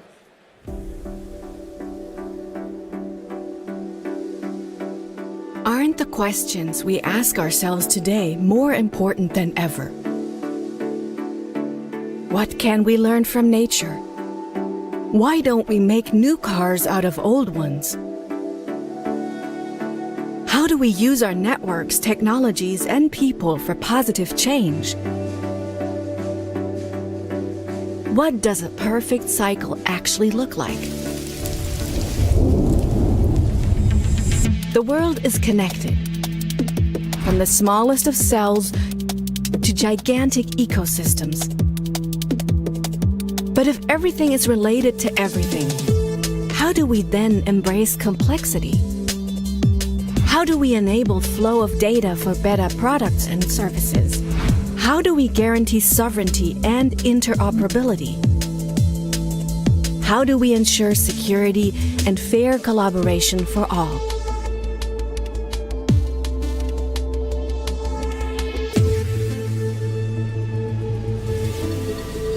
Our answer? Catena-X, the first open and collaborative data ecosystem. A system with infinite solutions for the challenges of our time. A global marketplace where everyone can create and share applications. Because true innovation only works when we work together. Catena-X creates data flow along value chains. Here, all participants can share data directly, without an intermediary. At Catena-X, information, such as raw materials and their origin, is secure and traceable, so that everyone benefits sustainably from innovations. Catena-X relies on legally tested solutions and standards, an environment with clear rules and guardrails. The network of networks, in which you decide with whom and with which applications you exchange data, for maximum sovereignty and security. The solution for connected digital services and new business ventures for everyone, from global corporations to small local businesses. Through the flow of data and fair collaborations, we can face the challenges of the future together. Because the future starts when innovations and data flow. Because it starts when we take a leap of faith and pioneer. Because it starts when we share ideas and work together. Together, we are writing the code of the future, a future with new opportunities, a future for everyone. Because the world of tomorrow is the sum of the decisions we make today.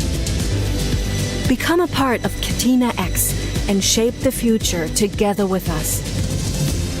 Catena-X, the first open and collaborative data ecosystem.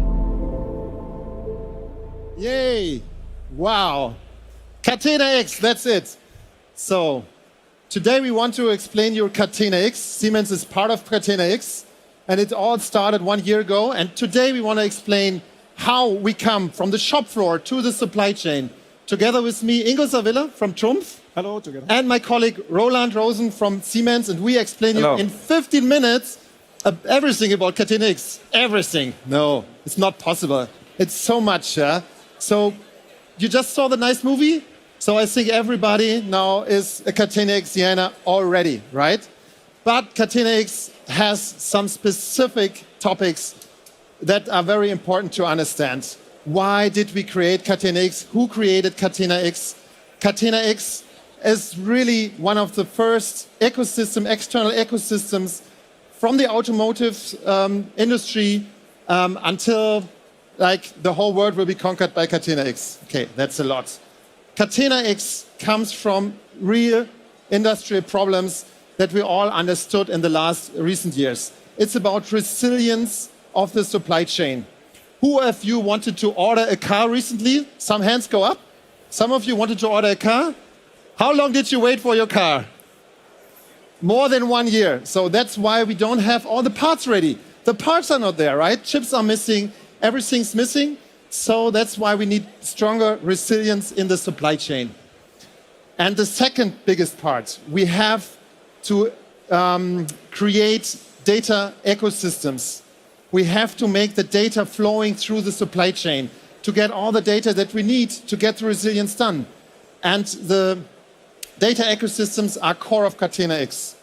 Another big important issue, new laws come in place. We have the Supply Chain Act, we have data acts that are coming, new laws. In German we say Lieferkettengesetz, and we need to get the answers how to fulfill all the laws, all the regulations that come up in Europe, but it's a global problem, right?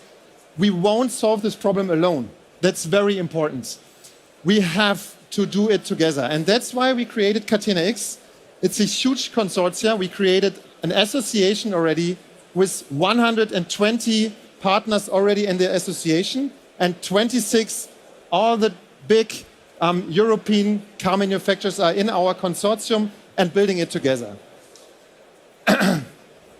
Catena-X wants to make the data flow through the whole supply chain, from the smallest and medium company producing parts in the automotive industry to the big OEM, to the Mercedes, Volkswagen, BMW, and plus it also incorporates the recyclers, because in the future we need the parts back from the recycled cars to get it back into the manufacturing again. And if you look at this picture here, you see that the data has to flow through the supply chain. And all the partners in the supply chain have different applications. So we need to make sure that the applications are interoperable, working together and being able to really make this work, right? So it's a matter of everybody. It's an ecosystem problem. And we're talking about 275,000 companies with multiple sites, multiple people they need to use the applications. And all those people together is a huge new market. And this market needs to be fulfilled with different applications, right? And now my question to you, Ingo, is, you are as a machine builder, what is your stake in Catena-X? What's your perspective on Catena-X? So thank you very much. Oopsie. We have it. Sorry. So I get it. Thank you very much for your question, Klaus. So, and my answer in this is, as soon as our customer in the automotive industry connected or integrated in Catena-X, so that's an important thing for that.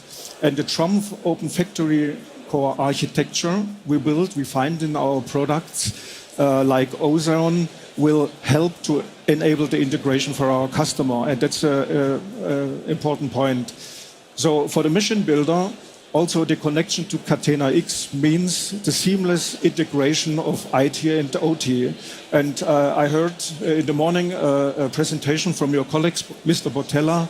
He talked about IT and OT integration. It's a very important thing, but that's also the main or the major challenge for us as machine builder to make this live. So why is this so? I will explain a little bit about the slide here. And if you look, it's for our employees who program machine controls like the PLC or like HMI.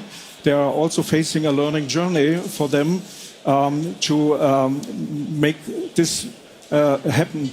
So, and if you see for the audience interesting, I have an example in the software code here. Oh, sorry.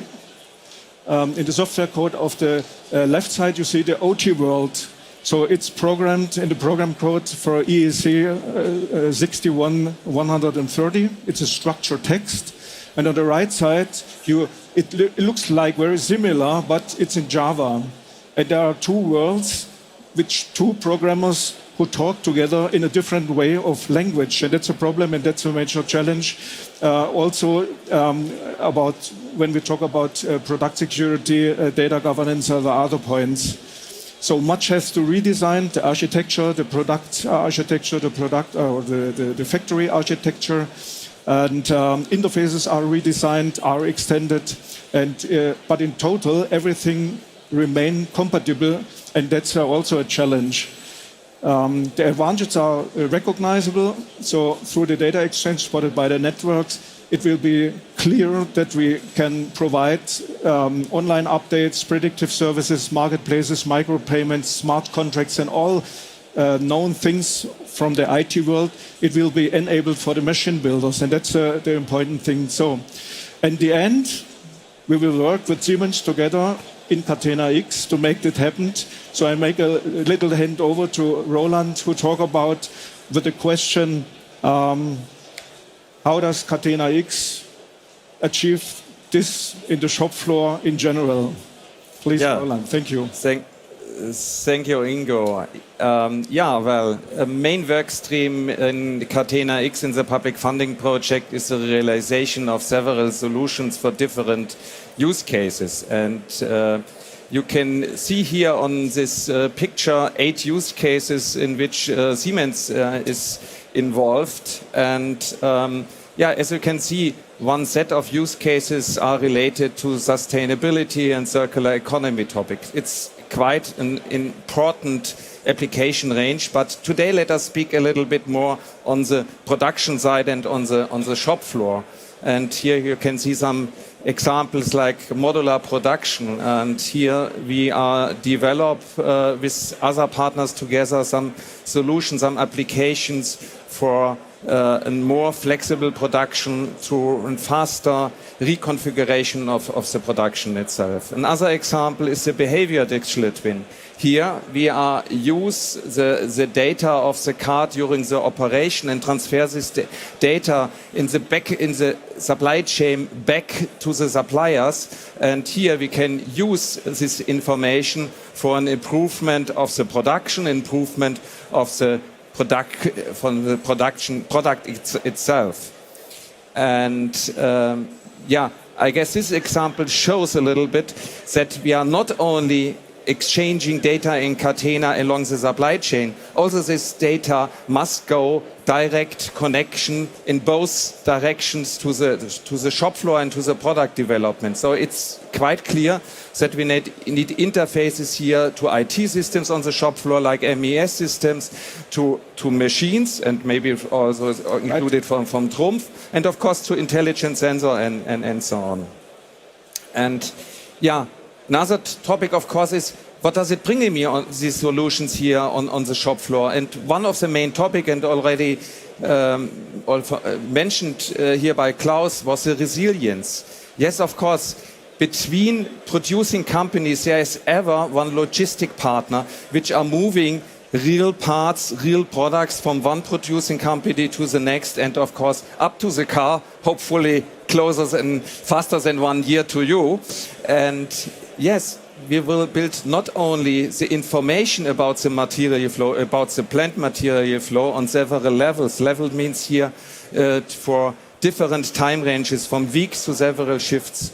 And here, with the help of a material flow, each of the partners, a logistic company, each producing company, can use an abstract material flow to calculate what it means if there are change from the supplier side or maybe from the customer side, different information. And with the help of the material flow, you can calculate different alternatives, and you can propose in online. So it means not real time, but really close time frame online this information, and can propose suggestions to your customers and your direct suppliers.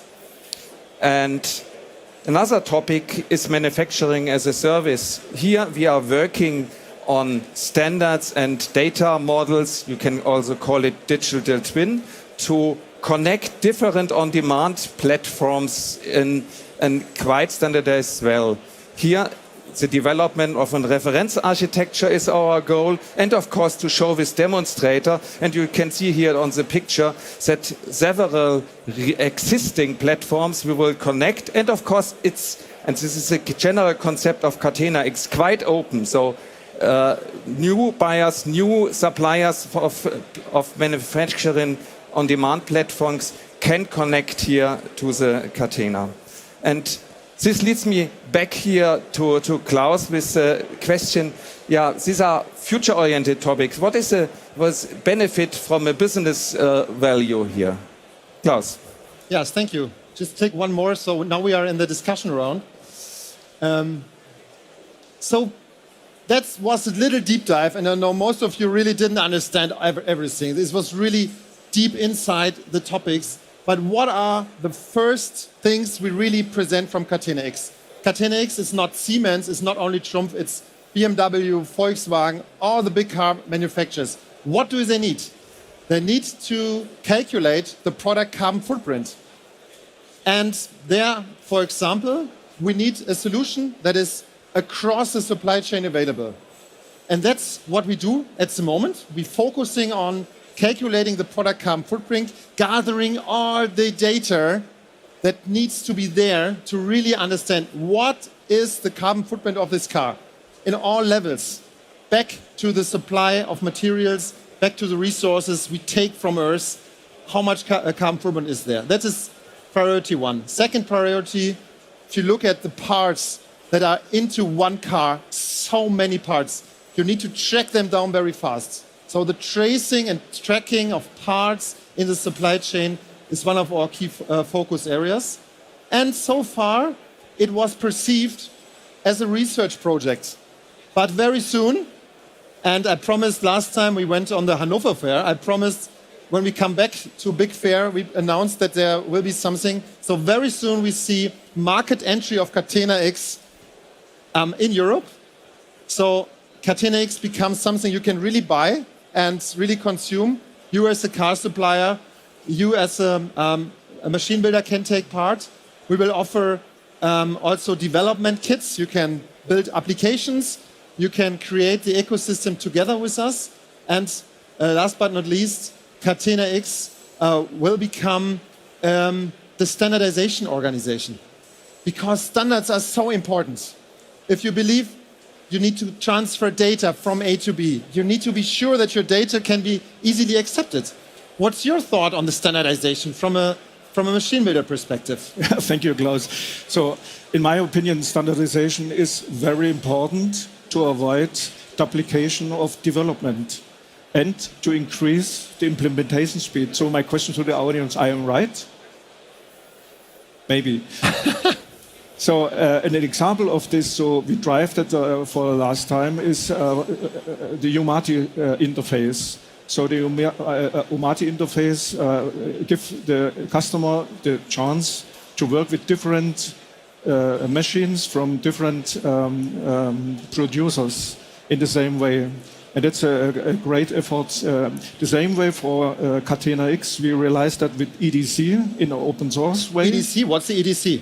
Yeah, that's the connector. Eclipse Data Space Eclipse connector. Data Space Remember that. Right. That's a other standard element in this point. And we can use that, or we can use this to connect into the ecosystem from Catena-X. So that's the reason why standardization is very important, because we couldn't development all for us separate these kinds of elements we need to connect together with our machines. So, and my question to Roland in this point is how does Catena-X utilize the EDC, the Eclipse Data Space connector, for the like for the standards like UMATI interfaces? Yeah, it's an important question, and to make it easy here for the conclusion of our short panel, yes, for all of the use cases, we will develop standards. We will need data interfaces which are standardized in the end by the association. And of course, we don't like to reinvent the wheel. So this means, yes, of course, we reuse the standards if they are appropriate. It's going from AAS, Asset Administration Shell, to UMATI, to E-Class, to OPC-UR connection, and of course, it's quite clear. And of course, everything must be on this basis of Eclipse Data Space Connector, to have a peer-to-peer approach on data sovereignty principles on Gaia-X. This is a big advantage and big topic. So I guess we can come to the end of our panel. So maybe a short word here to the outlook and to top priorities, Klaus. The top priorities for Catena-X. What is necessary to make Catena-X become real? First, we need to get small and medium car suppliers into the boat. We need to attract them for Catena-X. We need incentives. We need great applications. We need to make sure the onboarding to Catena-X is easy, because we all know small and medium companies facing complex problems these days. Small and medium companies need to become part of Catena-X. Priority 1. Priority 2. Catena-X is not a German thing. It's not a Europe thing. It's a global thing. Where do all the parts come from? It's not everything comes from Germany, not everything comes from Europe. It's a global supply chain topic. That's why we need to make it international. We already have our international hub in France. We will look at the Japanese market, looking at China, US. Catena-X is becoming a truly global organization. Priority 2.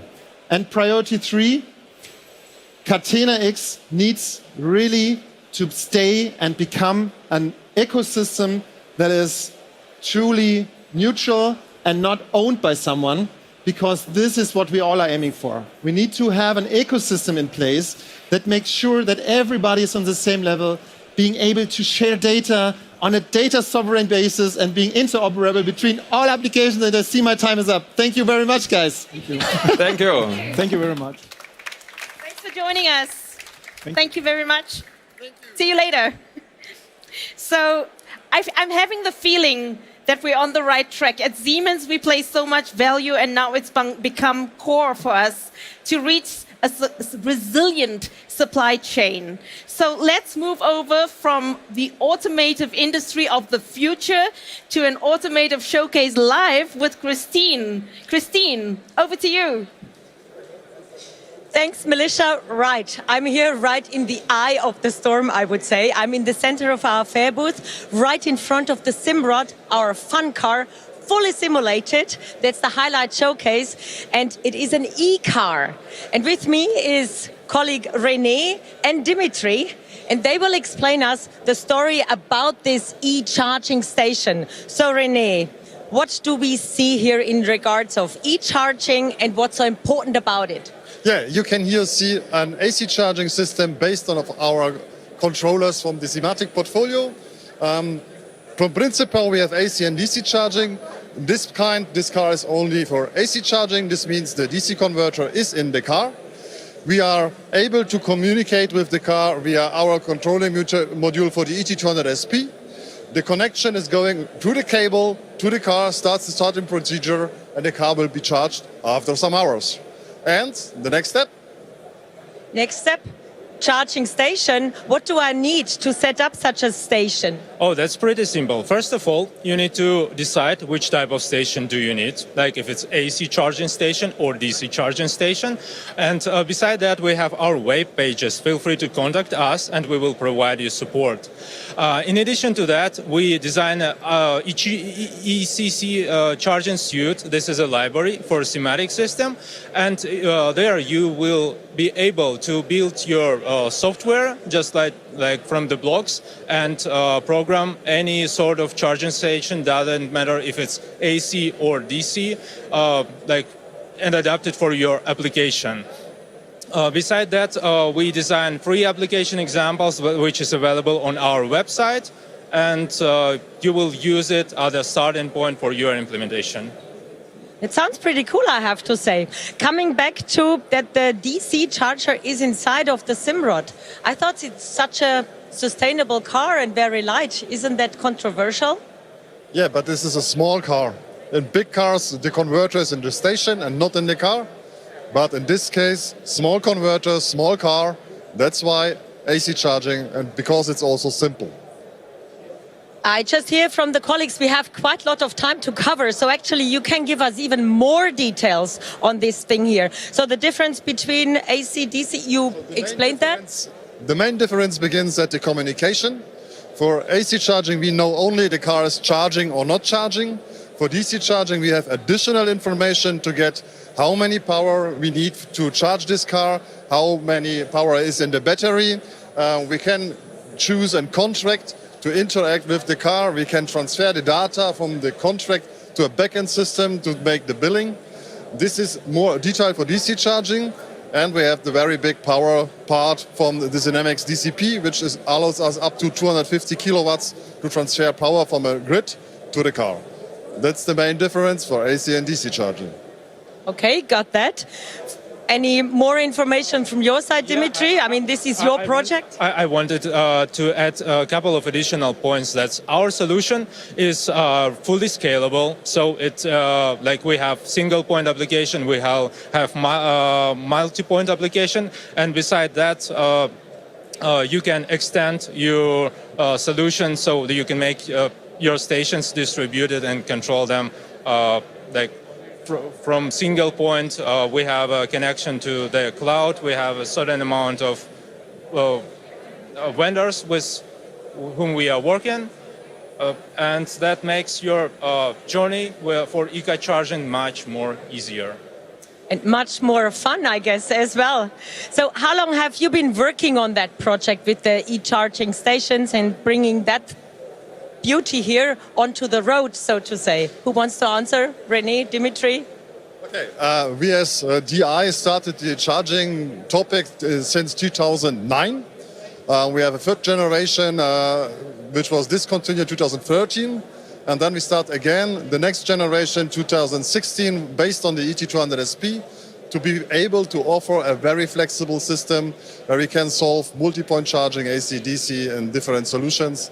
And that's why the special one based also on the open controller as main PLC for that to be able to interact with different backend connections. Thank you. Dimitri, if you had a choice, saying you're thinking about organizing that for the fleet at your company, what would you go for? First of all, I decide which type of cars I have, if they need DC charger or AC charger, and beside that, I will prefer open controller because it's with this open controller, I will have much more flexibility. I can decide on operating system if I would like to go for Linux or Windows, and beside that, we have flexibility to implement any other application if we would like to extend functionality with our station, like to include some our equipment or some equipment from third parties, like energy measuring devices.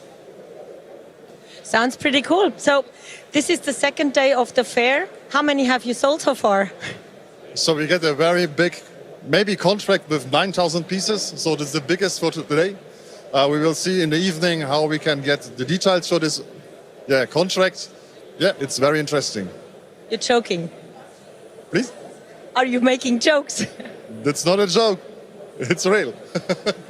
Okay, so dear viewers, you see, it is successful being on that fair here with colleagues who can inform and are super passionate about their project. And passionate about the project, sustainability, that's the next presentation on stage. I'm handing back. Thank you, Christine. And now the race is on. It is getting faster and faster. The clock is ticking and we need to achieve our targets. So how are we going to do that? Tobias Eby, he's the responsible for ESTIANIUM incubator and he will tell us how we can drive industrial decarbonization effectively. Tobias, join me.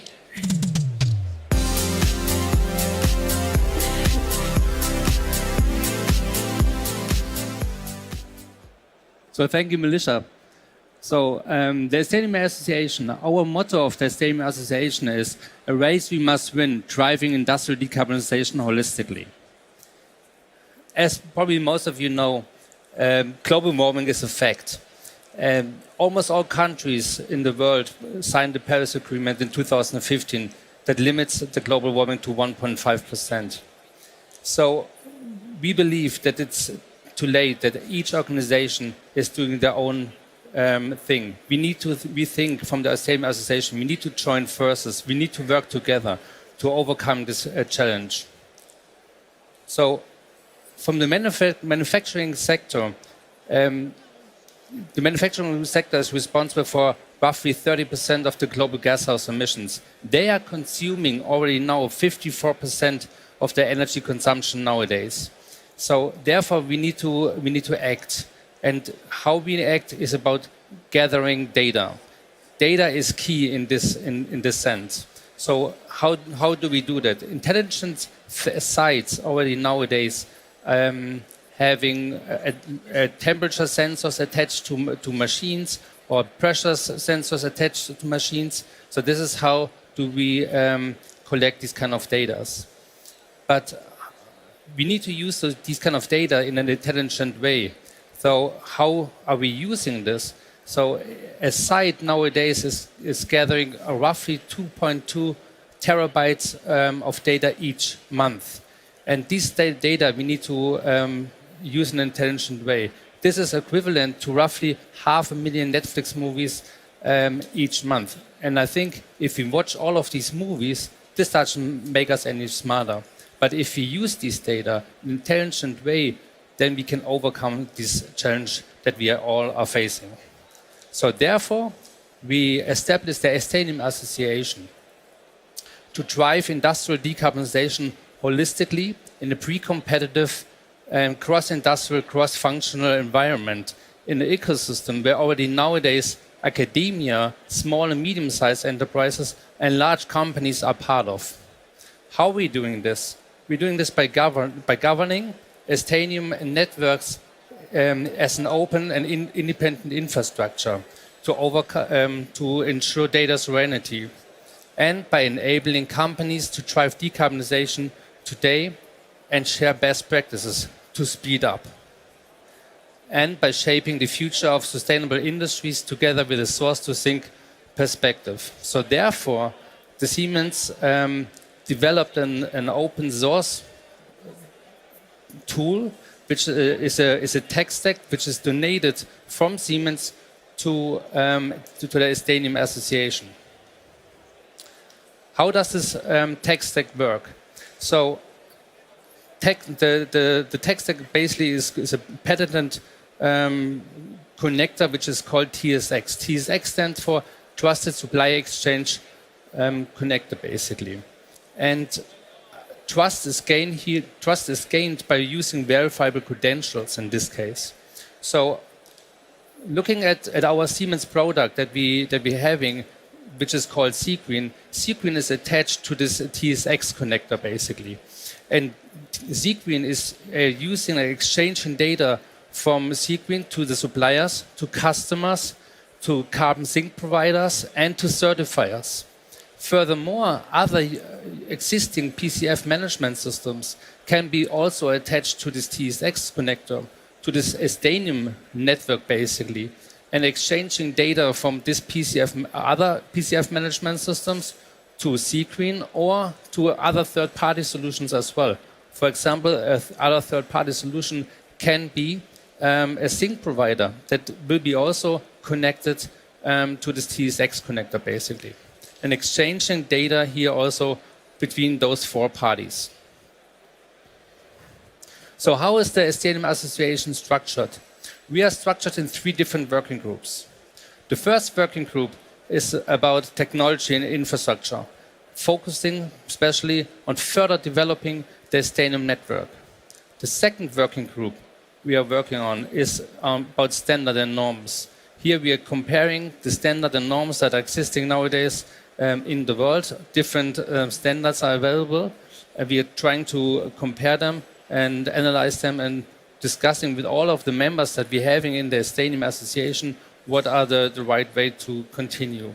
And the third working group is about offsetting. So it's about carbon capture, use, storage, and compensation.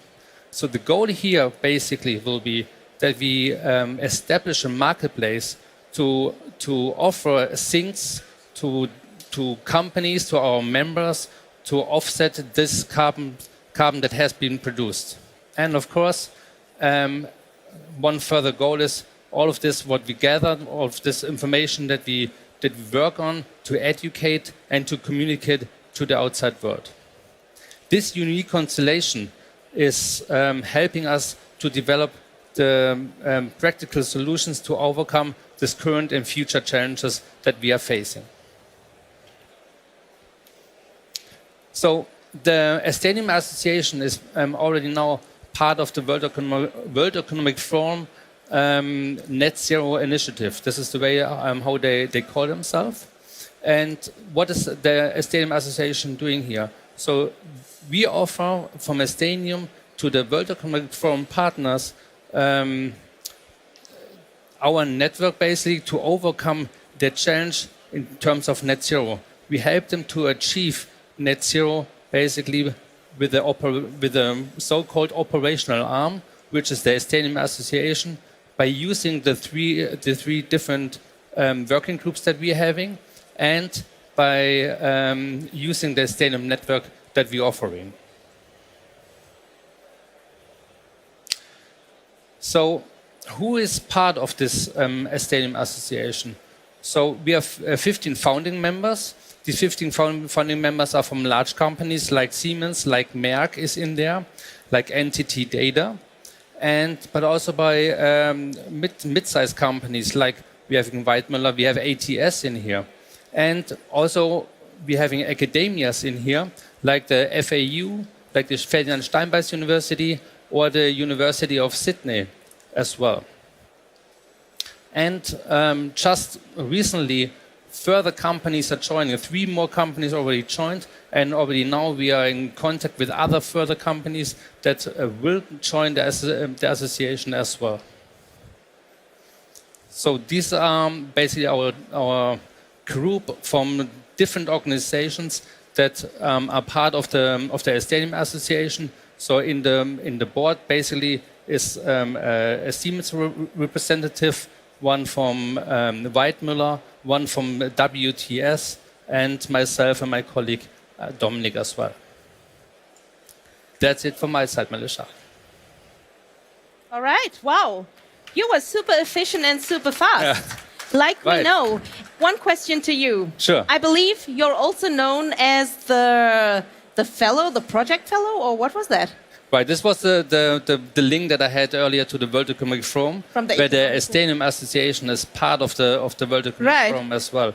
And we're Okay. driving together with them the association basically. Super. So, ladies and gentlemen, the project fellow, known as that from the World Economical Forum.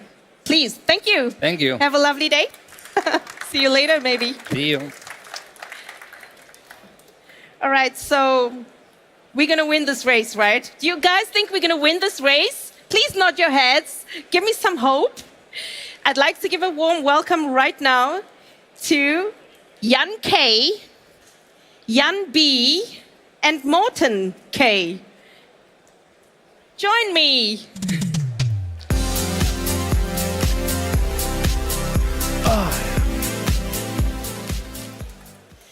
So, we're adding a little twist here.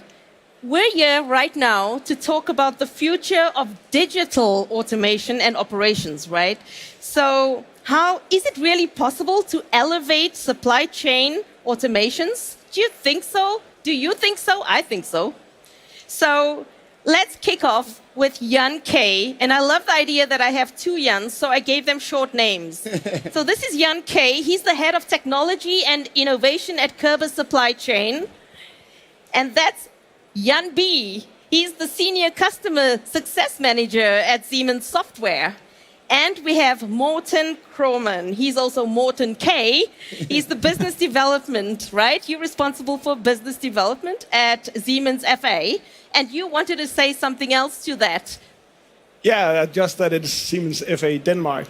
Yes, we were talking about countries and regions, and today we want to spotlight Denmark. So Siemens Denmark is also on the stage. So let's kick off.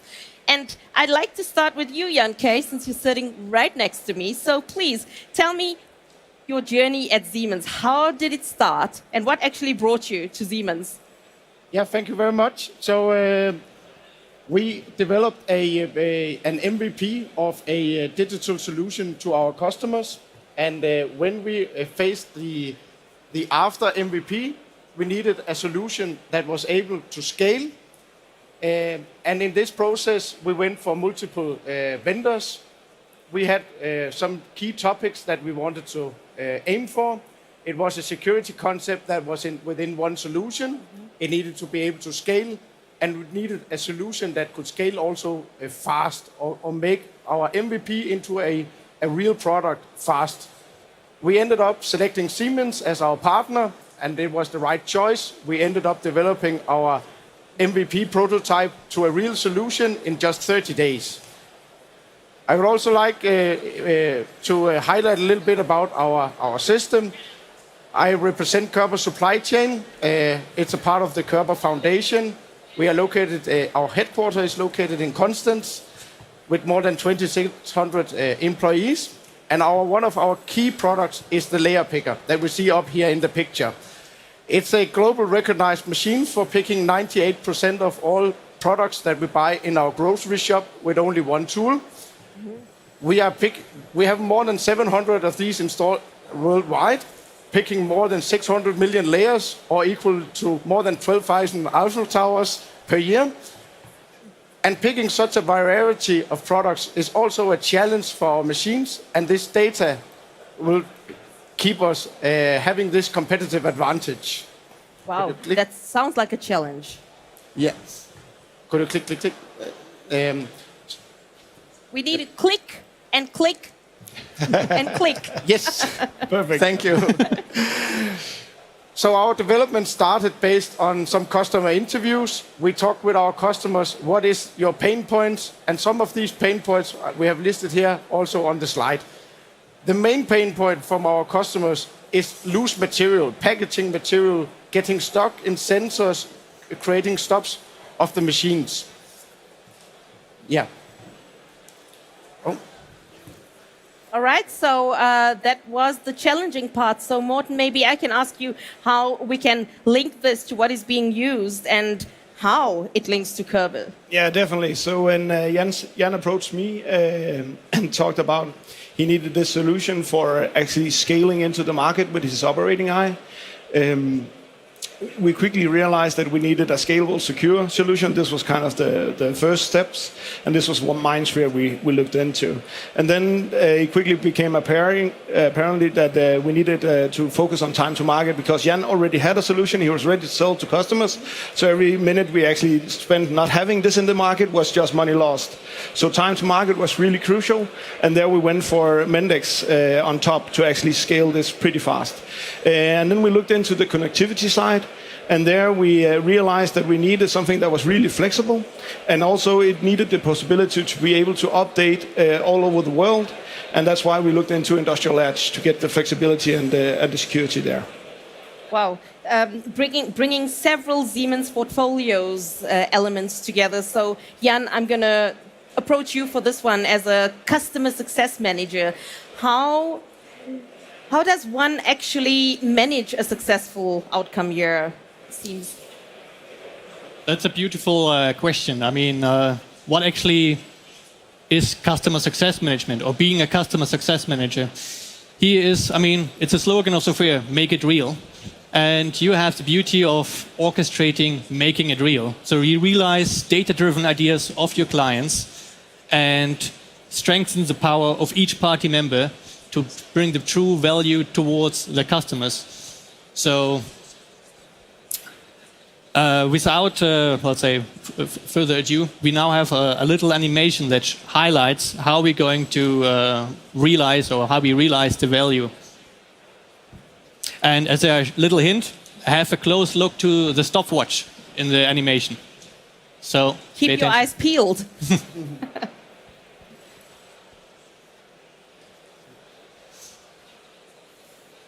Do you need to click one more time? No, it's delayed. So thank you very much, Jan.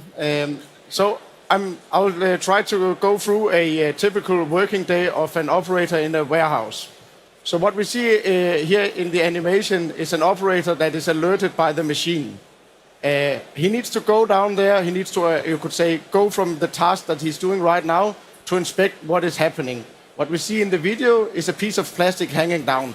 It's quite typical in the industry that loose material like labels or plastic or tape from boxes are hanging down. In the video, he goes down, he assesses the situation to be not dangerous for the machine. So he's actually pressing a button to ignore the alarm. On the second half of the video, we apply the operator eye technology. So we apply AI and self-learning algorithms to the machine. So now you see on the animation, we have added 4 cameras. The 4 cameras is in real life evaluating the situation of the machine. And in this case here, it evaluates that this piece of paper is not dangerous for the machine to continue. And by that, it's automatically sending from the algorithm a signal to the PLC to continue, reducing the downtime from 3 minutes to 3 seconds in the production. Wow, that sounds amazing. So you're literally reducing the downtimes from minutes to seconds. So how do you activate AI, or when does that come in? Yeah, so to realize this product, it comes into 2 phases. Phase 1, we need to capture first the data from the shop floor. So we need to capture the scenarios. In the middle box, we see that we have the AI where we train the scenarios in. And in the third picture, we see that the AI has assessed the scenario. So what actually happens in our system is that it's a self-learning system.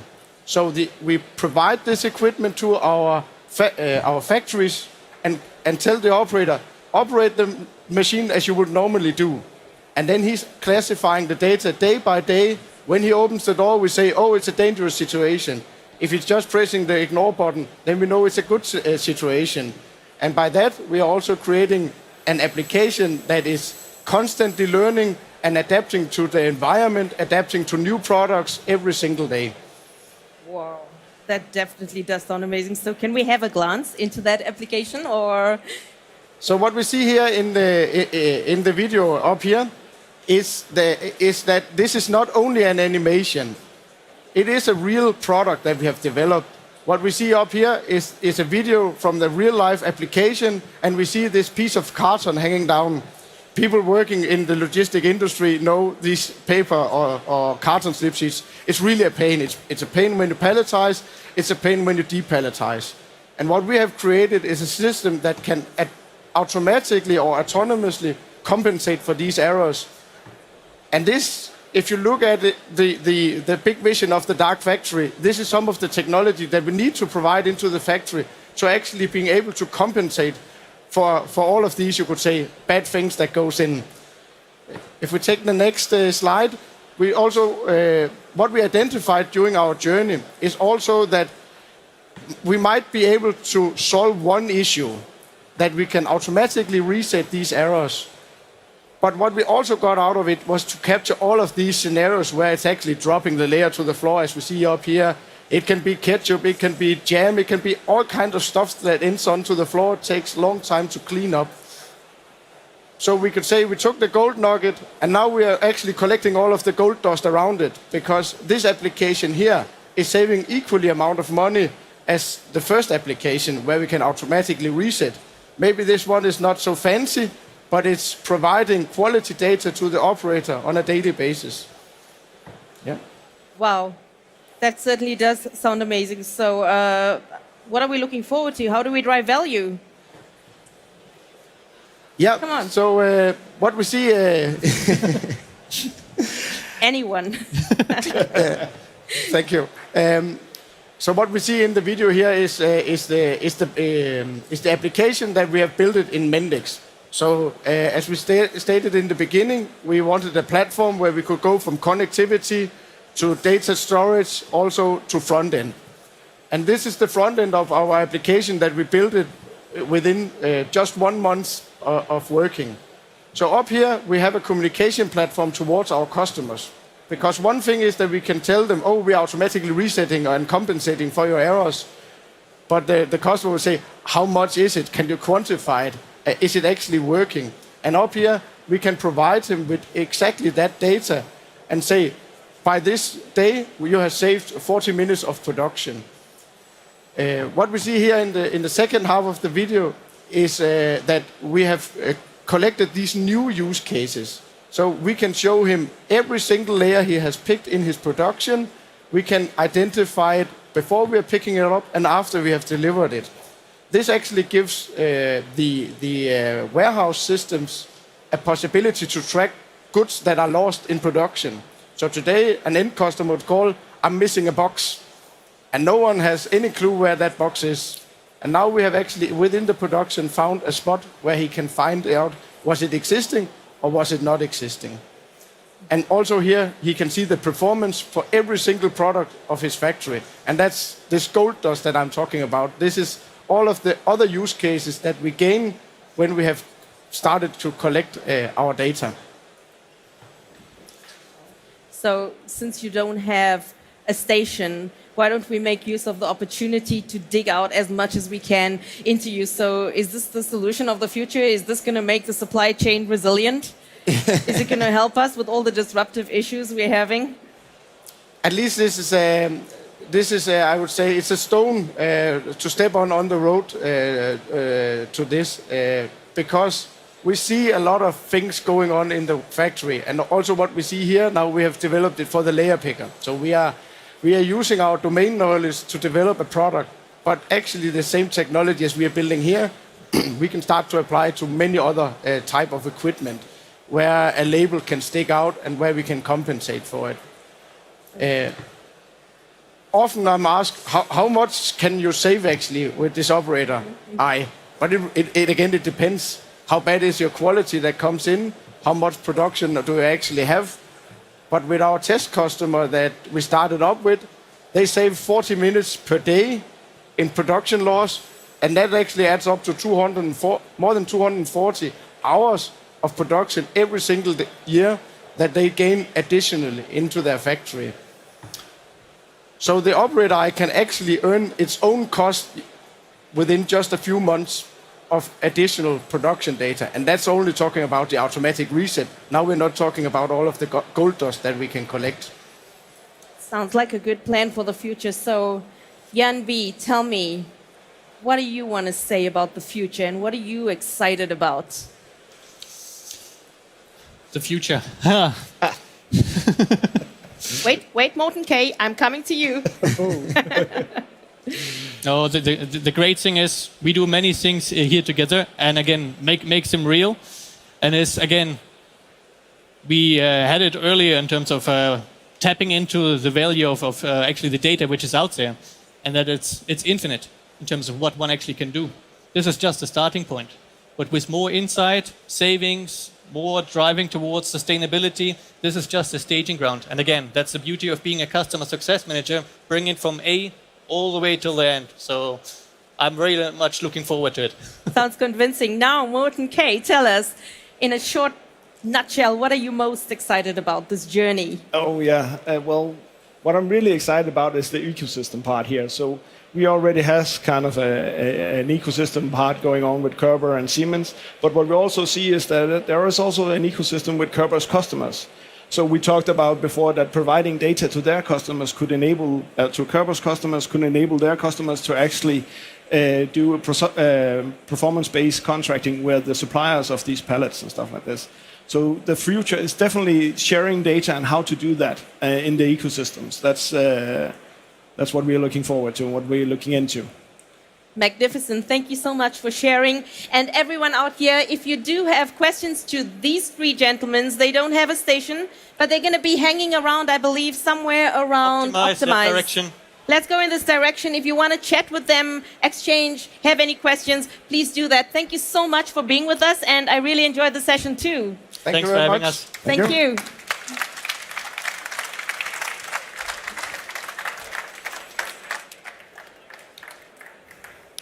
All right, so I believe my colleague would join us soon. And if you don't have the time to join the tours, I do encourage you to definitely please check out the Xcelerator station, because there's quite some information going out there. So before my colleague comes, please stay tuned. We have something in store for you on this stage with Christine.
All right, we're back on stage. How are you doing, you guys? I see a lot of people talking, a lot of people standing. Why don't you come closer, take a seat, make yourself comfortable, because we're having a nice panel presentation coming up here on stage. It's all about ecosystems working together in a collaboration. And in a collaboration, it's also possible that you're a bit smarter, because all your wisdom is being thrown into one box. And that was done at the topic which we will be talking about at the UMATI when they met the MindSphere Hackathon. And it was a world hackathon, so to say. So I'm going to call the presenters for this next presentation up on stage. So let's give them a big round of applause to motivate them to get the biggest energy what they can think of. Let's welcome Ulf Könekamp, Donatus Weber, and Andreas Fahrt. Woohoo! All right. Woohoo! Now this is motivation here. Woo! Super. Welcome, gents. Let's take a seat. Yeah, the Fabulous Four panel, as I wanted to announce it, is somehow not really with the Fabulous Four, but we have the Three Musketeers now. For those who are waiting for Markus Frank, yeah, he's in a traffic jam. And this is because of SPS. He couldn't make it in time to come here because he's stuck somewhere outside on the roads. But thanks to the Three Musketeers, we can run this panel and we're going to have fun here on stage. So, Ulf, you are the CEO for Digital Industries World. I'm just doing a quick introduction. Yeah. And maybe Donatus, you introduce yourself and what you're capable of and responsible for. Well, I'm the digital guy in the Jagenberg Group. We also have Kampf in the Jagenberg Group, and I think that's all you need to know. That's all I need to know. What about the viewers here? We have online viewers here. You're the online guy. Okay, yes. All right, now let's move on. Andreas. Yeah, hello everybody, my name is Andreas Fahrt. I'm from VDMA, Mechanical Engineering Association, and they're leading the Department Machine Information Interoperability and the UMATI activities for mechanical engineering. All right, and I think, Ulf, since this is a focus on MindSphere and the ecosystem which is working together, I'm going to give you some time to deep dive into that topic of the digital industries world, as we call it now. Okay, thank you, Christina. Welcome, and thanks for the warm welcome here. Yes, it's all about digital industries world. We are a vibrant community of digital front runners. So he's not only the digital guy, he's a digital front runner, really. Thanks. And our journey began 4 years ago, 2018, it's MindSphere user community. And up to now, it has been an incredibly exciting story and ride through the IIoT cosmos. And let's say, but we learned that digital transformation is more than digitalization. It's we added topics like cultural change, we added ecosystems, digital business models, and things like that. And now it's really the time for the next step. So from MindSphere world, we developed to digital industries world. So it's the challenges of digitalization which you are covering in this MindSphere world. Yes, it's all the challenges of digitalization, and that's mainly creating value out of data. And this happens when you exchange data and bring them in a new context. And therefore, of course, you need the complementary competencies of people like these two guys here from different companies, from machine builders, from startups, from financial institutes, from, let's say, system integrators. And they need to work and think in a complete new way with a new mindset. And this is the real driver for real innovation, let's say. Okay, sounds good. So how to move on? Yeah, this is the reason why we together created the MindSphere World or the Digital Industries World Hackathon together with UMATI and MindSphere to bring these people together, to speak together, to have fun together, and to standardize on two technologies. One is UMATI, and the other one is MindSphere, of course, to make this exchange of data possible. Yes, as said, one is UMATI. Andreas. Yeah. Well, we are in this cooperation because for mechanical engineering and UMATI, it's pretty important to change the two-day status quo. And the status quo today is that different manufacturers for different machines have different information, proprietary and not scalable in later on the processing of those information.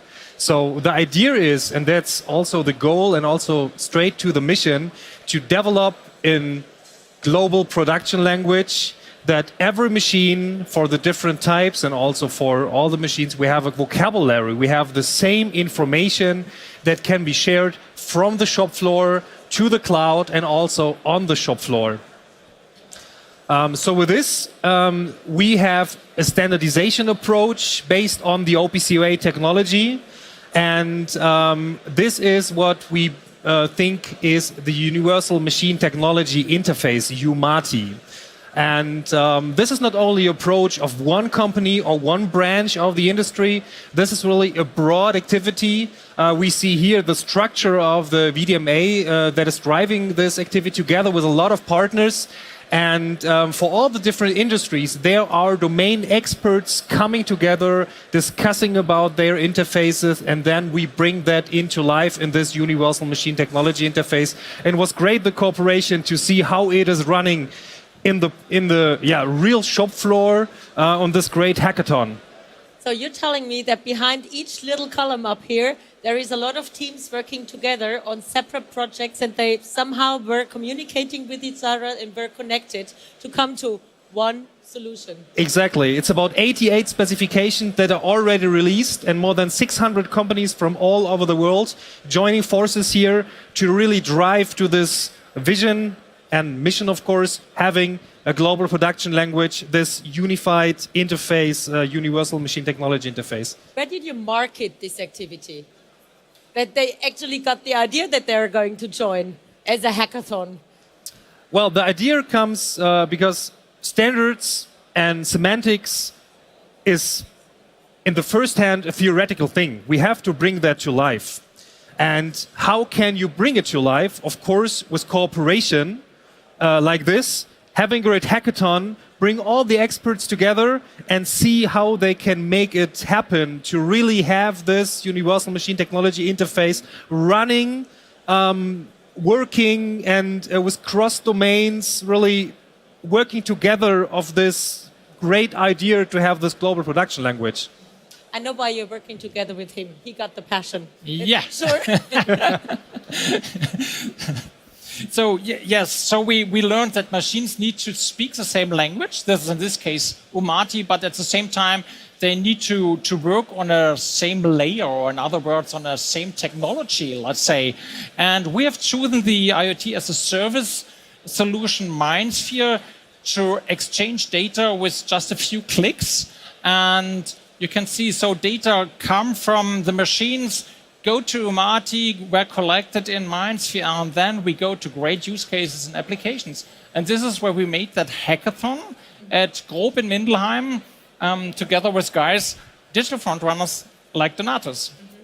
Mindelheim is nearby to Augsburg, for those who might not know it. So that's nearby to Munich. That's where we are active, and in Nuremberg. So it's like the home turf where we have been active. It sounds like a complex task, what you have fulfilled there with this hackathon. So Groupwork hosted this event, but what is the motion behind an engagement for a group and for Kampf? So Donatus, probably you may speak for Marcus, he's not here. Yeah. Absolutely. So for me, there's one thing that's absolutely essential. That's the people. Mm-hmm. The people matter, the team matters, and interdisciplinarity matters. And without interdisciplinarity, we cannot approach in any direction. So having such an event, bringing experts together, having teams that work on challenges, that exchange on problems, for me, is the best that can happen. Because these guys and girls, they just bring their knowledge home into the company. And at the next point, they encounter a problem, they have a network of users, of creators that have already mastered these problems. Great. So do you have some examples for us in regards of the results of this hackathon? So how does a hackathon work? You give kind of task, a kind of goal, and then this goal is that they work together to reach this goal. So we did it in a different way. we just had a large set of smart home components, industrial IoT components, and we talked to the teams, what are your daily challenges? And you should have asked me. And there are quite a lot of challenges. And then we put together tasks like having a machine that is running in some place, using standard connectivity, and then having an LED light strip and home automation light strip show the status of the machine, which is in a completely different place. There are many different protocols. It is easy to talk about this. Okay, the machine has a problem, it's going on a red status, and then the stripe is red. But doing this is the experience. Doing this will enrich you in your knowledge, and this is what we need. And just to mention, the data came from a machine in Mindelheim, went to the Amati server in Karlsruhe, went from there to the MindSphere server in Frankfurt, MindSphere AWS server, I think, and came back to Mindelheim, and from there to that LED stripe. So just a journey in a few seconds, and but they managed it within one day. And there was nothing there, and they did it in less than 24 hours. Well, that sounds promising. Even I would not have expected it. Yeah. Okay. Wow. This is really cool. So, what are the next steps then? Now we got the pros on board. They know how to use our elements and the portfolio. What are next steps you're planning with? We have a large list of use cases, of ideas. Our idea is to extend the community. We had like 30 developers, maybe even more, but we said 30 is the maximum. But there was a large amount of people still asking for joining the next hackathon, so we will extend. And then we will develop these creative ideas with the team, with these people. Because it was a very nice experience having this team together, having people that have a pizza at midnight, drink a beer together, and someone is like, yes, I did it. It's working. It's working. That's terrific.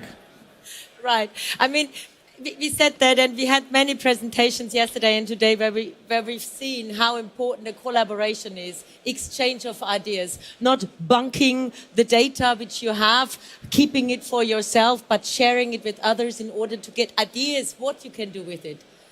But the openness is the first step there, that you're willing to have others take a look in your data and work with them. Do we see any issues in that? That you do not access the data which you need, they just give you parts of that in order to work with it? Sometimes that happens, but it only happens if the other side doesn't understand what is to be done. So bringing these people together, they exactly know what they are doing. And for me, there were no obstacles. It was just working. It was open, it was co-creation, and that's the best that you can do. And I'm pretty sure that the companies that go for open collaboration, maybe even for radical collaboration and for co-creation, they will be the winners at the end of the day. Andreas, you're nodding. I guess you have your view on that too? Yeah, I'm nodding. I totally agree. And we see that really for the whole activity. So from the first idea to do standards for the different domains, market competitors come together, join forces, take their customers, take their integrators, their software vendors, bring them together and discuss again and again what part of their interface can be standardized with a technology OPC way. And it ends on those hackathons where, again, the community comes together and is really doing that testing, practice, trying to get work. And really from A to that, it is really great collaboration, not only in Germany, that's really important. It is not a German activity. Worldwide. We got really companies from all over the world. We got partners from Japan, from India, from Brazil, from North America, and also Europe, of course. So it's really a massive movement of the industry to go for those interoperability in shop floor information. Okay, and I got half a minute left for you to close it up, Ulf, now. Yeah, so that's really the DNA of this community of frontrunners, we really have to say. So we connect people, we connect data, and we connect technology. So people is the most important thing to drive digital transformation, to accelerate digital transformation. And this is really the sense of this community, Digital Industries World. Please join us at our booth over there. And it's really a strong alliance of front runners benefit of it. Okay, word. You should take these gentlemen serious. See them over there in the Mainz Fair area where IT, OT, Edge, cloud topics are being focused. And I'm saying a big thanks to you, Ulf, Donatus, and Andreas. Applause to you. And for sure, we're going to hear much more cool stories from hackathons all over the world at our next fair. Absolutely sure. Thank you. Cool. Big hand of applause to the three of you. Thank you. Thank you. Handing over to Melissa. She's a running reporter somewhere here at the booth. From edge to cloud. I'm standing here at the industrial IoT wall together with Andre and Mark. This is Mark, that's Andre. So let's not waste any time. What's the stats of industrial IoT today? We do see a lot of demand currently, not just here on the fair, but also on the industrial automation market in general, to adopt digital solutions. But to start your IoT journey, customers need to create first ideas around their use cases and how they can utilize and leverage their production data for meaningful use for their operation. So what we can see right now in the industry is that many customers have started this ideation process, but are now stuck at the point how they can scale and bring their IoT use cases into a real productive environment. I love that. So how do we help our customers on their digital transformation? Yes, so now that customers are needing support and some guidance how they can make the next steps, bringing their proof of concept into productive use, our goal is to give them the right tools and support with that. And we're doing this by establishing an open ecosystem around our IoT portfolio, which consists of Industrial Edge, MindSphere, and Mendix. And to tackle the challenges of the customer for the digital transformation by integrating their data from shop floor to top floor. And the one thing which is also new for us in that is that we're doing this in an open ecosystem. So it's not just Siemens solutions present, but we're doing this also with third-party apps and devices from different vendors, which we integrate into our ecosystem to build the best possible solution for the customer. Oh, you just hit the hammer with the nail. We are talking about partnerships again, right? It's all about that. So let's turn to Mark and understand, how does this all come together? So typically our customers at some point in time need to do a platform decision. So do I want to focus on the edge layer, edge computing, or do I utilize cloud computing? And we as Siemens provide our customers with the right platforms and tools for scalable, productive use of both. And here, of course, with Industrial Edge, we offer the possibility to gather heterogeneous shop floor data and to also do some real-time applications here, and also do some applications with real-time data access. And on the other hand, of course, we have our MindSphere portfolio here with our industrial cloud as a service offering to do global analysis, or also, for example, advanced analysis with the processing power of the cloud. Wow, cloud is the future. Do you also think so? I would say, to be honest, the future is hybrid. So it's consisting of cloud and edge, both.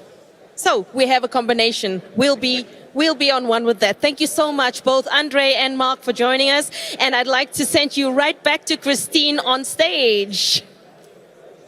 All right, thanks, Melissa, and to the colleagues in the Edge area. So, welcome everybody, come closer. Interesting panel coming up now with one of our customers who invented a super duper machine with the help of AI. You can actually organize little elements on a belt and you can sort it with the help of a robot. So I'm not the expert, but I just can tell you that artificial intelligence plays a role. If you can worklize it, it supports you. And in your production, a flexible production, it can be your angel to bring new solutions on board. The answer lays in Supata, which is Italian and stands for rotating, and the AI smart feeder This is the topic of our next presentation. We make it real is our motto at the SPS.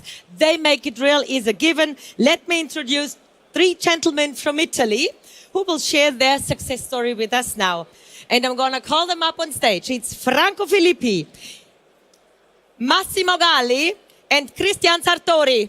Welcome on board. Buongiorno. Buongiorno, buon pomeriggio. Piacere. Piacere. Great having you here. Hi. Ciao, gentlemen. Ciao. Great you're here. It's always cool to have like colleagues and customers from other countries here because that shows the dimension of Siemens and the impact. I'm going to do a quick round of introduction. So this is Franco Filippi. He's the CEO and chairman of a company called EPF. Hello. We're going to dive in detail in that later.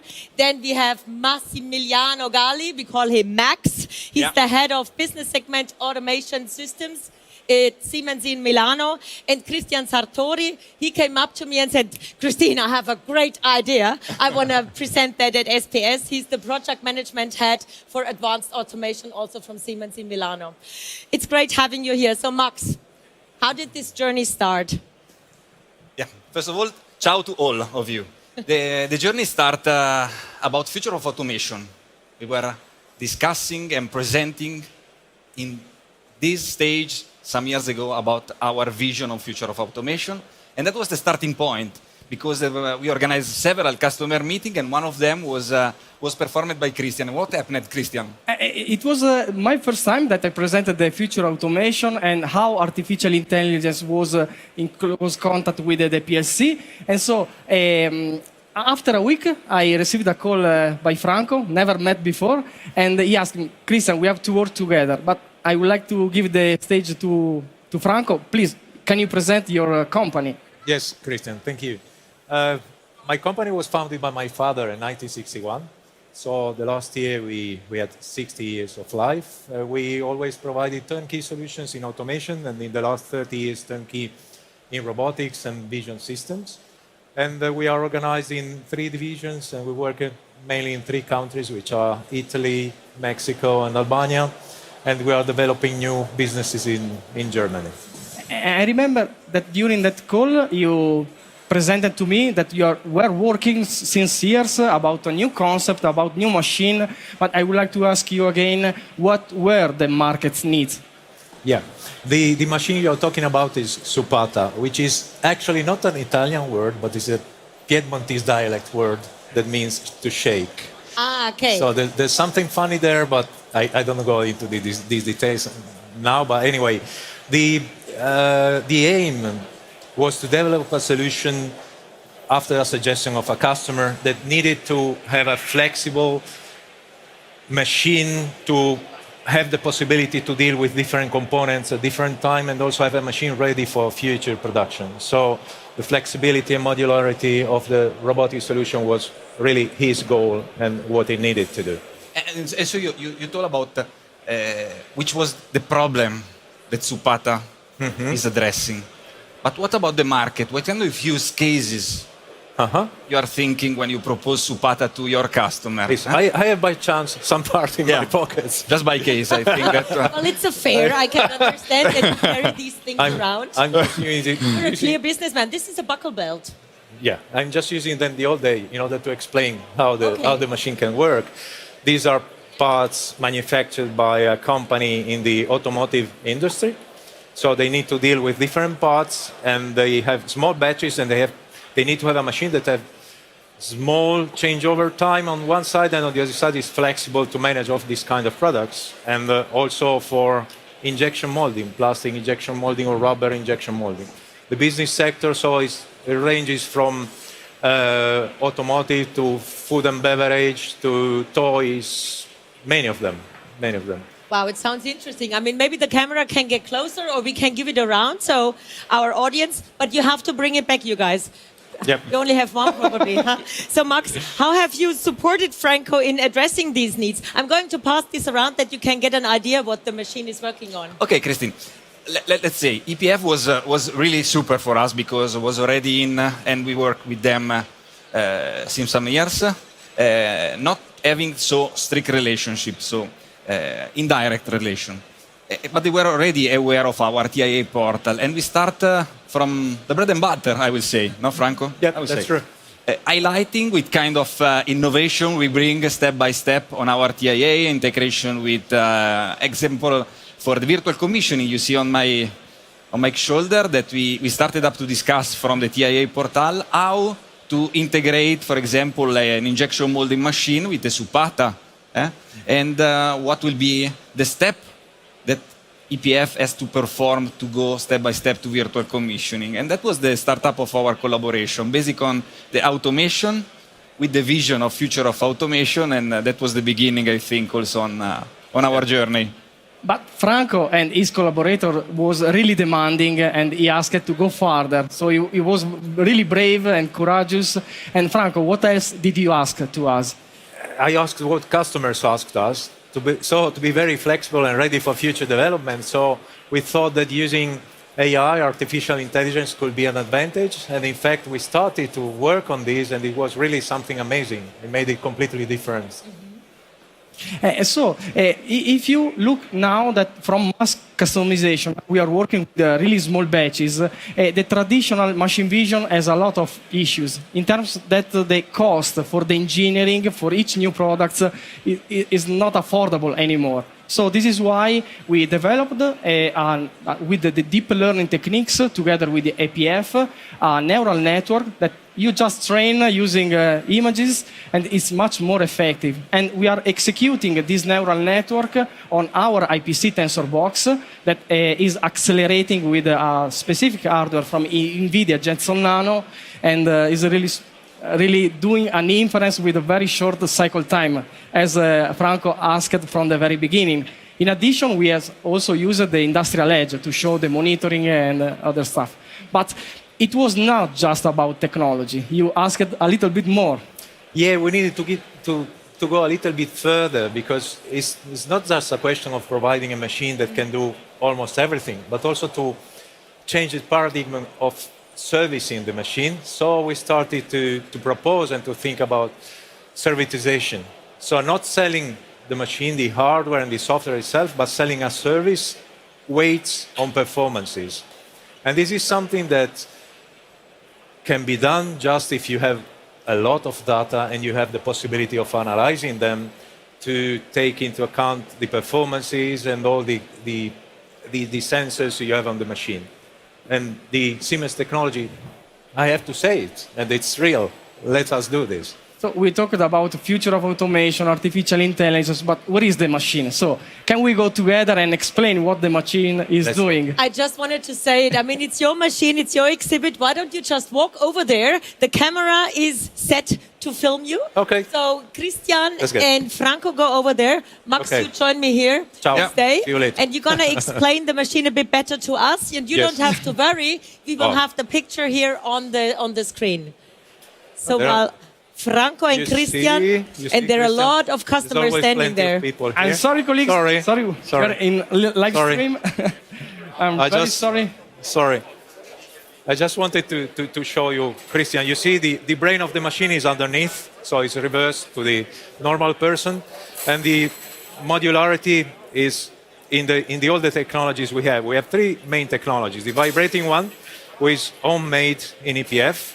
And there's different sizes of the vibrating surface depending on the parts and the geometry and on the cycle time we need. Then also depending on these, we choose the autonomy, so the size of the vibrating hopper here. And then we choose the robots depending on the habits of the customer and the vision camera there. Because there's the vision camera that gives the coordinates to the robot, and the robot take the part and put it in the right position. Everything must be managed by a very simple HMI, because otherwise operators won't be used and won't be really friendly in using it. So the most difficult thing was to put everything together, integrate every single part in a unique platform. That's why we found it interesting to use your equipment, because everything can be put on the same place. Correct. And so we used the WCC Unified Comfort Panel, so it was flexible enough for your application and still compact.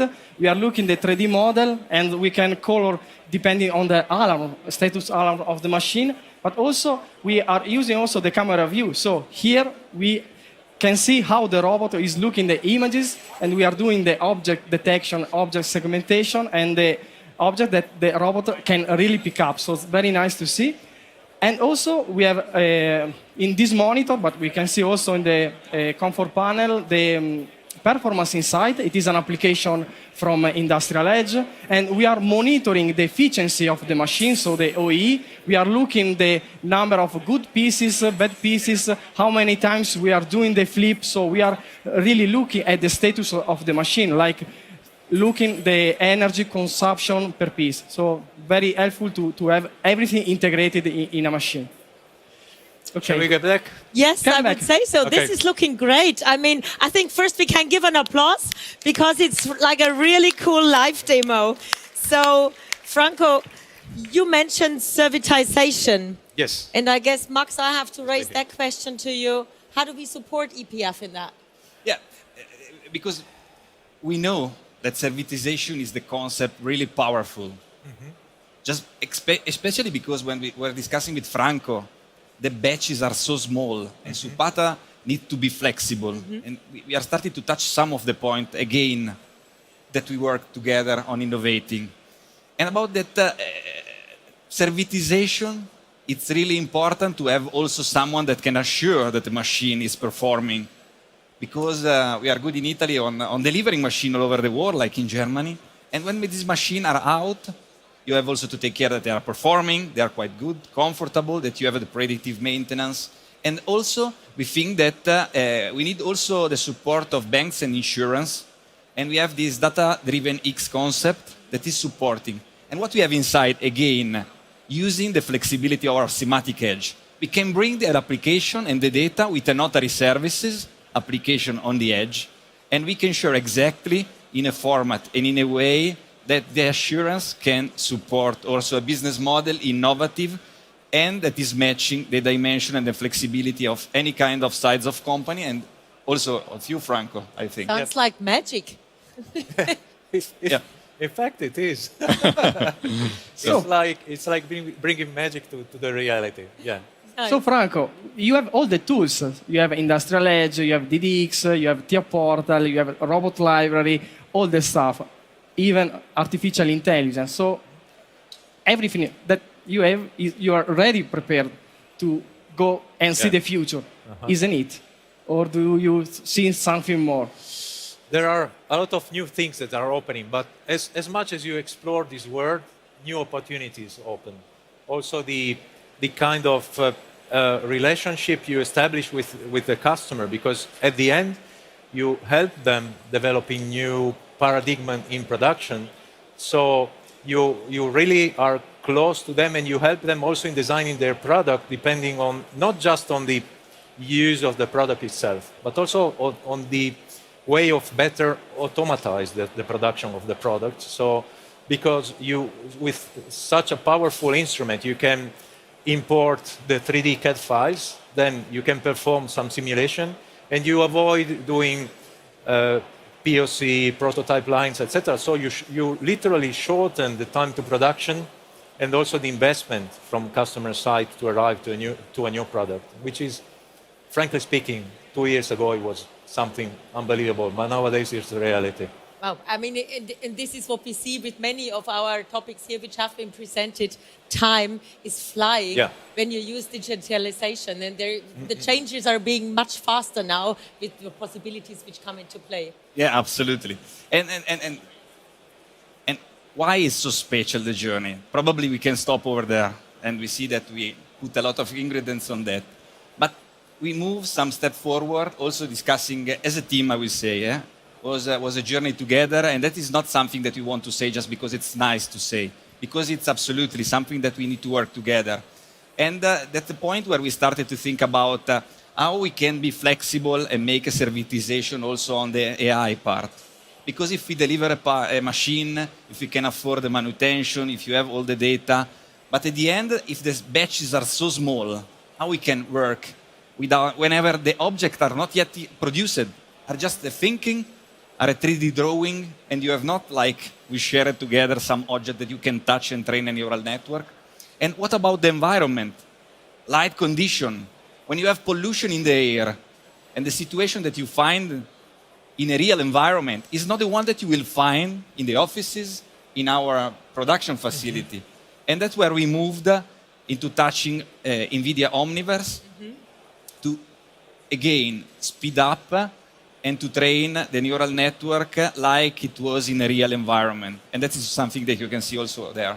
Yeah? But it is not just the use case. So we, together with APF, we understood that another possibility is to run and execute the same Python code that you are running today in the hardware in the same tool. So you are importing the data, create synthetic data just from a 3D, put the rendering, the surface, the material, light condition, as Max said, and then you can verify if the robot really is able to pick up the object. So in a real condition. Yep. So just staying at your town without to move someone and really understand the KPI of the algorithms. But what is your point of view about this technology, Franco? This seems to be something out of the world, but it's really coherent with what we've always tried to do. So establish long-term relationship with our customers, develop things together, and that's also what's going on since more than 30 years with Siemens. And this is something important for us. We are a small engineering company and we need to have strong partners like Siemens. So I would like once again to thank you, Christine, Massimiliano, and Christian for all of this, because frankly speaking, I'm still thinking, I'm dreaming or something like that. No, so if you can dream it, you can make it. This is one of our claims here. So you're not dreaming, you're making it here. You make it real, and that's the motto of this fair. Yeah. And I think it's great that Christian and Max came up and said, hey, we have a happy customer, we have a great solution. We want to show that to our customers. This is the best proof case for us, that our solutions working jointly together with our customers do work, and digital enterprise is something which brings so many possibilities onto the shop floor. Really cool. And so, Christine, it's an invitation to all other people to come, because all the stuff we said are really live working here in the environment. So if you have hints, if you want to see digital twin, Omniverse or whatever, come and join us. It's good that you mention it. As said, it's the machine over there with the yellow robot arms. That's the Supata machine. And you can hear it even, the shaking noise. That's the machine over there. And the colleagues from Italy are waiting for you, that you join them in discussion, that they show you really what's on the screens, that you try what you can do. And what's next, Franco, for you? I mean, now you're not dreaming anymore. As said, it's not a nightmare, it's a dream. There are some good new ideas that can be put in place, and we're already talking with Christian and Max.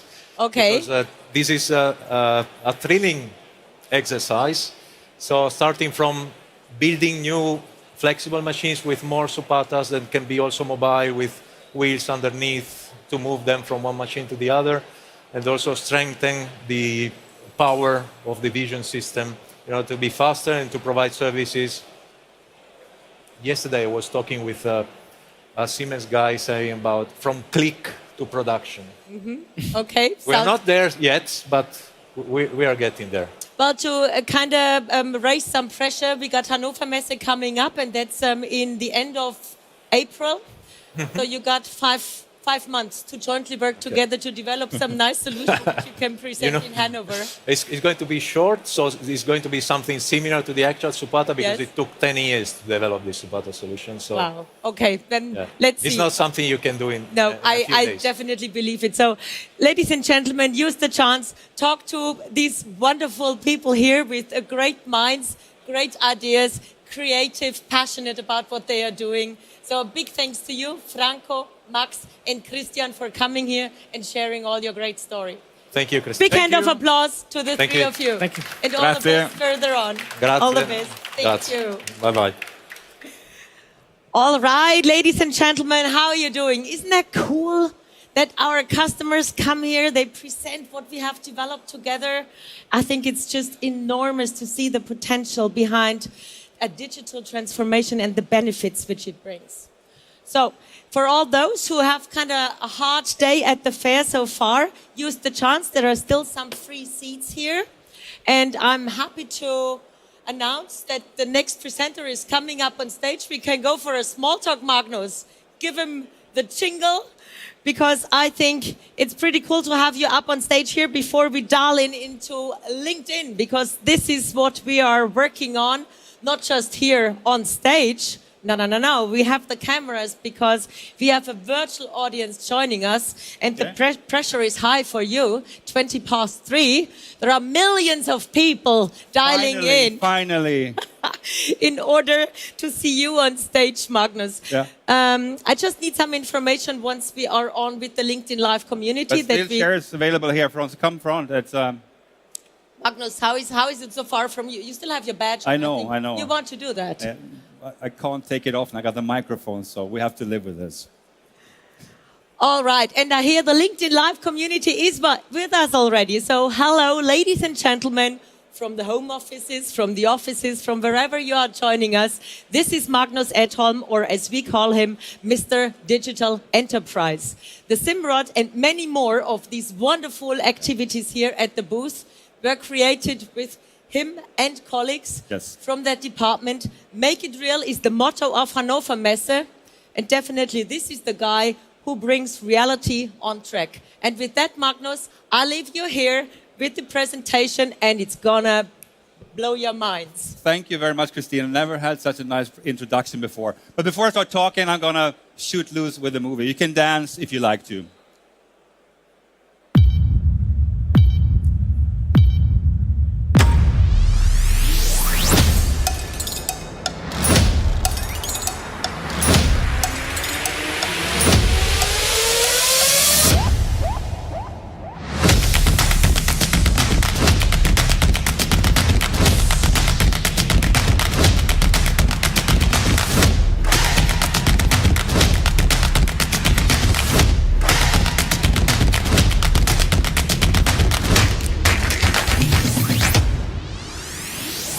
We put something in place that no one has ever done before.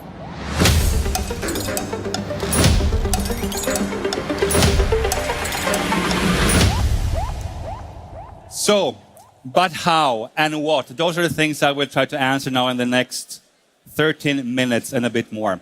And from our side, it's fairly simple. In order to achieve the challenges or achieve the goals that you saw in the movie, you essentially need to become what we call a digital enterprise. And that's something you can do by combining the real and the digital world and looking at the life cycle of both product and production. Design, realize, and optimize. And I said we do it for the product, and we do it also for the production. Ever so often, those two are separated from one another, as you can see on this picture. In some cases, this makes sense, but having them both working with each other, exchanging information, be it the bill of material, or the engineering bill of material, the bill of process, as built, as maintained, as serviced, etc. Having data floating from the product development through production planning and production gives the stakeholders the information they need to make decisions in confidence. And it's all based on data. So what we need to do is to collect data, understand data, and use data. And I'm looking around here, everybody's sitting on their phones, so you know that we're all more or less always connected. So there's a load of data out there. And this is important for companies developing products and production, because that gives us an insight what the market is needed. I also personally believe that a true digital enterprise is connected. You're working with your customers, you're working with your suppliers, with the logistics. Everybody is involved. And I believe that, if not all, but yeah, probably all companies need to start working in those type of ecosystems to make sure that you have the information needed to meet the market, involve the customers, the consumers as us in the whole process, because that is of utmost importance. When you have this much data floating around, you need to protect your know-how, your IP, your intellectual property. And also here, we are working very close and very hard at Siemens with a multi-level cybersecurity protection, we are working with zero trust principles, which essentially means that only the one that should have access to data will get access to data. And that would be the digital enterprise. So what I can say is that we have a lot of technology, and now we need to work with that in order to gain speed. And speed is something you can get by working with the Xcelerator. You've seen presentations today about Siemens Xcelerator, and after my presentation, I cordially invite you all to visit the Xcelerator cubicle behind the wall and find out more what it comes down to. Essentially, it's all about collaboration between partners, providers, and everyone getting access to data when they need it. Software, everything needs to be available at the moment you need that. And that is what basically the Xcelerator is all about. An open digital business platform which drives speed in product development and production. So that was the theoretical part. And now I'm going to switch into something much cooler. I'm sure some of you have seen it already. It's the Simrod. It is an electrical vehicle, very light, very cool. And I'm using it in my story today as a technology carrier, a representative of any given product or production, just to show what we are capable of doing with our software and hardware solutions. When you have an electrical vehicle, it's obviously very important to see how far you can drive before you need to charge the car. And that is what I try to talk about today. Increase the range, the drivability, how far you can drive, by reducing weight, improving the aerodynamics, and everything else related to the better range of this vehicle. To my help, I have the digital twin, and I'm going to show you two twins in action, and I'm going to start with the digital twin of production. The digital twin of the product actually enables us to simulate and validate and optimize every part of the car. And I'm talking much more than just the mechanical systems. Also the electrical and the electronic system plays a very important role. I will come back to the electronics in a few minutes. So we're checking the cables, how are they being pulled away, where are they going, where are they leading to, but also obviously the chassis. Because if you have a car, you want to have that joy of driving. You want to make sure the car is agile when you're out there cruising the streets. So we're simulating that also in our Sim Center portfolio. When it comes to aerodynamics, also here, we don't need to go to a wind tunnel. What you see here is wind coming, and it's about 80 kilometers per hour. And the car to the left hasn't got a windshield, whereas the car to the right has a windshield. And you see on the coloring of the torso of the people in the car that the pressure is a lot higher if you don't have a windshield. The blue parts here around the shoulders, that is turbulence caused. But if you install a windshield, you see it gets more comfortable. Although you will have a very cold forehead, as you can see, it's a red dot, but there are hats and helmets for sure. Also, range is depending on power. How much power can we get into a car? The battery packs. Also here, simulation is essential. You don't want to make the car unstable. You want to make sure it doesn't get too much heat developed. Or if there's heat, how do we transport it away? We're simulating that also in our Sim Center solutions. Very cool stuff.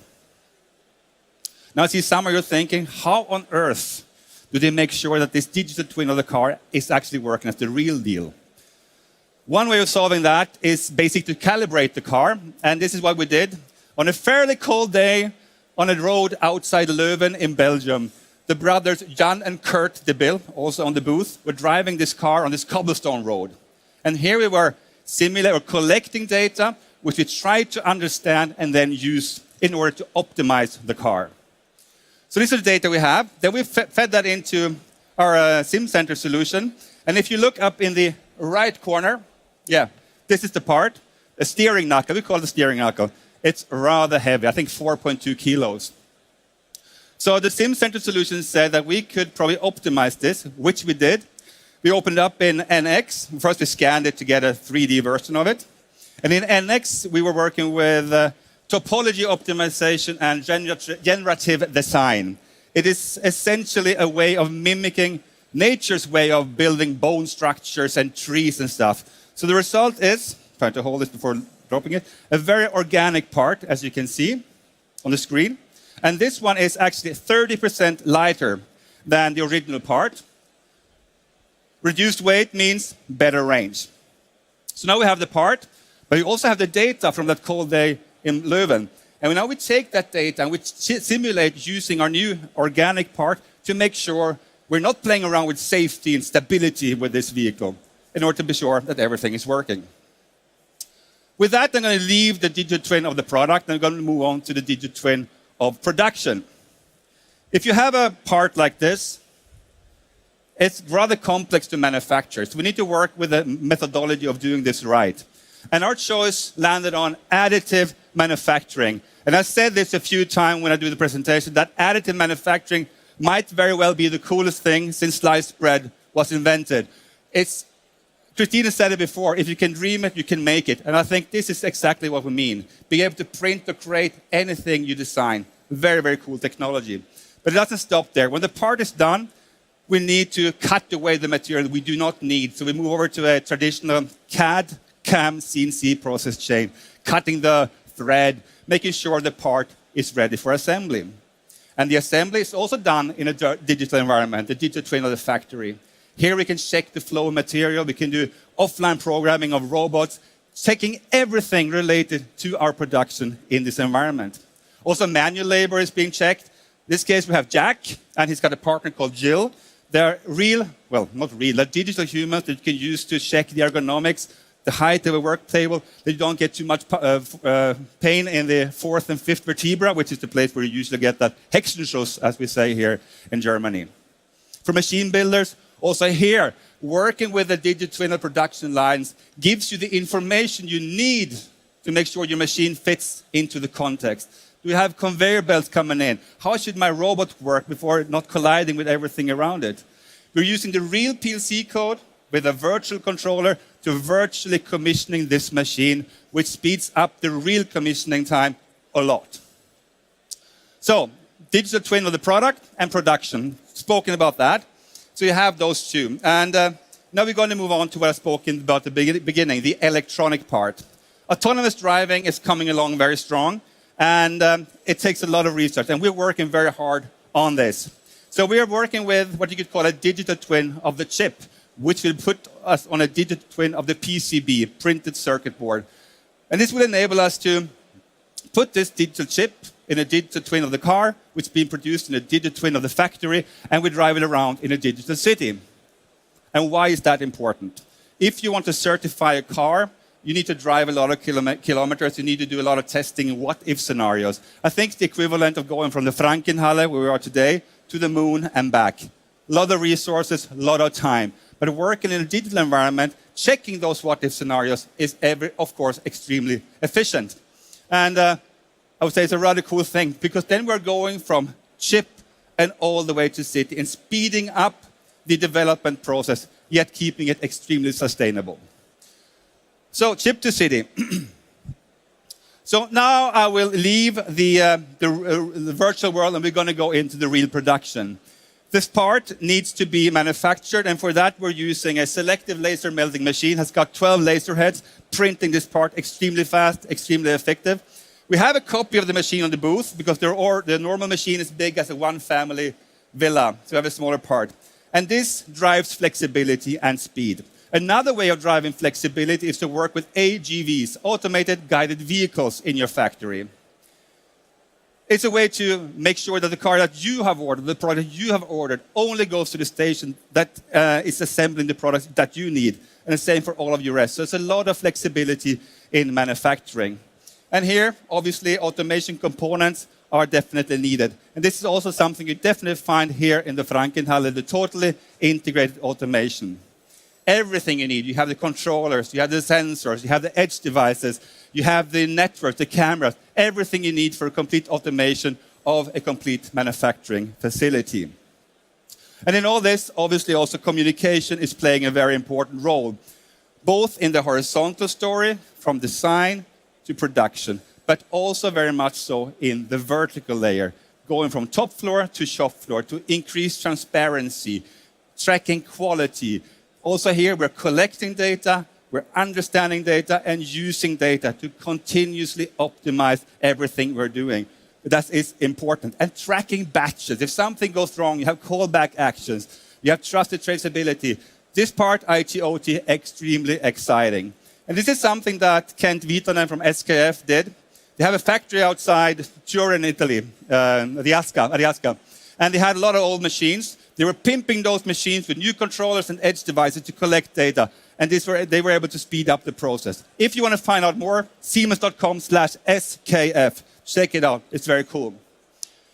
If you want to improve something, yes, you need to measure it. And this is something we do with our energy manager. We're looking where data is being consumed, or energy is being consumed in a factory, pinpointing it down, being able to see where electricity perhaps is dancing away too fast. And by doing so, we're able to cut the electricity cost with 14% and the gas with 40%. Needless to say, in this day and age, this is of utmost importance. The same goes for CO2 footprint.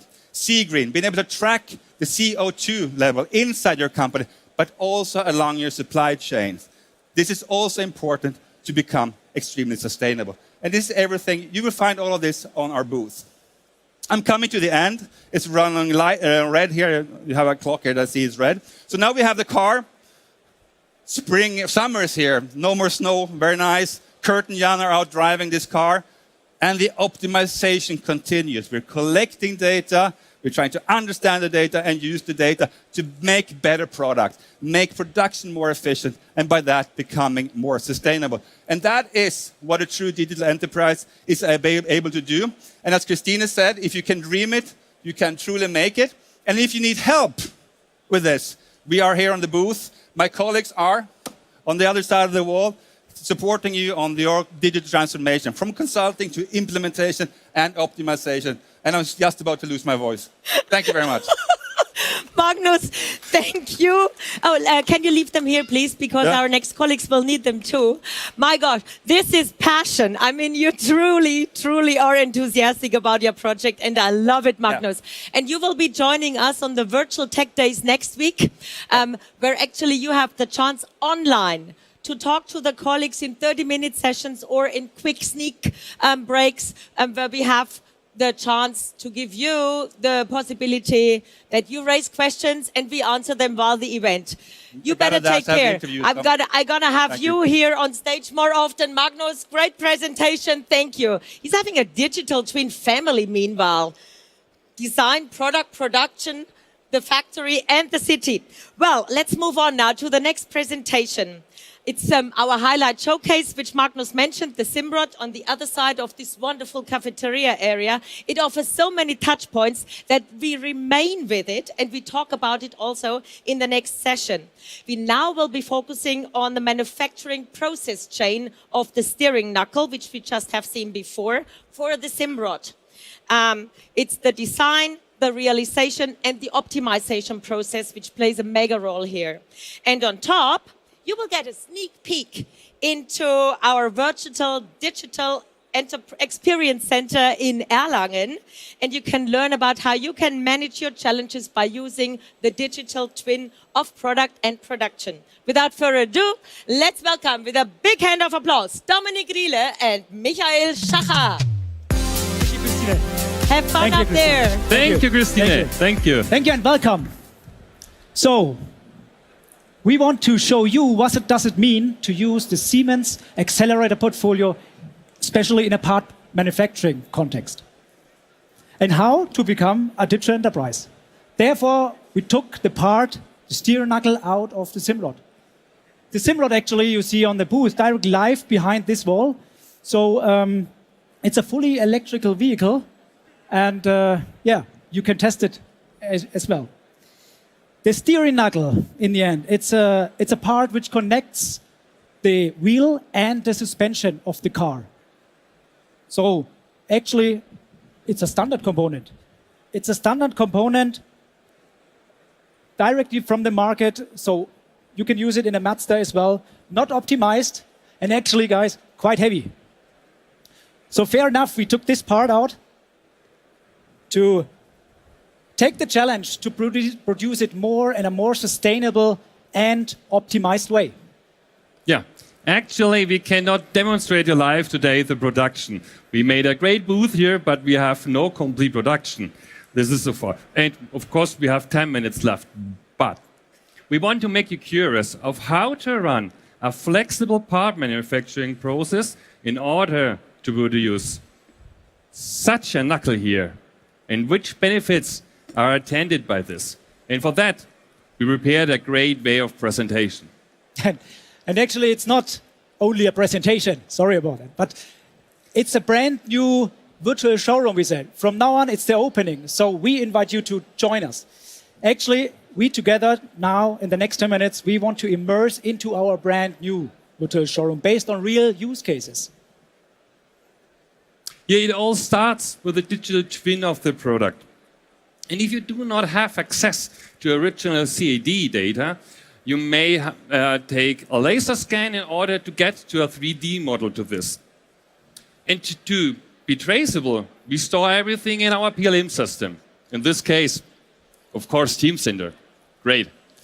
By the CAD software in X, you have the possibility to generate a structural optimized part based on your boundary conditions. This is what we call a functional or requirement-driven design. And at the end, you reach a part with this 30% less weight and still the same stability and functionality. It's great. And I don't know whether it's a good or bad idea. Maybe we give it to the audience to make the comparison at your own. Mr. Rotkamp, let's start with you. The direct comparison. So, it would be great to see them again. Yeah, of course. First of all, we want to get out the material out of the warehouse. The material, in our case, the metal powder, out of the warehouse. Here we address connected drives.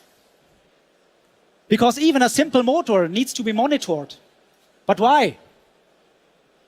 I mean, we need to avoid downtimes. If you run in an unexpected downtime, you don't get material out of the warehouse. And in the end, you cannot produce. So, but it's not only the way of connecting drives. So also the motors, the gear motors we can connect. And our products are ready to connect. But it's also the way of getting the material out of the warehouse to the right machine at the right time.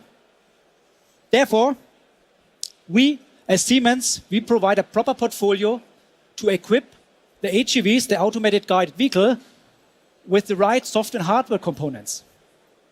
And actually, this includes safety integrated. A very important topic if you're talking about an interaction of machines and humans in your shop floor. Yeah, the metal powder has now been arrived at our additive manufacturing machine, where our knuckle will be generated slice by selective laser melting. And the machine itself is stuffed with all our standard hardware and software. So hence the integration into production and into the industrial communication is the same as on other, let's call it classical machines. The pre-processing differs. Yes, that's right. We have to take care about support structures, how to use the building chamber the best way, how to produce as many parts as possible in one print job. And of course, we have a solution for this. NX, the same as for the design and machining process. So you can keep on the same software the entire process. At the end of the print job, we get our mounting plate full of knuckle, picked up by the robot, and the HGV transported to the next station where our knuckle will be finished. And finish means drilling holes, cutting threads, milling surfaces. This machine tool stands for all these topics related to our C-numeric 1. Our controller for machine tools. And not only talking about just machine tools, modern technology, milling, grinding, and also turning. I'm talking about also the same controller you can use for robotics or even additive manufacturing. So, and the benefit for you as a customer is that there's just one user interface you can have and to go through all these technology with one. That means for you, that simplifies your deployment of your stuff in the shop floor. Furthermore, the C-numeric 1 is also the best example for an IT-OT integration. Actually, this machine tool as a digital controller is fully integrated in the NX, our also CAM system. That means also for you that you can rely on and can provide a reliable simulation. And in the end, with this reliable simulation, you can reduce your run-in time of every new NC program you want to run in, and actually also to avoid simply conditions. Yeah? By the way, the robot on the right-hand side you see here, this controlled is also by the same controller here, numeric 1, just with a separate channel. That means you don't need a separate hardware in a controller. And again, you just have, if you can operate this machine tool, you can also operate the robot. Not specialized skills needed. Now the part is finished, and now it needs to be checked the quality. Yeah? What's about that?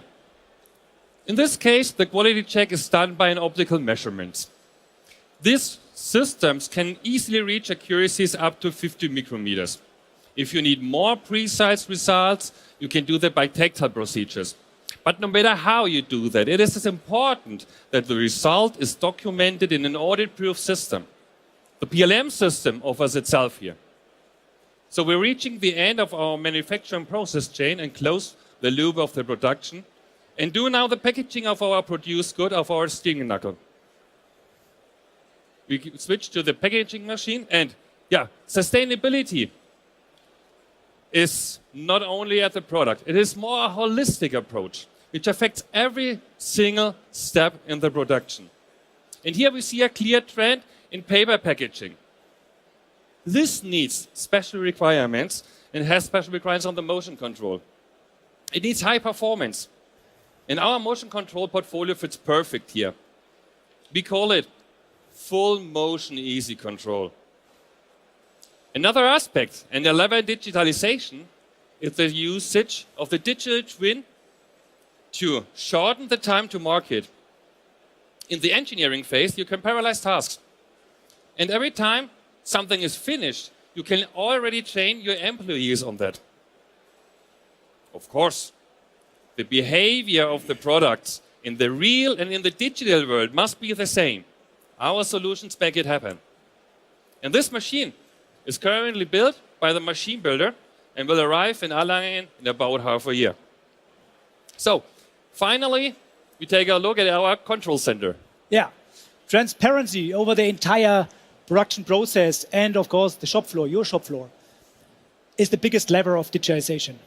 So, related to our steering knuckle, it's a safety-related part. You need to monitor it. In the end, to keep the quality at the high level and, of course, to make it audit-proofed. Actually, the industrial edge is our solution here. With this product, you can simplify, collect the data, analyze the data, and even optimize the production in your or during your process. And in the end, you can also use it as some kind of quality check and document it and archived. Yeah, so all in all, we have finally produced a more sustainable steering knuckle, which is 30% lighter. But this is just an example of what we understand about an OT-IT integration, which is a prerequisite for flexible part manufacturing and a holistic digital approach. You should use standardized protocols and interfaces. Think about handshaking mechanism. Which format do you use for which transfer? What about security? What about encryption? And so on. Contact our experts. You find them all on the booth here. We have solutions and standardized examples that can support you. So if you ask yourself, who can help me in this transformation? Our digital enterprise service team is the right choice. We know that you're all not starting on a greenfield. This is crystal clear for us. At this point, the Siemens Xcelerator is the key. Your digital journey will also be supported by our hard and software if you're already using products from other providers and you would like to continue using them.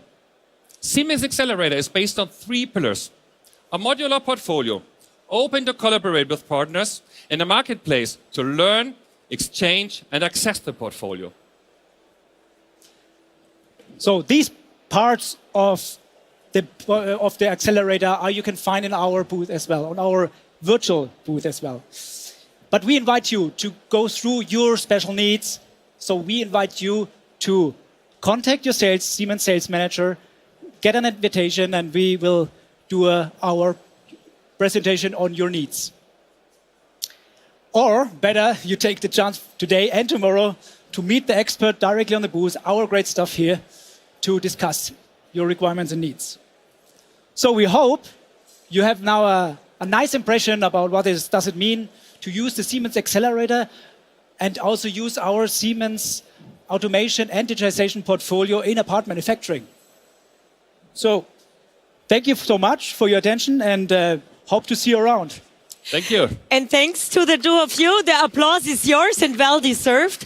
Great topic, great presentation. And the steering knuckle, I don't know where it is, but you should make sure that it comes back. Okay, we got it's it back. safe. All right, super. Great. Thank you. Bye. Bye-bye. Bye-bye is a cue word here for me. We say bye-bye to our LinkedIn Live community, but you can dial in again at 4:10. This is when we will be focusing on the drivetrain sessions. So make sure you'll be back. Or if you liked it so much, you can stay with us on the on the YouTube channel, because this is where you can see the presentations all day long, starting from 9:30 until 6. So either on YouTube or back here at 4:10. And don't miss your chance to talk to our colleagues also in the virtual tech days next week on Tuesday and Wednesday online. But those who are here, they use the chance to talk to the colleagues either on site at the kiosks or they listen to the presenters here up on stage. Making AI industrial grade is the focus of our next presentation. The value of building reliable and resilient AI systems to solve the pressing challenges which you have today. This is the topic of our next presenter coming up here on stage. Please give a warm welcome to Ralf Groß. All right, Ralf. Thank you very much. Thank you very much, everyone. I'm really happy to be here, to be able to talk about what I'm passionate about. And as you see, I would have had a colleague with me, Ingo Thon. And first and foremost, I would like to excuse him. He is our principal key expert for industrial AI, but he gave everything on the booth in all the discussions with you and lost his voice in the process.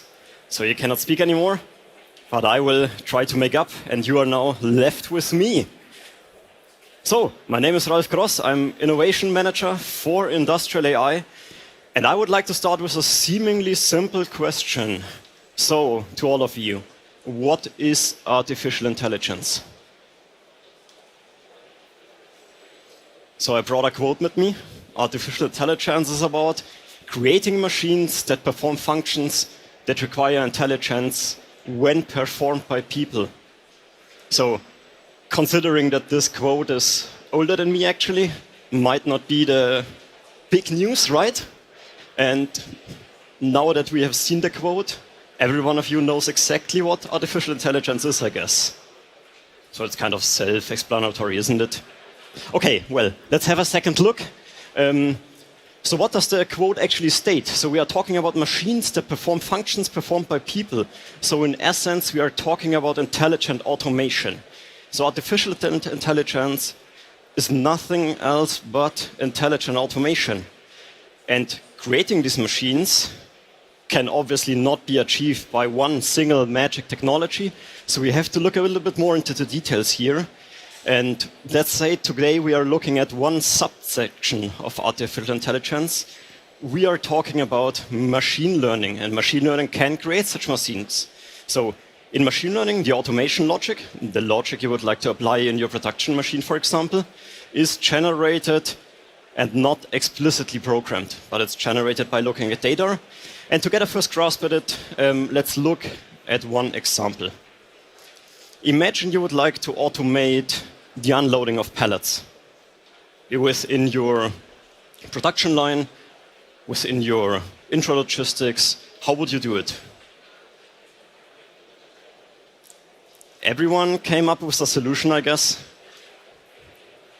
Probably not. So it's a hard problem, in fact, but you would have several options. So we would have the option of using standard computer vision pipelines, building specific architectures, some pattern recognition systems for matching with what you would like to see. And in the end, you would have probably a lot of work to build everything up to get this running. And you need to explicitly program for every situation you would like to use the system in. So let me tell you the alternative. How would it be if you just collect some data, label the data, throw it into a machine learning algorithm, and implicitly get the system that performs this function for you? So, seems to be convenient. Well, in fact, it is convenient. However, this convenience comes at a price tag. And this is what we'll have a deeper look now into. So what is the price we pay when we select the convenience in this case? There are several different problems we will face, and we face a lot, and mostly in industrial environments. And those are only a few of them we list here. So imbalanced data, of course, is a problem. Missing situational awareness, so the AI knowledge, machine learning does not know everything, obviously. But the most severe thing is you do not explicitly program the behavior anymore. It's only implicitly learned, and thereby you introduce implicit risks, and you might not even be aware of these risks. So let me point out this example of imbalanced data. So you can build up this machine learning system. It works well, it works fine, a while, a time, maybe 1 month, maybe 2 months. And at some point in time, you can see an error you cannot explain yourself. And this error might have a big impact on your production line. And that might be due to imbalanced data. So we need to look at all of these challenges, and we need to find a solution for all of these challenges. And we can do this. And we can support you there with our big ecosystem, with the experts we have. But even if you solve all of these isolated problems, that unfortunately doesn't seal the deal, because we need to keep in mind the whole life cycle. We need to talk about the whole planning and integration part, the continuous operation of the system. And that comes with some additional challenges we will have a look at now. So what we need to do actually is to diligently plan, work together, and successfully integrate and operate it. And to get this right is not simple. So let's have a look at a simple example of what could go wrong if you don't do it. So here we have one example of an AI-based system, and it's not so much about the use case. So let's say it's about quality inspection in this case, so good, bad decision. And this is a prototype project we did with one of our factories. We wanted to learn about the challenges we will face when we bring AI into industrial environments. And in fact, what we developed here was in a hackathon a while ago already. The system did work quite well. The system did work quite well with the data we faced. And we had a quite good accuracy, quite good machine learning metrics, so it really worked out. But after some time, as described beforehand, the performance of the AI model dropped significantly. And what was the reason in this case? So interestingly, as you can already see on the picture here, there was kind of a gradual decrease of the illumination strength. And I can tell you, this decrease of illumination strength was not visible by human eyes. So it was really like the light source diminished a little bit over time, and at some point in time, it reached a tipping point, and the AI model didn't perform anymore as it did before, just because the input data changed over time. And this is why we not need to talk about continuous operation. So where does this problem in fact come from? So we trained our AI model on some limited data, and this data more or less represented the specification, so it determined the applicability of the AI model. So we had a limited applicability of the AI model, and we didn't in fact could predict that this applicability and this data will drift out of this domain we could use it in. So how can we deal with such issues, and can we deal with such issues with proper planning? So to be honest, it's tough to plan for everything. It's tough to predict every situation that could happen, but we can put a little bit more structure in it. We can use helpful planning tools like operational design domains, so explicitly stating the domain in which the model should work, and really train and test for this domain. We could use goal-structured notation for continuous monitoring. Are we still in the domain? For continuous monitoring of the performance? And we should use the tools. And actually what we need to plan for in this case is traceability. So we would like to get a robust and reliable system. And for this, it is crucial to work diligently and to have those mitigation measures in place. So the mitigation measures you define while analyzing your operational design domain, the environment your system should work in.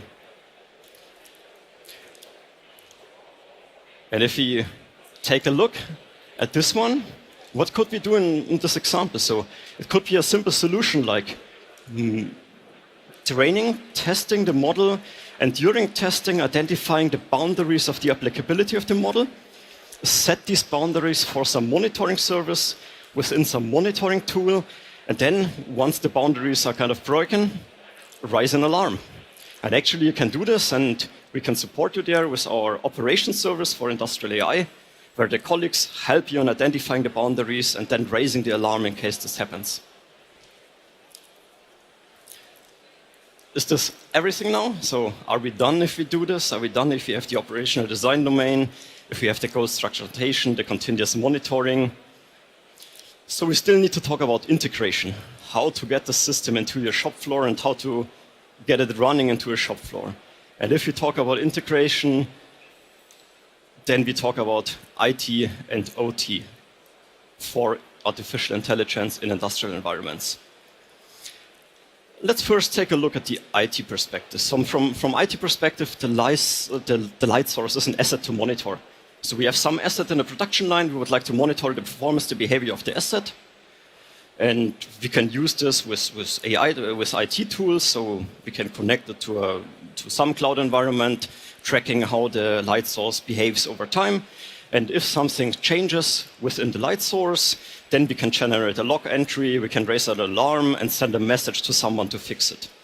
So that would be the IT perspective, really generating this log message, track and trace, sending someone to fix it at some point in time. And that's fair enough, right? Because from an IT perspective, that's totally okay. You get the system up and running, you have the error logged somewhere, and you can come back to it. However, from an OT perspective, that's not sufficient.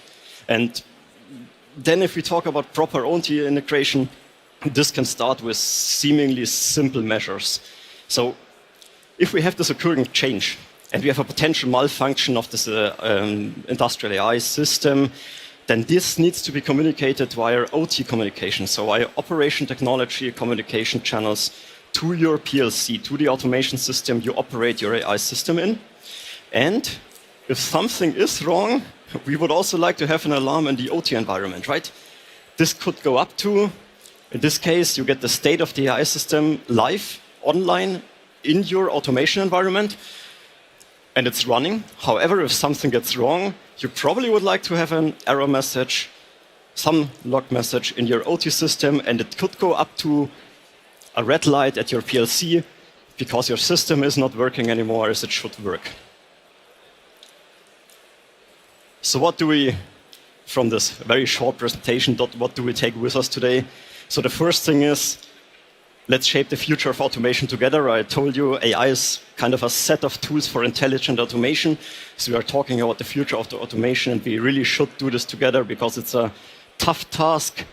We all need to work together to solve all the issues we have there. And the second thing is as customer in automation, so we are already used to it in automation, and we do it usually. We need to work closely together, and we need to look at the details. And we really need to work diligently and to consider what could happen with the system. And we shouldn't just hope for the best because now we have an AI in our environment and AI works. So that's not how it works in the end. And for a successful deployment operation, and that's the last part, you need to consider and understand the OT and the IT world, as I showed with the simple example of integrating this error message not only into the log system of your IT world, but also via the OT communication channels into your automation system and into your PLC world so that you can deal with the error and really keep your system and your production up and running.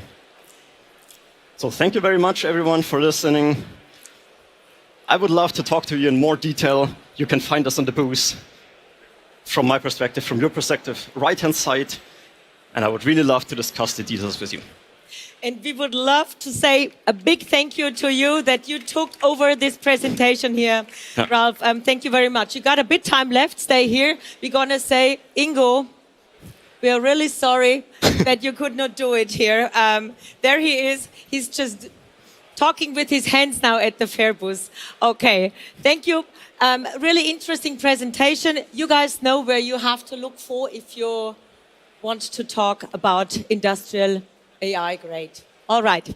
Thank you very much one more time. And with this, I'm handing over to Melissa. She is with Vitus and Ende. Yeah, Christine. And Siemens Industrial IoT certainly does bring transparency in production. I'm standing here with Vitus and Ende, and we're going to talk about the new data integration between Edge and IoT, between Edge and Cloud, I guess. So let me ask you, Vitus, the first question, right? So how would you formulate the main contribution that IIH brings in these daily challenges that industry is facing? Thank you, Melissa, for that. Let me answer that very quickly. Most of our customers have very specific problems that we see all over again. So, for example, what we always see is that some customers, that most of our customers have many different hardware devices with many different protocols in their factories. And because of that, it's obviously quite hard to connect to all of that. And what IIH does is that we have a wide range of different connectors to connect to all of this. And this way we allow a customer to connect to pretty much his new machine in the same way as to his old machine. And IIH then allows the customer to kind of upgrade his machines all to the same greenfield standard. And this is what we promote here. IIH can really grab all sorts of information from different machines, and then it's ready for any IoT use case. So for example, if you want to capture data, if you want to show it on dashboards, any type of industrial edge use case is now possible with IIH, because we equalize the data because we have all sorts of different connectors. That's pretty much it. Wow, that was certainly in a nutshell. So you must be wondering, how does IIH actually realize it? Let me look over to you and ask you that question. Oh, thank you for the opportunity. So, Vitus said connectivity. We have broad range of connectivity. We already cover more than 90% of in the existing industrial devices in terms of connectivity, and this percentage is growing rapidly.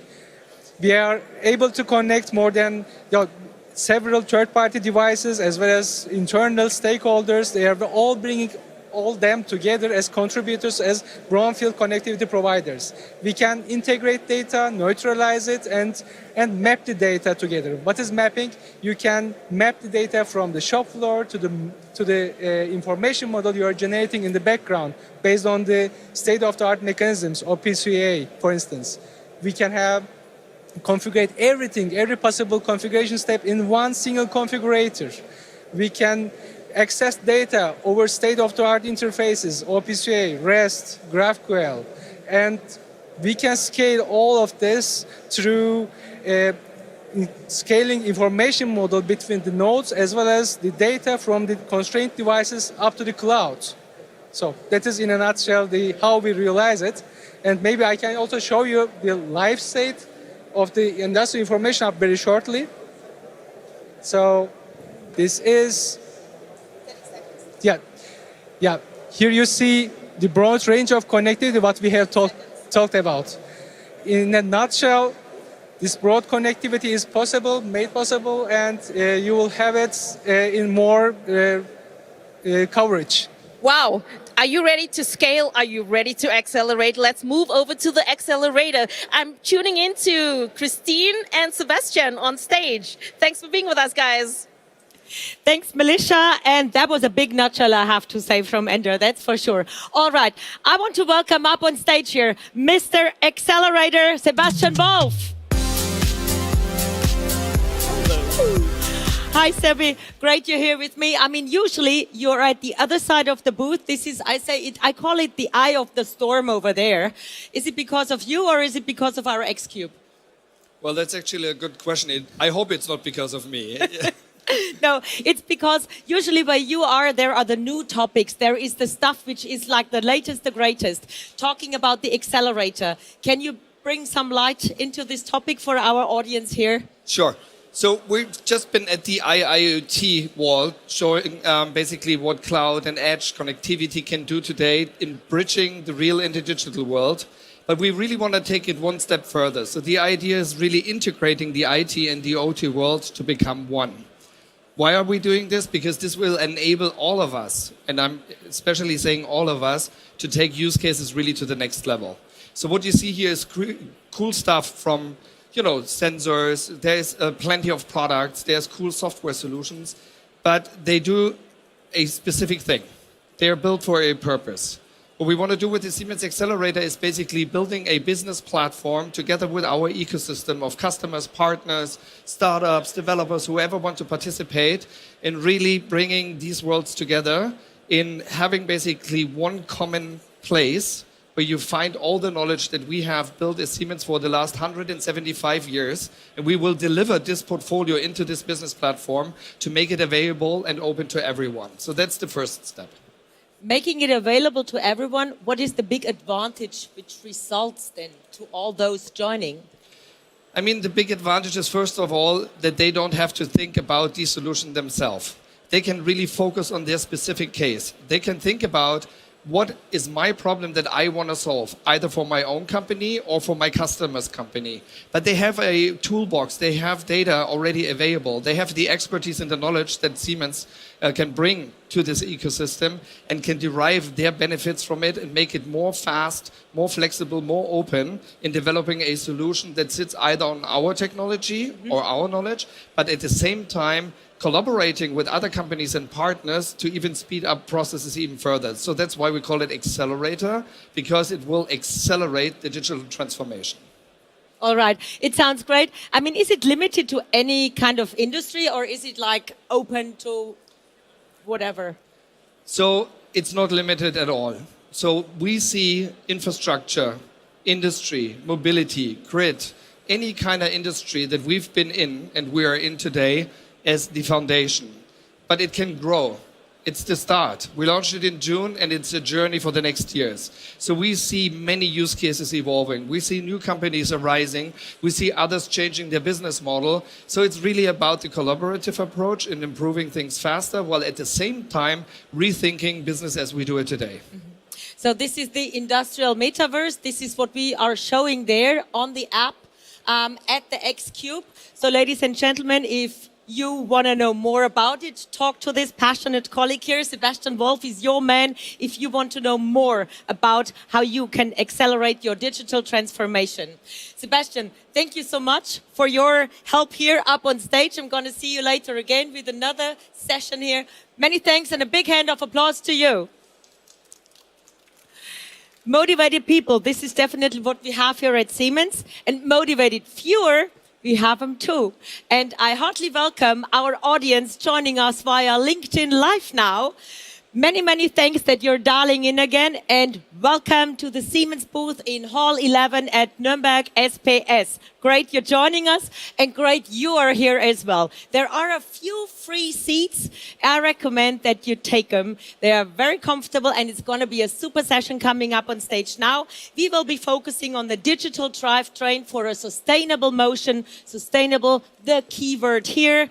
All in our ears, in the news at the moment, COP27, Sharm el-Sheikh, we know we have to reduce our CO2 footprint, we have to be sustainable. Definitely that applies for drivetrains as well. Please welcome on stage Head of Digital Drivetrain, Florian Renner, and Head of Co-Creation and Sales Enablement, Jonas Harand. Big hand of applause. Thank you. Senseye, great you're Hi, here. Christine. Welcome, take a seat. Great having you here. Drivetrains, we haven't had that much of that topic on stage here. So how are you doing? I have to talk with you about that first. 1.5 days at the fair. Half of the colleagues have lost their voice. Are you okay? Absolutely. Voice-wise, okay, and also great talks, great discussions. Yeah, absolutely. Very excited, very excited. That's great feedback. Well, 70% of electrical energy in the industry is used by drivetrains. 70%. Yes. I mean, this is massive. How does this fact resonate with the context of sustainability, which I just mentioned? What does it mean for sustainability, and is it contradictory to sustainability with our motors? Motors and drives are omnipresent throughout all industries, and they need to be in order to generate industrial motion. So we find them in pumps, in fans, in compressors, conveyor belts, and so on. So there's virtually no industrial sector out there which does not leverage the use of electric motor. They're simply indispensable. But the 70%, of course, are showing to us that there's a huge potential of energy and CO2 savings along the drivetrain and beyond. So using the most efficient hardware is contributing towards sustainability, of course. We apply digital solutions on top in order to reach the full potential of energy savings. So in other words, simulating the drivetrain, virtual commissioning, gathering real drivetrain data from the field, and applying machine learning algorithms will make industries much more sustainable. Complementing these decarbonisation use cases, predictive maintenance is another lever to become more productive. And this is also enabled by our portfolio, and Jonas will give us more insights on that in a minute. So bearing all that facts in mind has encouraged us to found a new and dedicated digital drivetrain organization to put an even stronger focus on our customers' challenges and to unlock the full potential of this domain. Mission understood. You're taking that topic serious. You're leading this newly founded organization. But how can the digital drivetrain be a lever for sustainable motion? One aspect, our portfolio for drivetrain design enables our customers to engineer and simulate the behavior of the drivetrain to understand how it will act before ordering it. And by that, we help our customers to reach at the right sizing of the drivetrain components and to avoid energy overconsumption. Another aspect, as part of our IoT and analytics portfolio, we combine and link real drivetrain data from the field with a digital twin of the drivetrain components, and we apply our machine and drive AI running on industrial edge or cloud-based. And in addition to providing the transparency regarding the health status of the drivetrain and the recommended maintenance measures to avoid unforeseen downtimes, we bring advantages to our customers as offering sustainable insights into the drivetrain as the basis for energy saving actions which create value add. So it's precisely all these combinations of all these levers that create the opportunity to raise energy efficiency to the next level. Great explanation, I have to say. It really kind of brings it down to the point what is important and what you guys are focusing on. Jonas, you are responsible for bringing the portfolio to the market. So all action, all eyes are on you. Do you have examples in the field that kind of explain what we already do? Of course, we have many examples. And a cool one is very close by. So in our production sites in Erlangen, we have a team which is taking care of the infrastructure there. So like the clean room that you see here, all the infrastructure that is responsible to make the production up and running and to produce our, for example, Dynamics drives. So the infrastructure team set up a project called Digitalization at Infrastructure. They had 4 objectives. Objective number 1, they wanted to reduce the maintenance cost. Number 2, they wanted to minimize the manual interactions with the processes, both through condition monitoring. The third objective is plant availability, system availability, to be able to produce. They wanted to do that via anomaly detection, finding and preventing failures before they happen. And last but not least, decarbonisation. Reduce the energy footprint, the CO2 footprint, and eventually become CO2 neutral at the end. So what we did is we applied our solutions. A plug-and-play sensor called SIMATIC Connect 400, and also the respective analytic app, which is taking the field data and provides insights and recommendations to our team of infrastructure. And in the end, what they were able to achieve is quite concrete, and they had an impact only after a couple of weeks of operation of the overall system. So they found bearing problems, for example, which led to, by exchanging them and replacing the bearings, which led to an increase of 5% of availability of this product, of this system. We had a redundantly designed energy recovery system. by taking a look at it and finding inconsistencies in the operation, they were able to increase the product lifetime by 33%, which is quite impressive and directly has an impact on the cost and on the machine lifetime. A third point is that we were able to reduce the maintenance cost by 15%. And this decrease led, first of all, to a return on invest of less than 1 year. And secondly, also this savings, this 15%, cover the recurring cost along the way, and therefore it's a no-brainer to install it. So it's, I think, a great example, Christine. A no-brainer, you say it. I mean, it's impressive facts which you are dropping here, and as you say, just after a few weeks, you saw first results. So it's not a matter of that you have to analyze things for a year before you get first results. So really cool. So we drink our own champagne, as we say, and this is always what I like, that we can say, hey, Siemens is so big, we sell our solutions in-house to colleagues to try it in other departments, and that convinces then customers as well, because if we try it, it probably has to be good, that our customers will go for it as well. So when I was walking over the booth, and that was quite often so far, I saw a similar case. Can you give us some insights here, please? Yeah, the use case that you are discussing or mentioning is in the water industry. So we have here, and this exhibit is actually based on a real customer case. We had a customer coming to us and asking, he wants to reduce the risk of downtimes. Because it's a critical infrastructure, water treatment plants, water industry in general, any downtime has an impact on society. So they wanted to reduce the risk, but also reduce their cost, OPEX in the end. So they approached us and asked, how can we do that? What we did is we went through them, with them through their plant. We took a look at the application, the different types. How critical are they for the process? Do they have redundancies? Do these redundancies have an impact on the criticality? What type of data do we need? What level of quality does this data need to have? And then we defined the software and hardware solutions that we in the end implemented. So we used also SIMATIC Connect and C-Drive IQ Fleet, what I just explained. On top, for the very critical assets, we also used the condition monitoring CMS 1200 for high-frequency information on the vibration side. Just a little supply for you, Jonas. Yes. We have the camera at the exhibit, so if you want, you can either talk about what you just explained and we show the live feed from the exhibit onto the LED, or you want to go there? I'm not sure. No, we can just show it. That would also be quite nice. Super cool. That would also be quite let's nice. put the live feed from the exhibit here. We have Melissa, and I think we just need to know in which direction we got to go to show it. Well, I don't exactly know where she's standing, but in the end... Hold on. I thought the camera is at the exhibit, just talking to the director. Sorry, guys. No big deal. Okay, then we just keep on. Okay, and you see it's live, so it's no fake. So yeah, we implemented our system, and what the customer has as a benefit now is a 360-degree view on the condition of the overall system. So they know when possible problems will occur.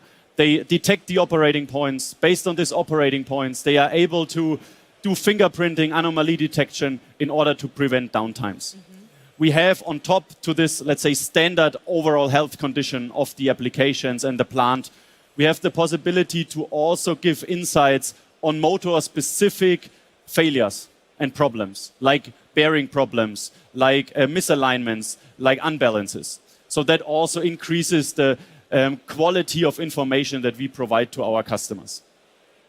And last but not least, we are measuring energy.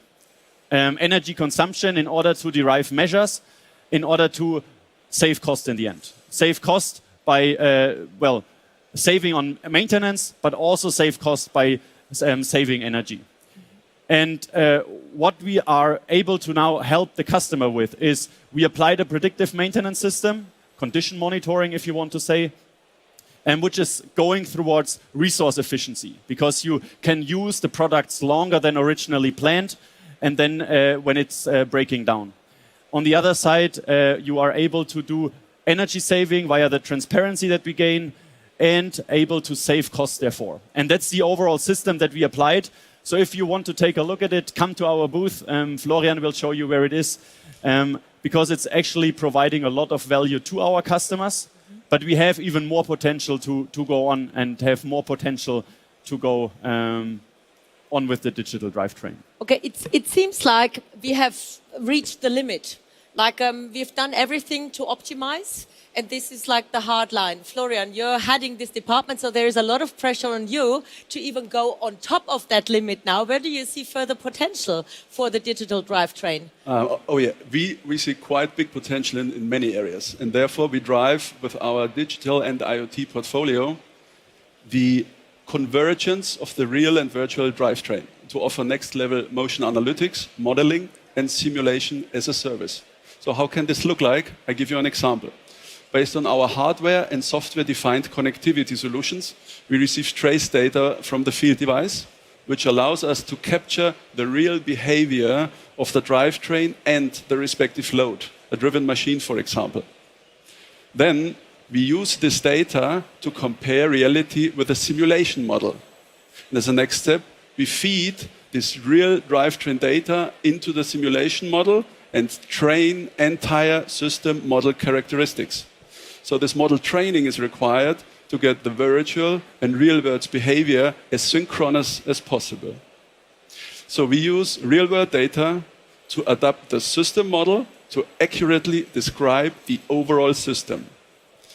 And now, building on top, we can start investigating different scenarios by changing parameters and simulate the optimization of the overall system for maximizing energy efficiency or for throughput purposes. We can also use this as a basis for enhanced anomaly detection by running the simulation based on the input from the real system. And a deviation of the real output from the simulated output shows a change and indicates that the system behavior is different and needs maintenance. Also thinking further, transferring these trained system models and digital twins to the engineering phase of new drive applications will increase productivity tremendously and save a lot of time. So overall, it is our ambition to provide all these as automated loops and services to our customers, for them to execute all this as quick and fluent as possible. So, of course, as we have heard before, Siemens Xcelerator platform also plays a vital role in our future. So, we are looking forward, as Jonas mentioned, to welcome you at our exhibit to discuss your challenges in making your drive applications more sustainable and to show you how to benefit from our portfolio. So, as you can see up there, you find us just to your right and can't wait to meet you and see you there. That was where we were wishing that the camera signal should have come from in order to show the machine here live on stage. But dear viewers, dear audience, you definitely can walk over there and take a look by yourself in order to get all the information what just has been presented here by Florian and Jonas. I say a big thank you to the two of you. Great presentation. And you took the mission, so we're going to take you serious. Hannover Messe is coming up. You got 5 months to develop something new. Okay, challenge accepted. Thank you. A big applause to you, Thank you very much. Florian and Jonas. Bye. Great presentation. Bye. Thank you. All right. Are you feeling good? Yeah. Sustainability, big topic in the machine tool business everywhere where we are. And we remain in this sustainability topic. And having a great picture up here. And this is actually the cue for our next presenters coming up on stage now. It's Ernst and Julia.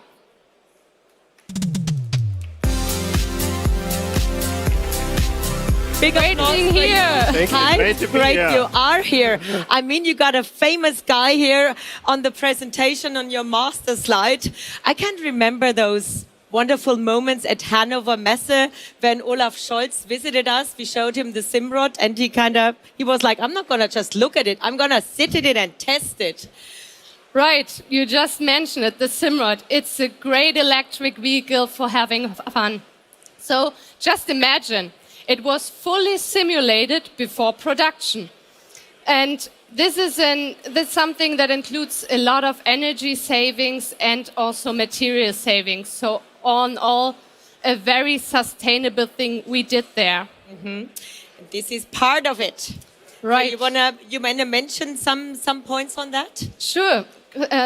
These are the steering knuckles, and the steering knuckles, they are just some of the components of our Simrod. They are used to transfer the movements of the steering wheel to the wheels of the Simrod. Yeah, maybe you just bring it to our audience that they can have a look at it. There's a big difference. So I'm going to bring two, and I wonder whether you realize the difference. Because one is all produced with additive manufacturing technology, and the other one is the regular way of how molds were prepared for those kind of things. Long time, short time, heavy, light. Right. So just feel it yourself. Right. As Christine mentioned, the steering knuckles, they have been produced using additive manufacturing, and they have been finished using a CNC machine. And the engineering optimization of these components, they save up to 30% of weight. And I would say that makes a big impact on the consumption of the Simrod at all. Sustainability these days is on every company agenda, on every governmental agenda, and obviously on the agenda of the EU. A significant lever in driving sustainability lies in the industry sector, which you can clearly see on these numbers, and actually they are big. In case of machine tool manufacturing businesses, sustainability moved from corporate strategy to be the central business focus. Moreover, in some cases, it's a topic of mere manufacturing business survival due to soaring energy prices these days. To put this into perspective, the World Bank projected that energy prices are increasing on average by 50% in 2022. Time to make sustainability real is now. Right. There's no time to wait any longer to implement sustainability in manufacturing. Imposed by governance, companies have to report on sustainable KPIs. The time to act is now. And therefore, we will show you now concretely how to implement sustainability by using Siemens machine tool business offerings. Yeah, the machine tool business. Within the machine tool business, we are focusing on 3 levers to make our customers ready for sustainability in manufacturing. The efficient use of resources, the recycle and reuse of material, and the reduction of energy consumption and CO2 footprint. To support our customers to transfer their business to do more with less resources, it is important that sustainable solutions for the shop floor can be implemented in everyday life. Yeah, and the first thing that probably comes to mind is that choosing the right CNC equipment, such as high-efficient main drives and power electronic, that this can have an essential contribution to increase the energy consumption of your machine tool. But did you know that over the entire life cycle of a CNC machine, only 20% of the actual cutting costs are assigned to the cutting process itself? In consequence, 80% are caused by the auxiliary units. Yeah, typical auxiliary units, they just consume energy without any machine being in production. I think that's a huge dilemma for many of our customers, because today you have to find a way to just to use as less energy as possible. But we as Siemens, we have a possibility for a step-by-step shutdown of these auxiliary units. And this will make an important contribution to minimize the consumed energy. With our Synomeric Control E functionality, the machine builders, they are given the possibility to just implement an automated shutdown for their machines. So not for the whole machine, of course, just the shutdown for single aggregates. And this will help to reduce the energy during breaks. Let me explain it a little bit more in detail. If you just take a typical two-shift operation with one short and one long break each, this can save up to 920 kilowatt hours per year and machine. Maybe now you wonder, what could I do with 920 kilowatt hours instead? Let me tell you. For example, you could just toast 120,000 slices of toast in a toast oven. And with so many toast, you could serve a whole football stadium. Yeah, that was one example. But now I think, is there something more, some more additional gains within the digitalization? Digitalization, that's my home turf. When it comes to sustainability gains via digitalization, digital offering, which on the one hand complement the machine towards higher efficiency, but at the same time drive sustainability, are the key here. It's important to note here that with sustainability you reach a certain level with energy efficient hardware, with operational technology designed for green manufacturing, like control energy, which we just heard. However, the full potential and the extra boost you only get with digitalization. Now let's get down to business. How concretely can you make sustainability with our digitalization offerings real for your business? Let's look at 3 illustrative examples out of our portfolio with proven customer impact on sustainability. Ernst, I recently talked to one of your Spanish customers, Soraluce, and they just told me that they're already using some of your digital offerings to boost their sustainability strategy. Correct, Julia. Soraluce, it's a Spanish machine builder out of the Basque Country. They are using Protect My Machine 3D Twin to drive the sustainability strategy. Protect My Machine 3D Twin is a digital technology which basically avoids machine collisions. Avoiding collision directly translates into energy savings. Up to 1,650 kilowatt hours energy can be saved per year per machine with this digital twin technology. Another customer success story, Manage My Machines Remote. Usually, our machine tool manufacturing customers begin their digital journey by offering remote machine services. Doing machine services remotely, you can save on travel kilometers of your service staff. By offering those services, actually machine builders can reduce the CO2 footprint by avoiding travel kilometers of up to 82 tons per year. And this was achieved in the DACH region. To put this into perspective, this is approximately the energy consumption of 10 EU citizens. And we achieved that with only one cloud app. Have you ever asked where you waste most of the energy on the shop floor?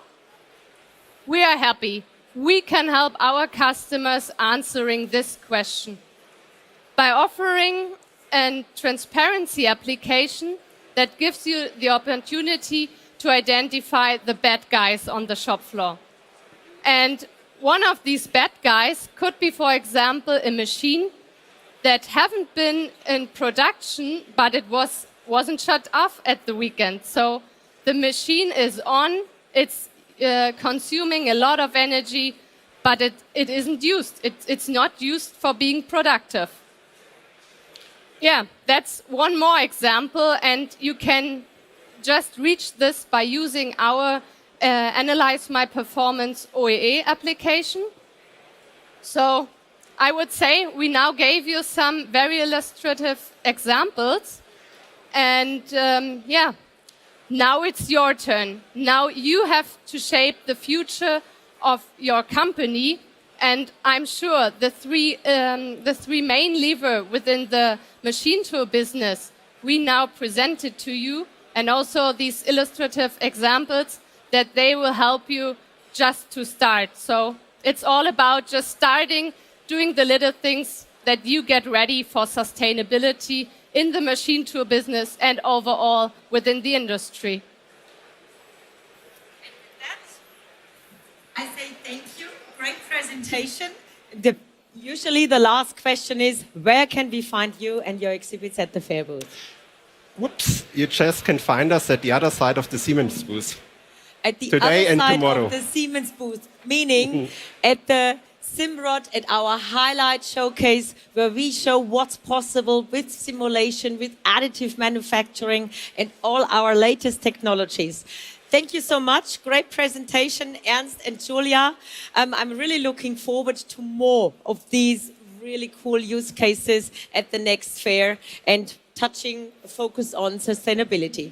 Thank you so much. Big hand of applause to you. Thank you.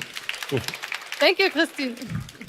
And dear LinkedIn Live community, this was it for the day. Tomorrow we will be bringing some predictive maintenance information to you from our stage here. So watch out for another LinkedIn Live session tomorrow. Or if you really liked it, why don't you just go on YouTube and join in from 9:30 until late in the afternoon, when we will be bringing expert talks, panels, demos, running reporter tours to you, to your office desk, at home, to your sofa, wherever you're joining us. Thanks for watching. Tune in again tomorrow, LinkedIn Live community, and all others on YouTube. You better make sure you stay with us, because there is more topics coming up here now on stage.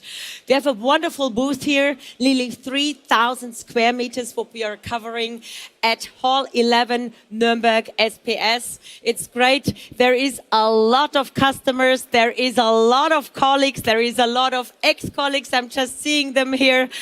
It's great having passionate people here, being interested for everything what we are doing live on stage. And without further ado, do take care that you watch the LinkedIn Live sessions tomorrow and go for the tech meetups, the tech virtual days of Siemens on Tuesday and Wednesday, where you can talk to our experts. So finally now, bye-bye to the LinkedIn Live community, and I'm handing over to Melissa and Oliver, where it's all about production, transparency, and standardization. All right, so let's talk about machine connectivity. I'm standing here with Oliver, and I have a question for you too, of course, Oliver. What is the important feature of standardization for industrial communication? Well, if you want to integrate machines of different vendors into your line, it's almost impossible, because some of the vendors may configure your machines in imperial values, the other one in metric values, so they don't match. So the solution for standardized industrial communication is to use, for example, OPC-UA, which has values and additional information on the communication standard, so that they fit together perfectly. So you have got your information, your value that can communicate with the machines. So there must be some added value for the customer. Can you elaborate on that a bit? Yes, of course. With standardized communication, you're faster, you're cheaper, and you have less errors in your, or you're almost error-free in your application. And additional, of course, with OPC-UA, you have got maximum security, because with Global Discovery Server, your communication in industrial communication is as safe as your credit card. You have encrypted communication, as you know, from encrypted emails. And this is a tremendous advantage for the customers.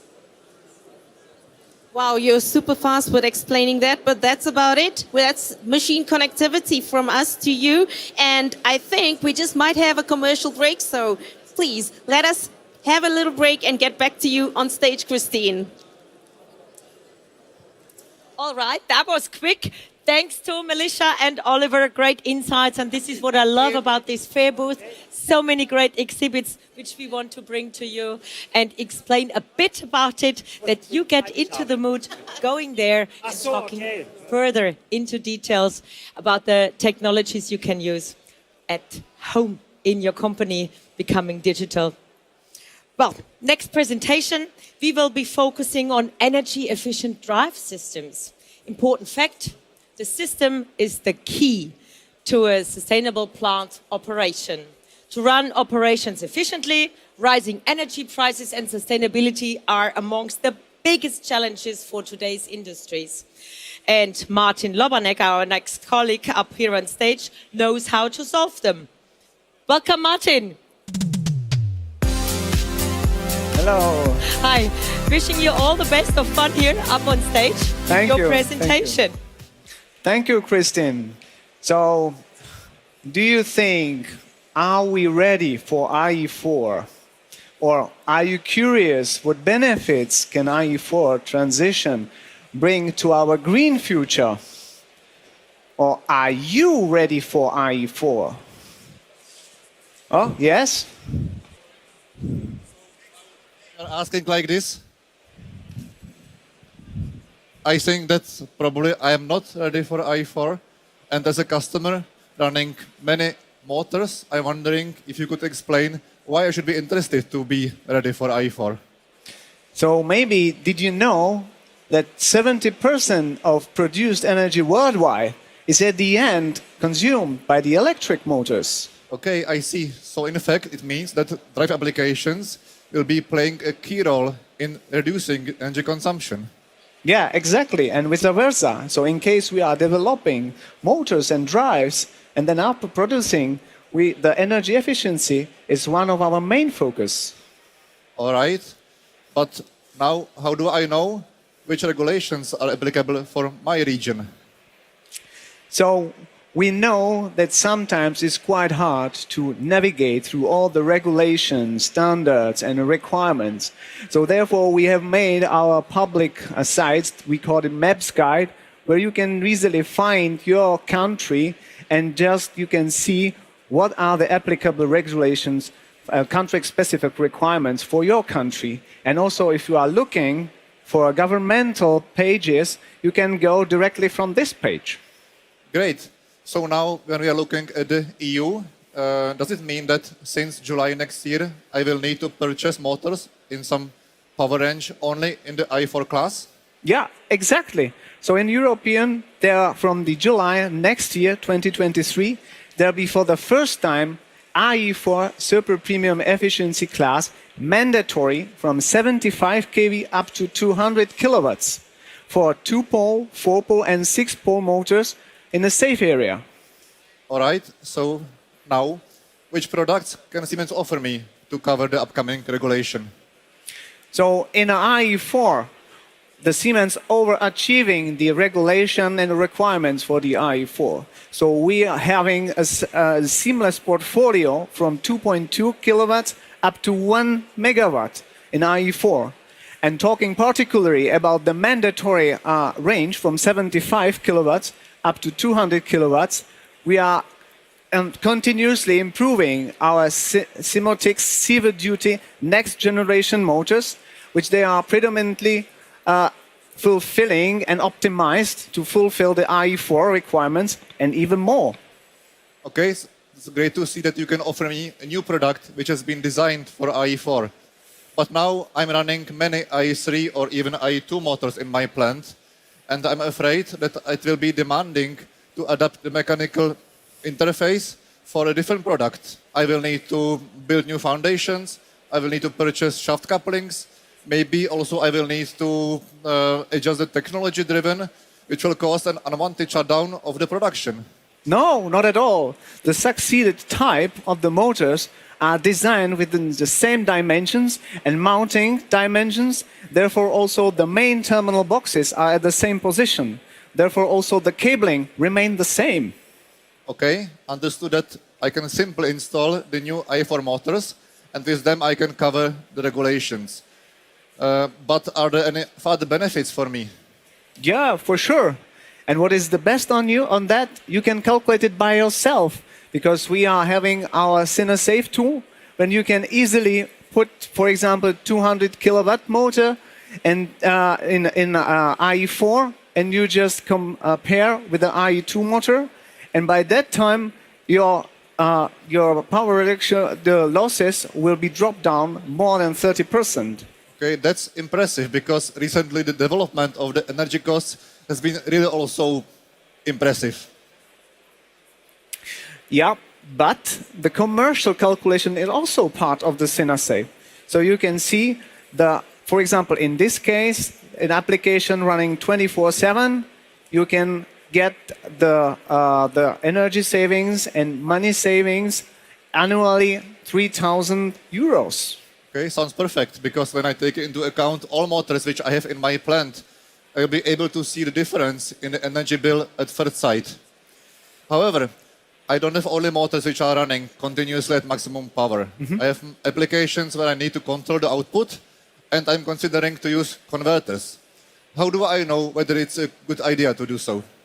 Yeah, for this kind of application, when, for example, running on the partial load, it's very important to consider the frequency converter as the most efficient and most economical solution with a really short payback time. So in our development, we are also having a seamless portfolio of the Synamix drives, where we are also focusing on energy efficient functions. So you can be available. So for example, you can see some of them, and the energy efficiency is one of our main focus also in the drives. Okay, understood, but can I imagine some figures behind that? Can I evaluate by myself which applications make sense to apply a converter from the energy saving point of view? Absolutely. And the good thing, SINASAFE is again the right answer. So in here, for example, if let's suppose you are running a 200 kilowatt motor, IE3 for example, and you are using the old throttling operation mode, which is the old system, how to maintain or control, for example, the pump, and you just compare with the IE4 with the drive. So now you can see, based on the load of the pump, the green area represent your energy savings. Okay, sounds good. But of course, a converter is not a cheap equipment to purchase. That's right. In this case, I can reach the payback time of, let's say, 5 years? No, not at all. In this case, the payback time will be in a couple of months. Wow, thank you very much. So, in fact, now I see that with Siemens motors and drives, in fact, I am ready for IE4. So, I'm ready for IE4 so that I can reduce consumption and carbon footprint. I'm ready for IE4 so that I can reach even higher savings with converters. And I'm ready for IE4 so that I'm able to contribute to a sustainable future. That's great. So hopefully you all now seems to be ready for IE4. But if you still have some doubts, then we can go to our station and we will tell you more about the benefits you can gain from the IE4 transitions. All right. Thank you so much, Thomas and Martin. Really cool. This is my favorite exhibit because it brings nature into this area here, into our fair booth. Have you been planning long to make it that kind of nice and flowery? Who got the idea of that exhibit? It came from product management. Yeah. We had this exhibit planned for SPS 21. So finally we can show it now. You can show it now, okay. Yeah, And exactly. you thought, okay, the marketing guys are bringing flowers here, but actually it's really cool. And congrats also for this great achievement with these motors and what you can actually save in regards of energy and so on. So, are you enjoying your time here at the fair? Definitely. Definitely. Had good talk so far? For sure. There's plenty of customers who are really interested in the topic, so we can bring some more ideas or thinking. So that's really great. Okay, good to know. Any highlights where you say this was great, this customer had great questions, or this is super for the industry, what this customer was asking for? Yeah, it's not only about the rising energy efficiency, but also the system thinking. So there are even more benefits for the customer based on the exact applications. Okay, sounds great. So we can click one slide further that we finally see where this wonderful exhibit is. It's not that far, it's just over there. Just seek for the biggest motor with the biggest energy savings, and it's not that small, it's like really huge. It's huge, it's heavy, but it can do really good things with little energy. All right, thank you. Applause is yours. Really enjoyed the presentation, and we're going into a short commercial break right now. Imagine a place where you could live the dreams you had as a child. What if such a place really existed, and your dreams became reality? Our digital native factory is a place for virtual planning, simulating and optimizing what you have in mind, making manufacturing processes smarter, increasing production capacity, designing the core of any moving object, working together with teams all over the world, and combining digital and real worlds for a sustainable tomorrow.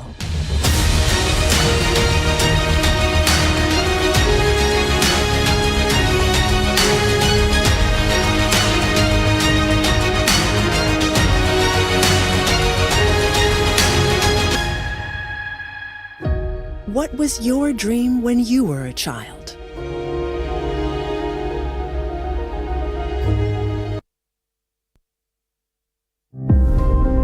The future is not something far away. It's already being decided today. It's in your hands, because the future begins right now. Discover the new generation of controllers for process control systems. SIMATIC S7 4100, sustainably developed to meet the highest demands. The compact design frees up space in the control cabinet. The new controller consumes very little power, is maintenance-free, and operates at temperatures from -25 to +70 degrees Celsius. It offers extended communication options with up to 6 Profinet or Profibus interfaces. Here's the controller that's perfectly tailored to the completely web-based SIMATIC PCS Neo process control system. It's ready for the future and is based on the proven automation platform from Siemens. The new SIMATIC S7 4100, so you're always ahead. Ignite the potential of process control. All around the world, we are witnessing a fundamental transformation toward a more digital and a more sustainable economy. At Siemens Financial Services, it is our combination of financing expertise, industry domain know-how, and our passion to innovate that puts us in a unique position to help drive industrial productivity. When we lower immediate investment hurdles to enable scalability as market demands evolve, create smart infrastructure, when we invest in electrified transportation and become a strategic partner, providing not only financing solutions, but also our deep industry expertise. Empower sustainable mobility, when we make comfortable and cost-efficient rail traffic economically feasible. Advance high-quality healthcare, when we make it possible to adopt new technology without affecting working capital or cash flow. And facilitate the energy transition, when we enable capital-intensive projects to generate clean, reliable power. For 25 years, we have worked hand in hand with the Siemens businesses, our customers, and partners, realizing technology with purpose through financing that makes a difference. Let's transform the everyday together. Are you with us?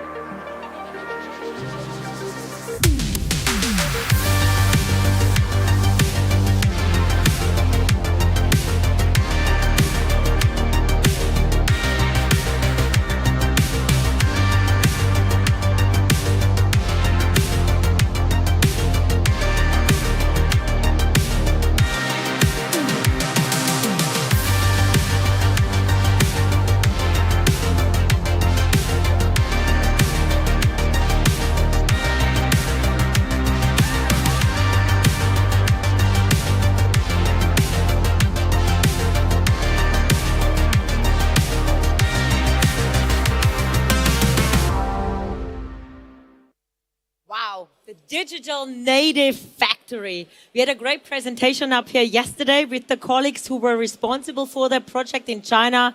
Super cool, super passionate. And if you want to see it, you can dial into YouTube and check for the day stream of yesterday, and you look for the presentation of the SNC-New, our digital factory. Digitalization, without digitalization, nothing is possible anymore, and there is no digital transformation if you're not thinking about a digital enterprise and all the solutions which we are offering here. Coming now to our next presenter, SCADA is the big topic and the focus of the presentation. So did you know that SCADA is not only for nice pictures and blinking lamps on your machines? In fact, modern SCADA systems can boost your business. How? Emanuel Eichhorn will tell us more now. Welcome on stage, Emanuel. Thank you, Christine.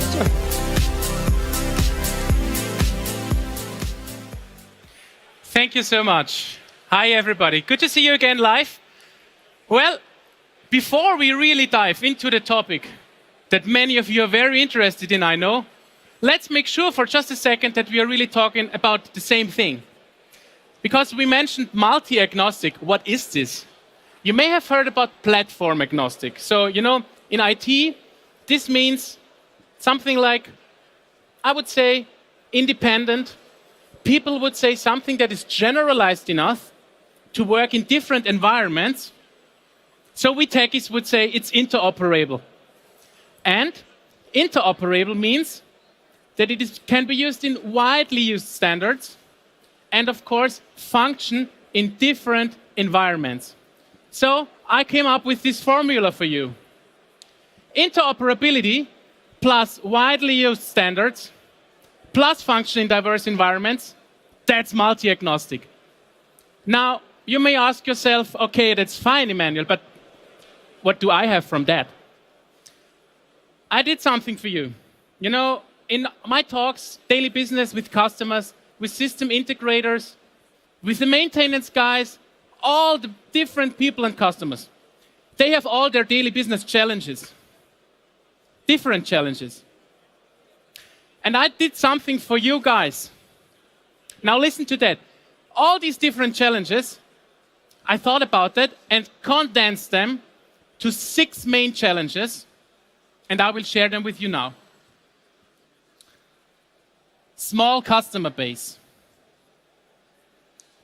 vendor lock-in, and a low market share. I mean, nobody wants that. Many people fear it. And the question is, what can we do for that? How can we together overcome this challenge? Well, here is the boost. You know, by using an interoperable software, you can automatically increase your audience because more people can use it. So this will increase your customer base on the short term or on the long term. And if you use an agnostically designed software, this, of course, also is very, very appreciating because it's vendor independent. It unlocks yourself. And by using such a vendor independent agnostic software, this will increase your market share because it helps to gain it. Want some more? All right. Here are some more. Expensive development. Everything gets more expensive. So development, of course, also. Then you have many, many customers, especially in our special field, which is infrastructure, who have a fear of phase out. You know, things have to be there for decades, every day, 24/7, stable, 100%. And of course, specialists are required. You may have heard, everybody knows it, war for talent. I don't get this programmer, I need programmer for this database or for this program. Everybody knows that. So here is the boost.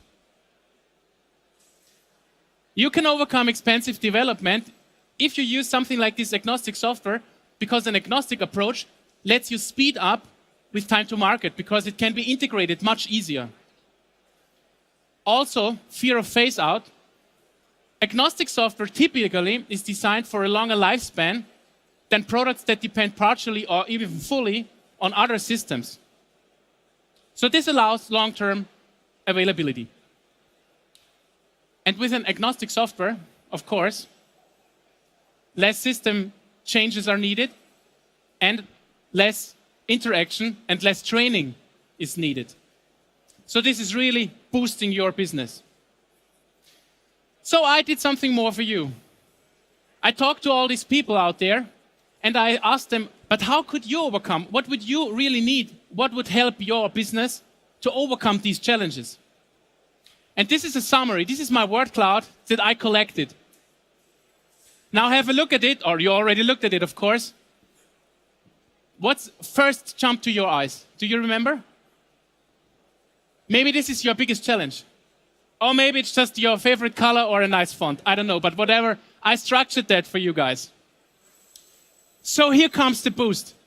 How a multi-agnostic SCADA system can help you to overcome these challenges. First of all, database independency. Connect to numerous databases at the same time. Get some data out of here, get some data out of here. For example, you have some time series databases, influx. You have some relational databases, SQL, for example. And you can interact with what you need when you need it. Cloud agnostic. So many people are working with the cloud. And with us, you can, of course, play with the major customers and the major business. AWS, Azure, you name it. Device independency. That's a very big topic. You can scale from the really small devices, like, for example, our IoT 2050, up to big server hardware. And you can run your whole business and your whole project on a variety of those and mix it. You can even mix it within the same project and scale it up and down to your demand. And of course, almost needless to say, but I have to mention it, multiple communication protocols. So, you know, this vendor independency is locked up because when you can communicate northbound, southbound, and forward and backward, this is enabling a flexible, stable OT-IT integration layer. You can really go back and forth and forth and back. The only thing you can't do is go back to the future. Wait for the next release here. And of course, a little bit connected to the hardware, you can start small and scale up to very, very big architectures. So that means scale from architectures in all the way you need it and make it sustainable. And to close the circle, flexible OS support. Choose if you want to work with Linux or with Windows or for which reason ever, even in the same project with both of them on different hardware, as I mentioned. And of course, if you want to use a micro-module architecture, you can also use Docker containers, for example. So the good thing is, there are many out there who can do some of these parts, of course. But there are really only a few who can deal with everything and deliver you this whole circle, the whole package. So this is boosting up this rocket. So I have 3 main boosts for you. First of all, system integrators love it. Work with one solution only. And roll out one solution only. Because, you know, if you have many, many systems and you roll out a little bit of this there, a little bit of this there, it takes time, it takes a lot of work, it's expensive. No, there is no need to do that. Work with one system, roll out only one system. Second, scale, both technically and economically. Everybody wants to do that. Third point, reuse software. Don't start from scratch with all your projects. Take what you have already done, adapt it a little bit, easily, quickly engineering, easy to use engineering, and reuse your software. This is shortening your time to market. So we are really having an awesome portfolio of SCADA systems. And one of these systems is WinCC Open Architecture. And it has it all. It's a multi-agnostic SCADA system that gives you the needed flexibility in cloud, database, operating system, and hardware. So to sum this up for a second, just to kind of make you remember that, the circle that I show you is really in one system. I did not talk about many systems. It's one operating system, it's one database, and all this stuff, one hardware, one stuff, mix it, change it to your needs. It's one SCADA system, a multi-agnostic one. So when we talk about multi-agnostic, this is what we are talking about. Make it real. And if you want to know more, over there at this side, at booth number 333, really easy to remember, you have the possibility to talk to our experts, trainers. Here is one, for example. Talk to our consultants. Everybody of us is here. Everybody is open to answer your questions. Find out how you can benefit from a multiple agnostic SCADA system. Thank you very much for your valuable time and enjoy the show. Thank you. Thank you, dear Emmanuel. Really cool, great project, great solutions, great benefits which we are providing for our customers. I mean, you showed us where we can find you. What else is around? I mean, it's not just the SCADA and the WinCC. It's the WinCC Unified. We will have a presentation about that tomorrow. Exactly. Brigitte is going to say that, yes. Brigitte and Tom, yeah. Tom, thank you. And any details, anything where you said, this is like the latest, the greatest, and you're so happy that we're going to present it here? Actually, good that you mention it. Of course, all of our systems are regularly updated. And guess what? So many new releases there. Everybody on every system, actually, every of our systems has a new release. For example, Open Architecture, we have version 3.19. It's coming. You can have the chance to have a pre-release version here to have a look at, to get into the details. And of course, all the other systems as well. So take the chance, actually. Take the chance. Make it real is our motto here at the fair booth. Design, realize, optimize are the key levers where we are focusing on. Is anything where you say SCADA mainly is in the design, optimize, or realize area? I mean, you're placed in optimize, but you're already helping in the other levers as well. Of course. I mean, we have projects all over the world in all different areas. And of course, you need to start with the design. For example, we have one big project in solar and wind industry. And this is really cool because, you know, you always need the hardware and the PLCs and all the stuff. And it's the combination of everything working together seamlessly. And this is also how we built the whole booth here. So it's the design where we also take part, where our consultants help you. It's the realization, the whole project. Yeah, and finally, you know, I mentioned, for example, OT-IT integration layer.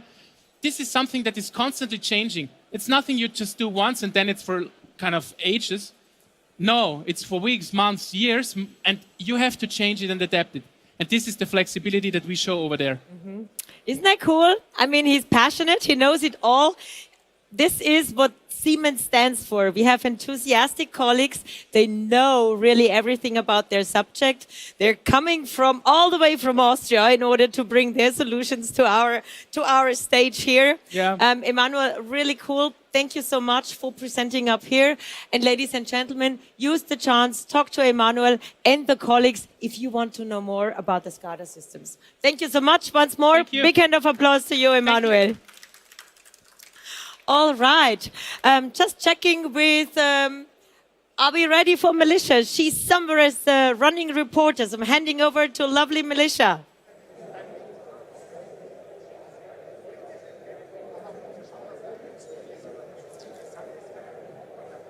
I think she does not hear me yet, so maybe someone can signal her.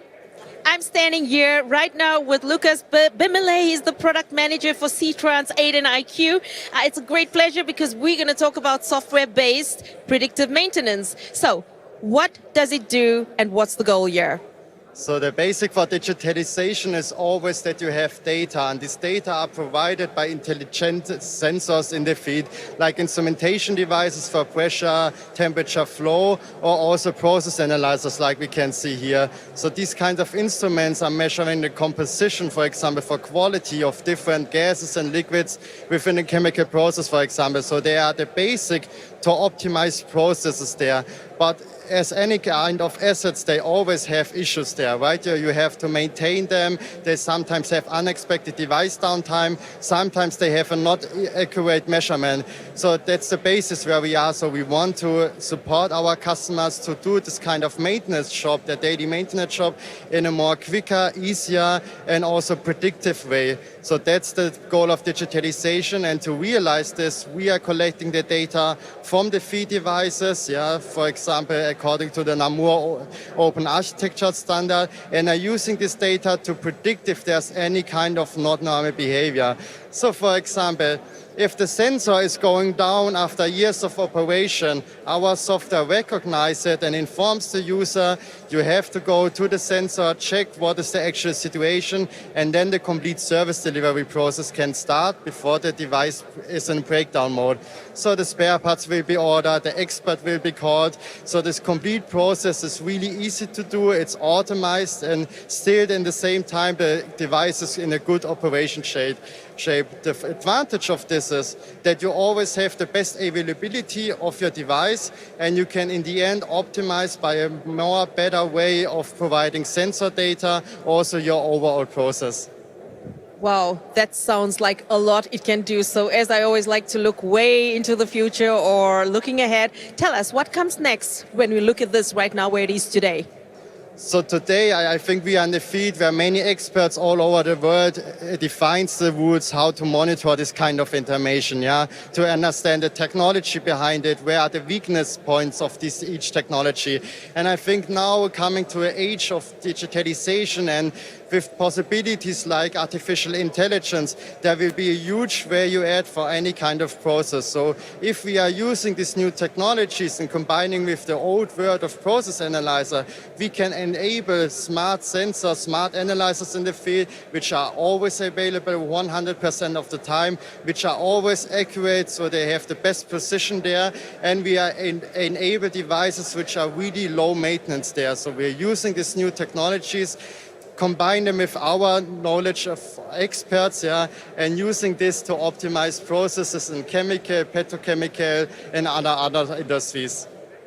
Wow, thank you so much for that information. And yes, it seems like if the race is on, we are definitely getting closer. Thank you so much, Lucas, for sharing that with us.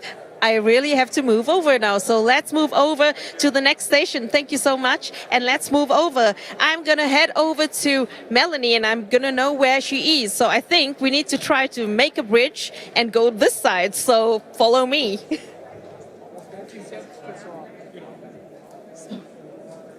So hold on a second. Let's just check. Where's Melanie? We need to move over to Melanie. I'm going to follow the camera now.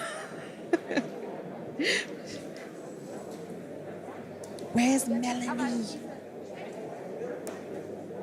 Are we finding you, Melanie? Melanie, where are you? I'm not getting any lucky here, so maybe we can just have a short. Let's have a short break and go back to the stage, and then I'll try to find Melanie. Thanks, guys. No worries if you can't find her at the moment. She for sure is somewhere busy talking to customers. I'm pretty sure about that.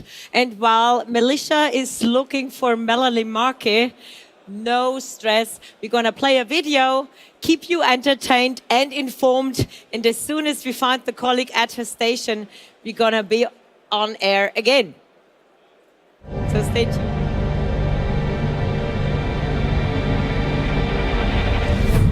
Are investments that will guarantee you a successful tomorrow already available today? State-of-the-art technology which will remain state-of-the-art despite ever shorter innovation cycles? These questions drove us as we were developing our new process control system, SIMATIC PCS Neo. A solution that makes it possible for you to invest into the now and into the future, so you can plan with confidence. A solution that lets you build on your existing SIMATIC PCS7 hardware platform and application architecture, so that you can rely on your established engineering know-how and ensure that your investment is protected over the long term. With SIMATIC PCS Neo, you can preserve your plant and get ready for the evolution to web-based process control technology whenever you are ready for it. Take control of the future by shaping it today with passion for process control.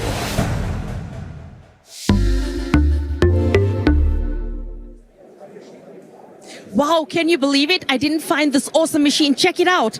Look at this. It's right next to me. I can't believe I didn't find it. And guess who's standing here? Melanie, you were right next to me too. How cool is that? You're the business developer for digitalization. I think you're the perfect person to the person to ask this question. So what does this awesome system consist of, and what is the advantage for the customer? Well, nice for you coming round. So have a look at this system. It's a smart condition monitoring system, what we show here at the fair. This year we are really happy. So we have a new multi-sensor in stock. It's a vibration and temperature sensor, and it detects vibration and temperature, as I said, from any rotating equipment, and it sends it via Bluetooth low energy to this gateway you see over there. It's called SITRANS CC220. It collects the data and sends it to the cloud. In our case, if you mind showing here, this is the cloud application running on MindSphere, and we have a it's an artificial intelligence-based system that does anomaly detection and gives you a clear notification once the good status of your device is not good anymore, but you see imminent failure upcoming. So it shows anomalies. May I show it here? Or yes. Okay. So once you have an anomaly popping up, you just open the app, you get an SMS or email notification and jump right into the application, and you can see what is the anomaly about.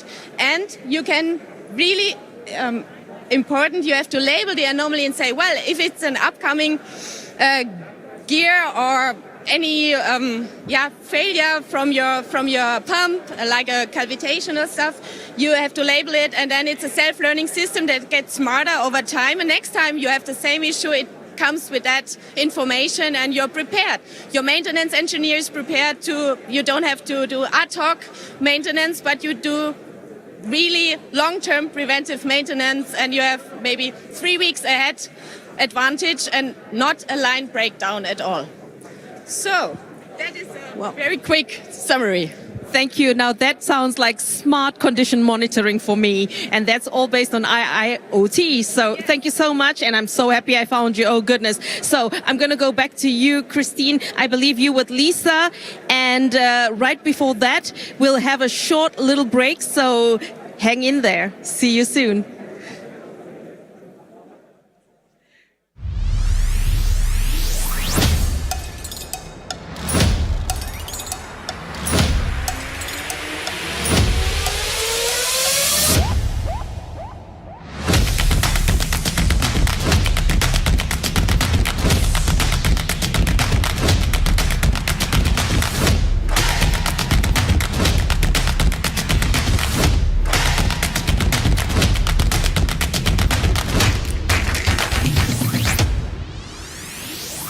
We put something in place that no one has ever done before.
Together with UMAO, we are creating an economically viable factory of the future, from initial planning and intelligent financing all the way to final commissioning. By combining the real and the digital worlds, we are simulating an entire production facility and its workflows in a digital twin, enabling them to effectively disrupt the eyewear market with bespoke, sustainable 3D printed eyewear. Smart financing by Siemens Financial Services lowers the immediate investment hurdle and supports future scalability as production needs grow. Offering a tailored range of innovative financing, from standard leasing solutions to pay-for-outcomes models. So that innovative startups like UMAO can take off from day one. Let's transform the everyday for a better tomorrow, together.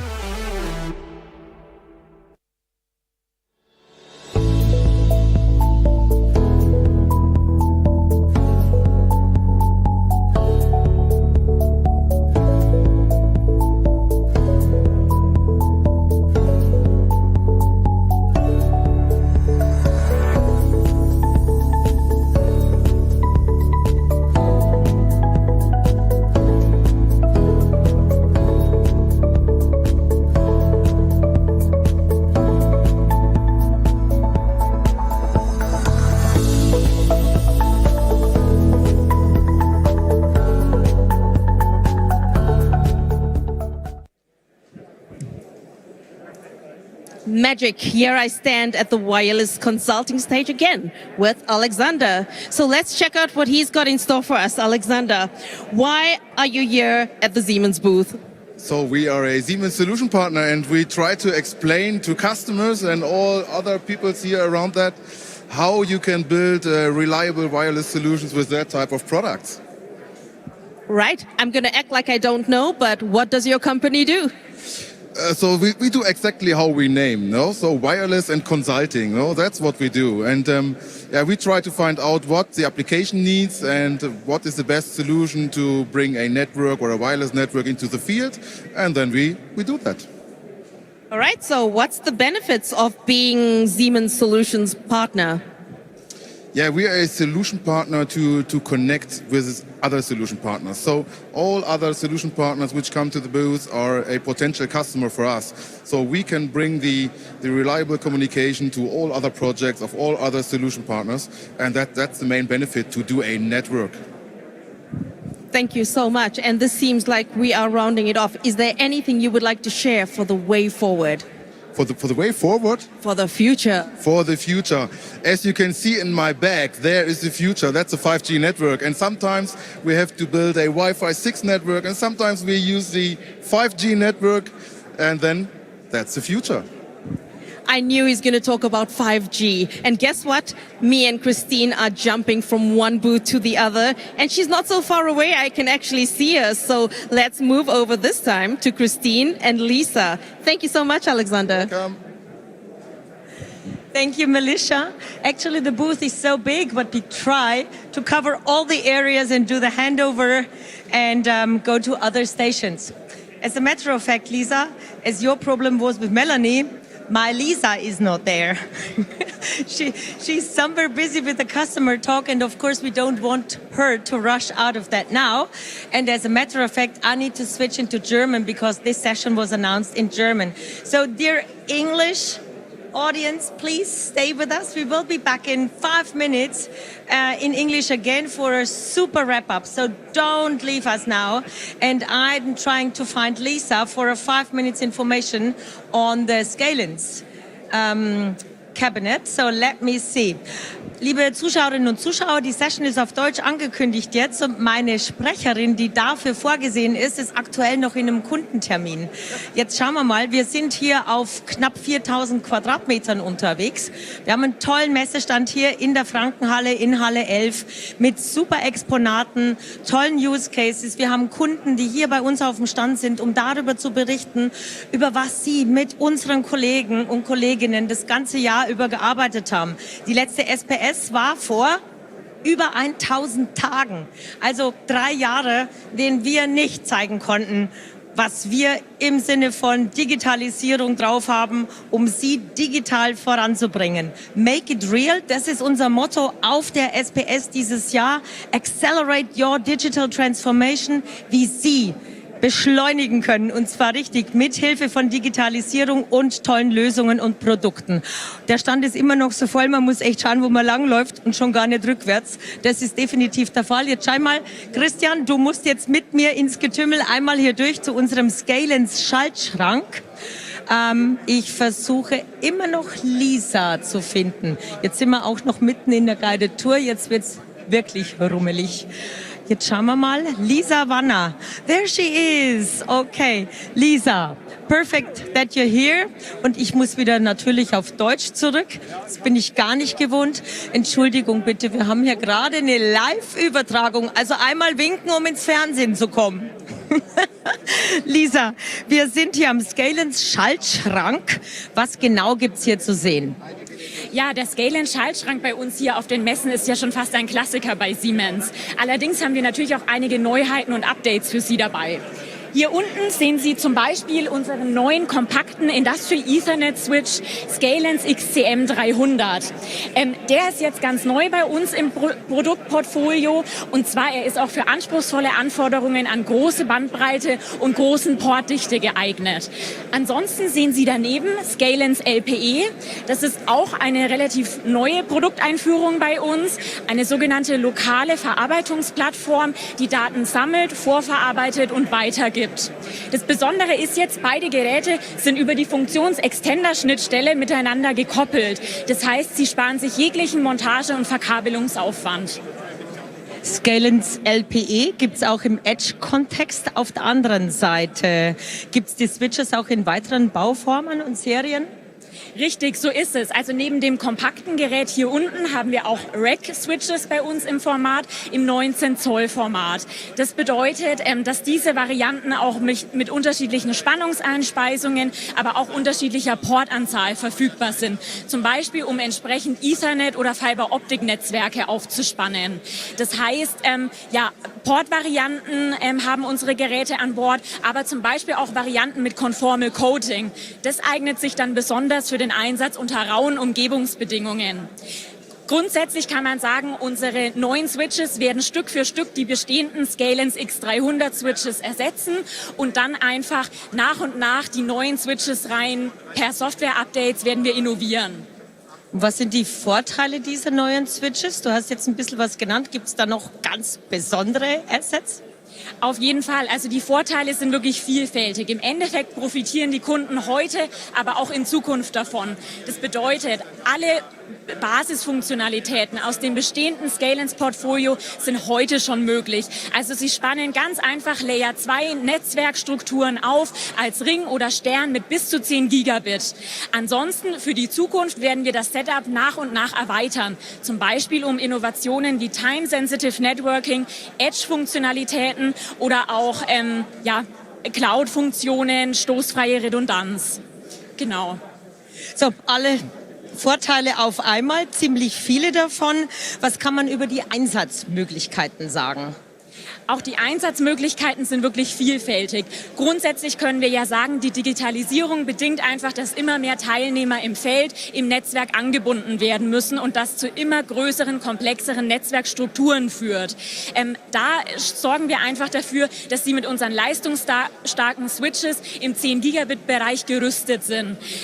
Alles ansonsten kann als Einsatzmöglichkeit übertragen werden, zum Beispiel Daten, Sprache, Profinet oder auch Video. Also da da stehen wirklich alle Tore offen und entsprechend können wir auch andere, gehobenere Einsatzbereiche, zum Beispiel redundante Kommunikation oder Echtzeitkommunikation mit zum Beispiel Anforderungen für Safety zum Schutz von Mensch und Maschine mit unseren Switches umsetzen.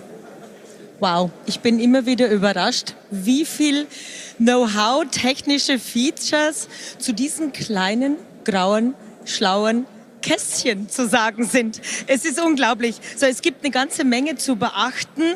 Bleibt nur zu sagen, unsere Zuschauerinnen und Zuschauer zu motivieren, dass sie hier vorbeikommen sollen. Und Wunschnetzwerk, SCADA-X.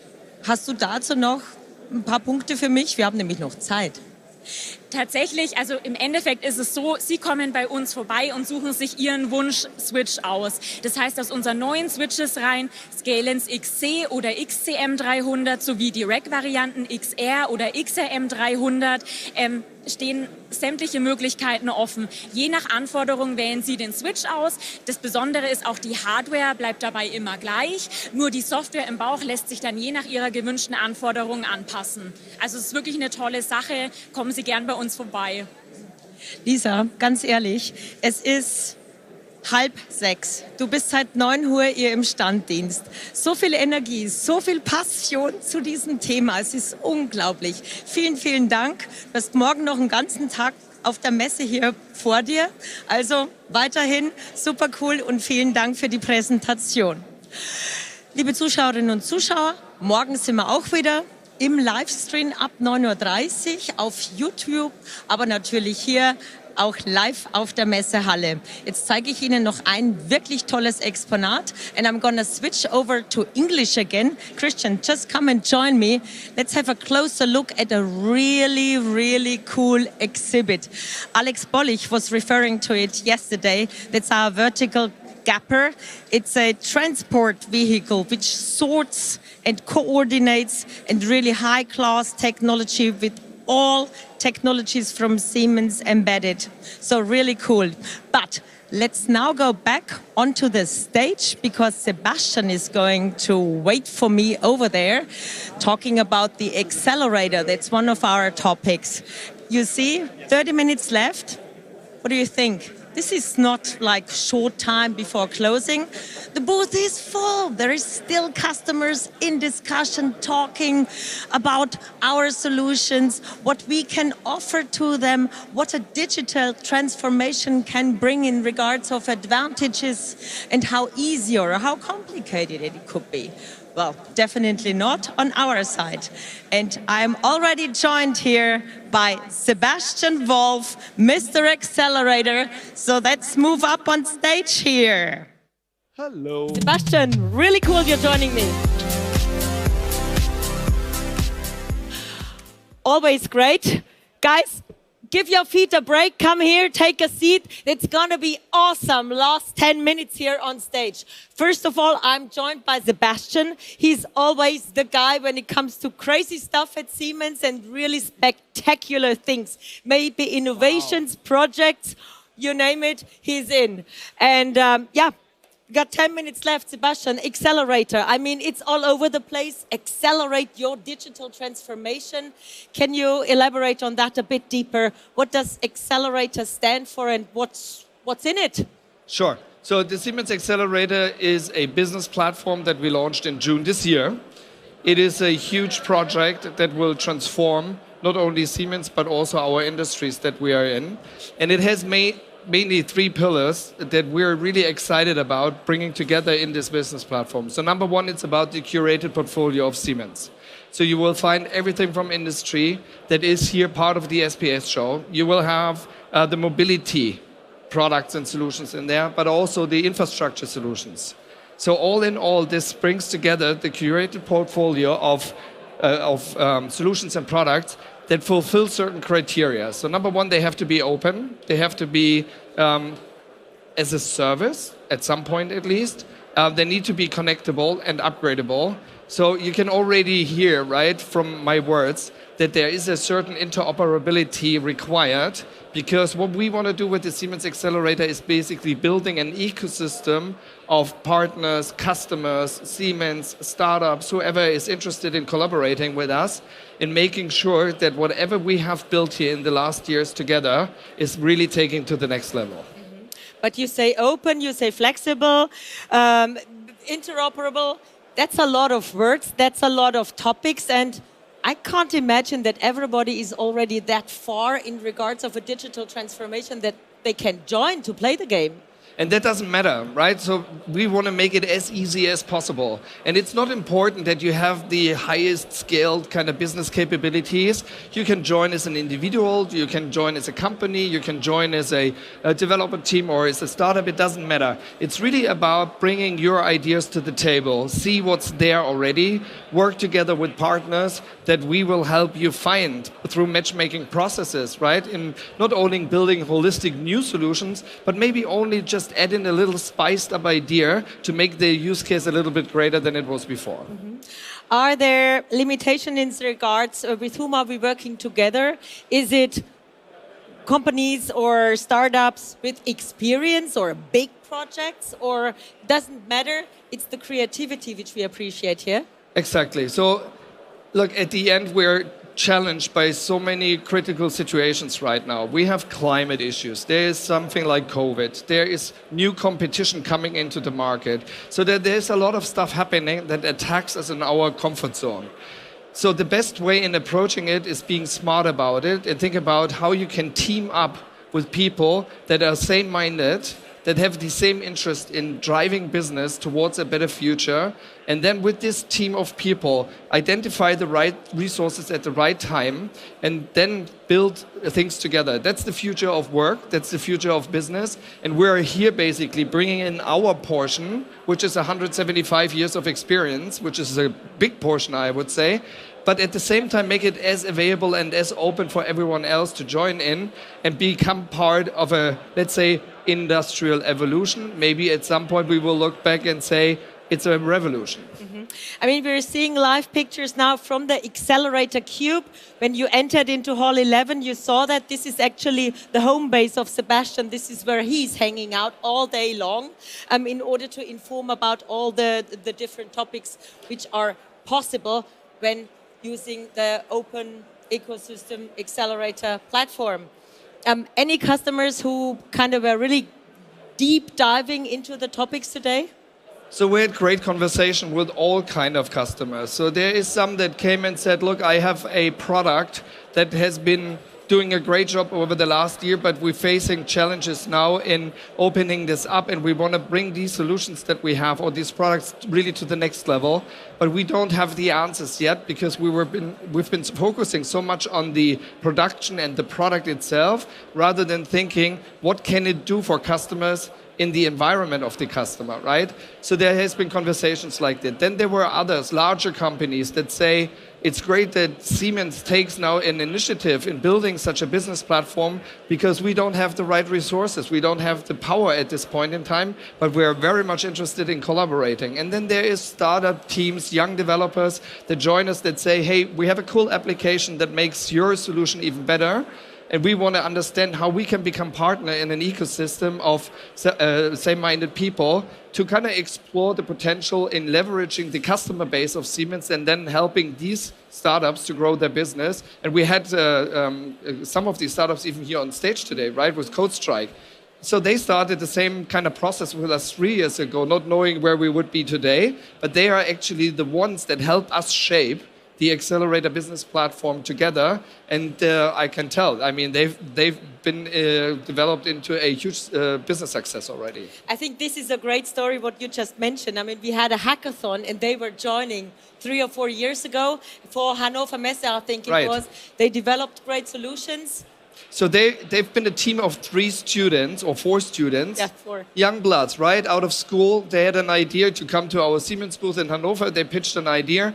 They won the competition. And I can tell this 4 years with CodeStrike together, we've been and exciting situations. They built smart torque wrenches for a big automotive company. They've been with us in Dubai, helping Dubai Expo City to become a more sustainable space. So they have all different kind of solutions that we're jointly developing with them, and we lifted their business basically up to the next level, and we benefit from their flexibility, from their speed in our environment as well. So that's just great.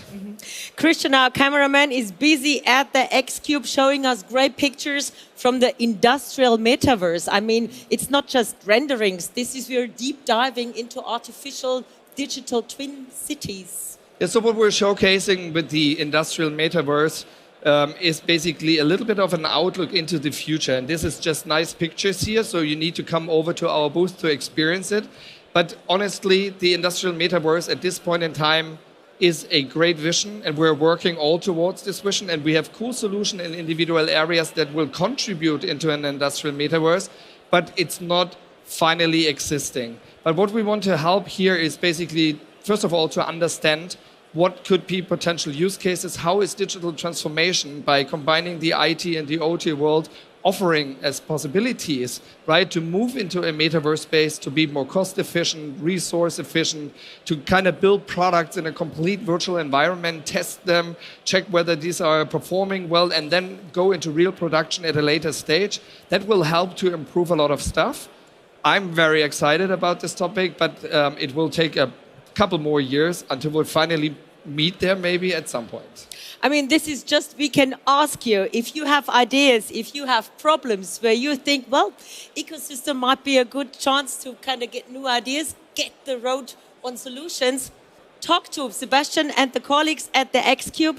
They are more than happy to help and support and kind of bring you on the road of how to accelerate your digital transformation. So that was our Xcelerator session now. Sebastian, thank you so much. I think that deserves a big hand of applause. That was a long session talking about that topic, that's for sure. Thank you very much. So much to talk about in Xcelerator, and you just remain here on stage with me. See, long time applause, they all loved it.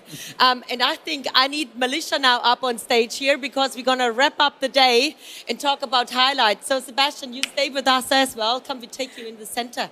Put you in the middle. All right. I don't know if Magnus is still around taking the handheld because we could use him as well doing a spontaneous wrap-up and asking for the highlights of the day. Melissa, what were yours? You always need to start with me. So today I do have a highlight.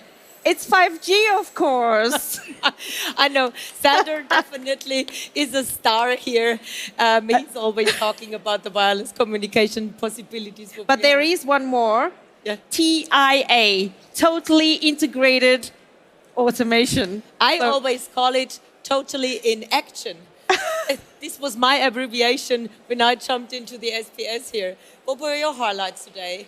So honestly, my highlight is right here, right now, sitting next to the most charming ladies, doing an awesome job again here at SPS. So that's the moment. In the business context, it's great to talk to people. It's great to be back. It's great to, be in interaction again, because the last 2 years were just sad.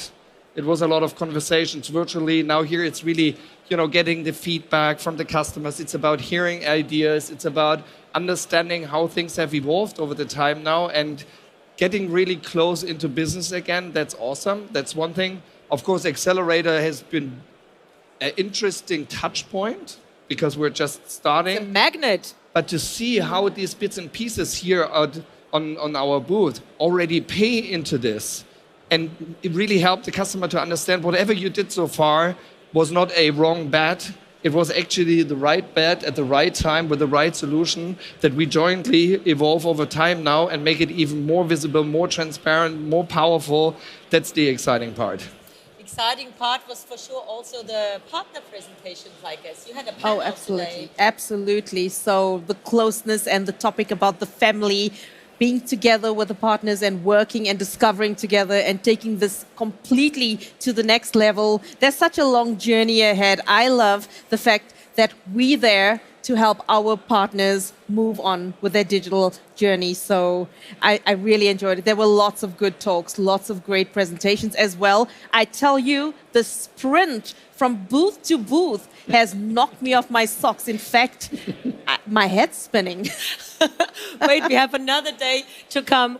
I think we got great topics. We got the delegation from Southeast Asia talking about the requirements that you have workers who are trained to have the right skills also to join this digital transformation solutions. Doesn't help if you have lots of solutions that nobody can cater them and work with them. So that was a big topic. Partners, as you say, drivetrain. We had the LinkedIn Live community joining us here. Of course, the digital enterprise with Magnus, additive manufacturing, you name it. And you know what? We could talk on and on. Important is that you dial in tomorrow at 9:30 again, or for you guys here, come in. It's gonna keep on rolling here on that stage, and at the booth 9:30 is the time to tune in and to kind of get into the right mood for those who are watching and have not thought about whether maybe shall I not. There is a wonderful wrap-up video from these last 2 days, which we're going to play now. We say goodbye. See you tomorrow again. Sebastian, Melissa, and Christine, thanks for joining. Bye, guys.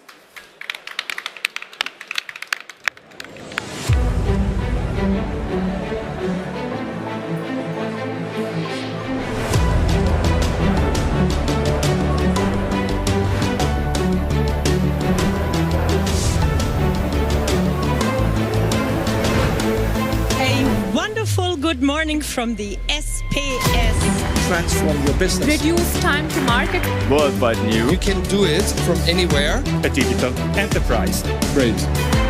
For more sustainable standardization. Smart maintenance. Accelerate the OT-IT integration in an easy, open and flexible way, and it needs to be sustainable. Innovation spirit. Tailor-made for your needs.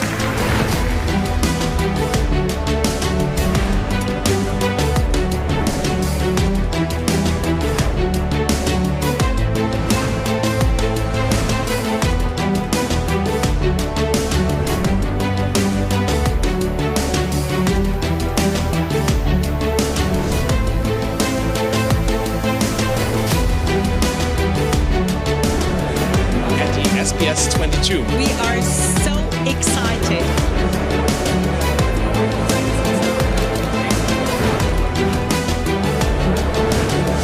Impressive to see how big the booth is, how clear the booth is, how passionate people are.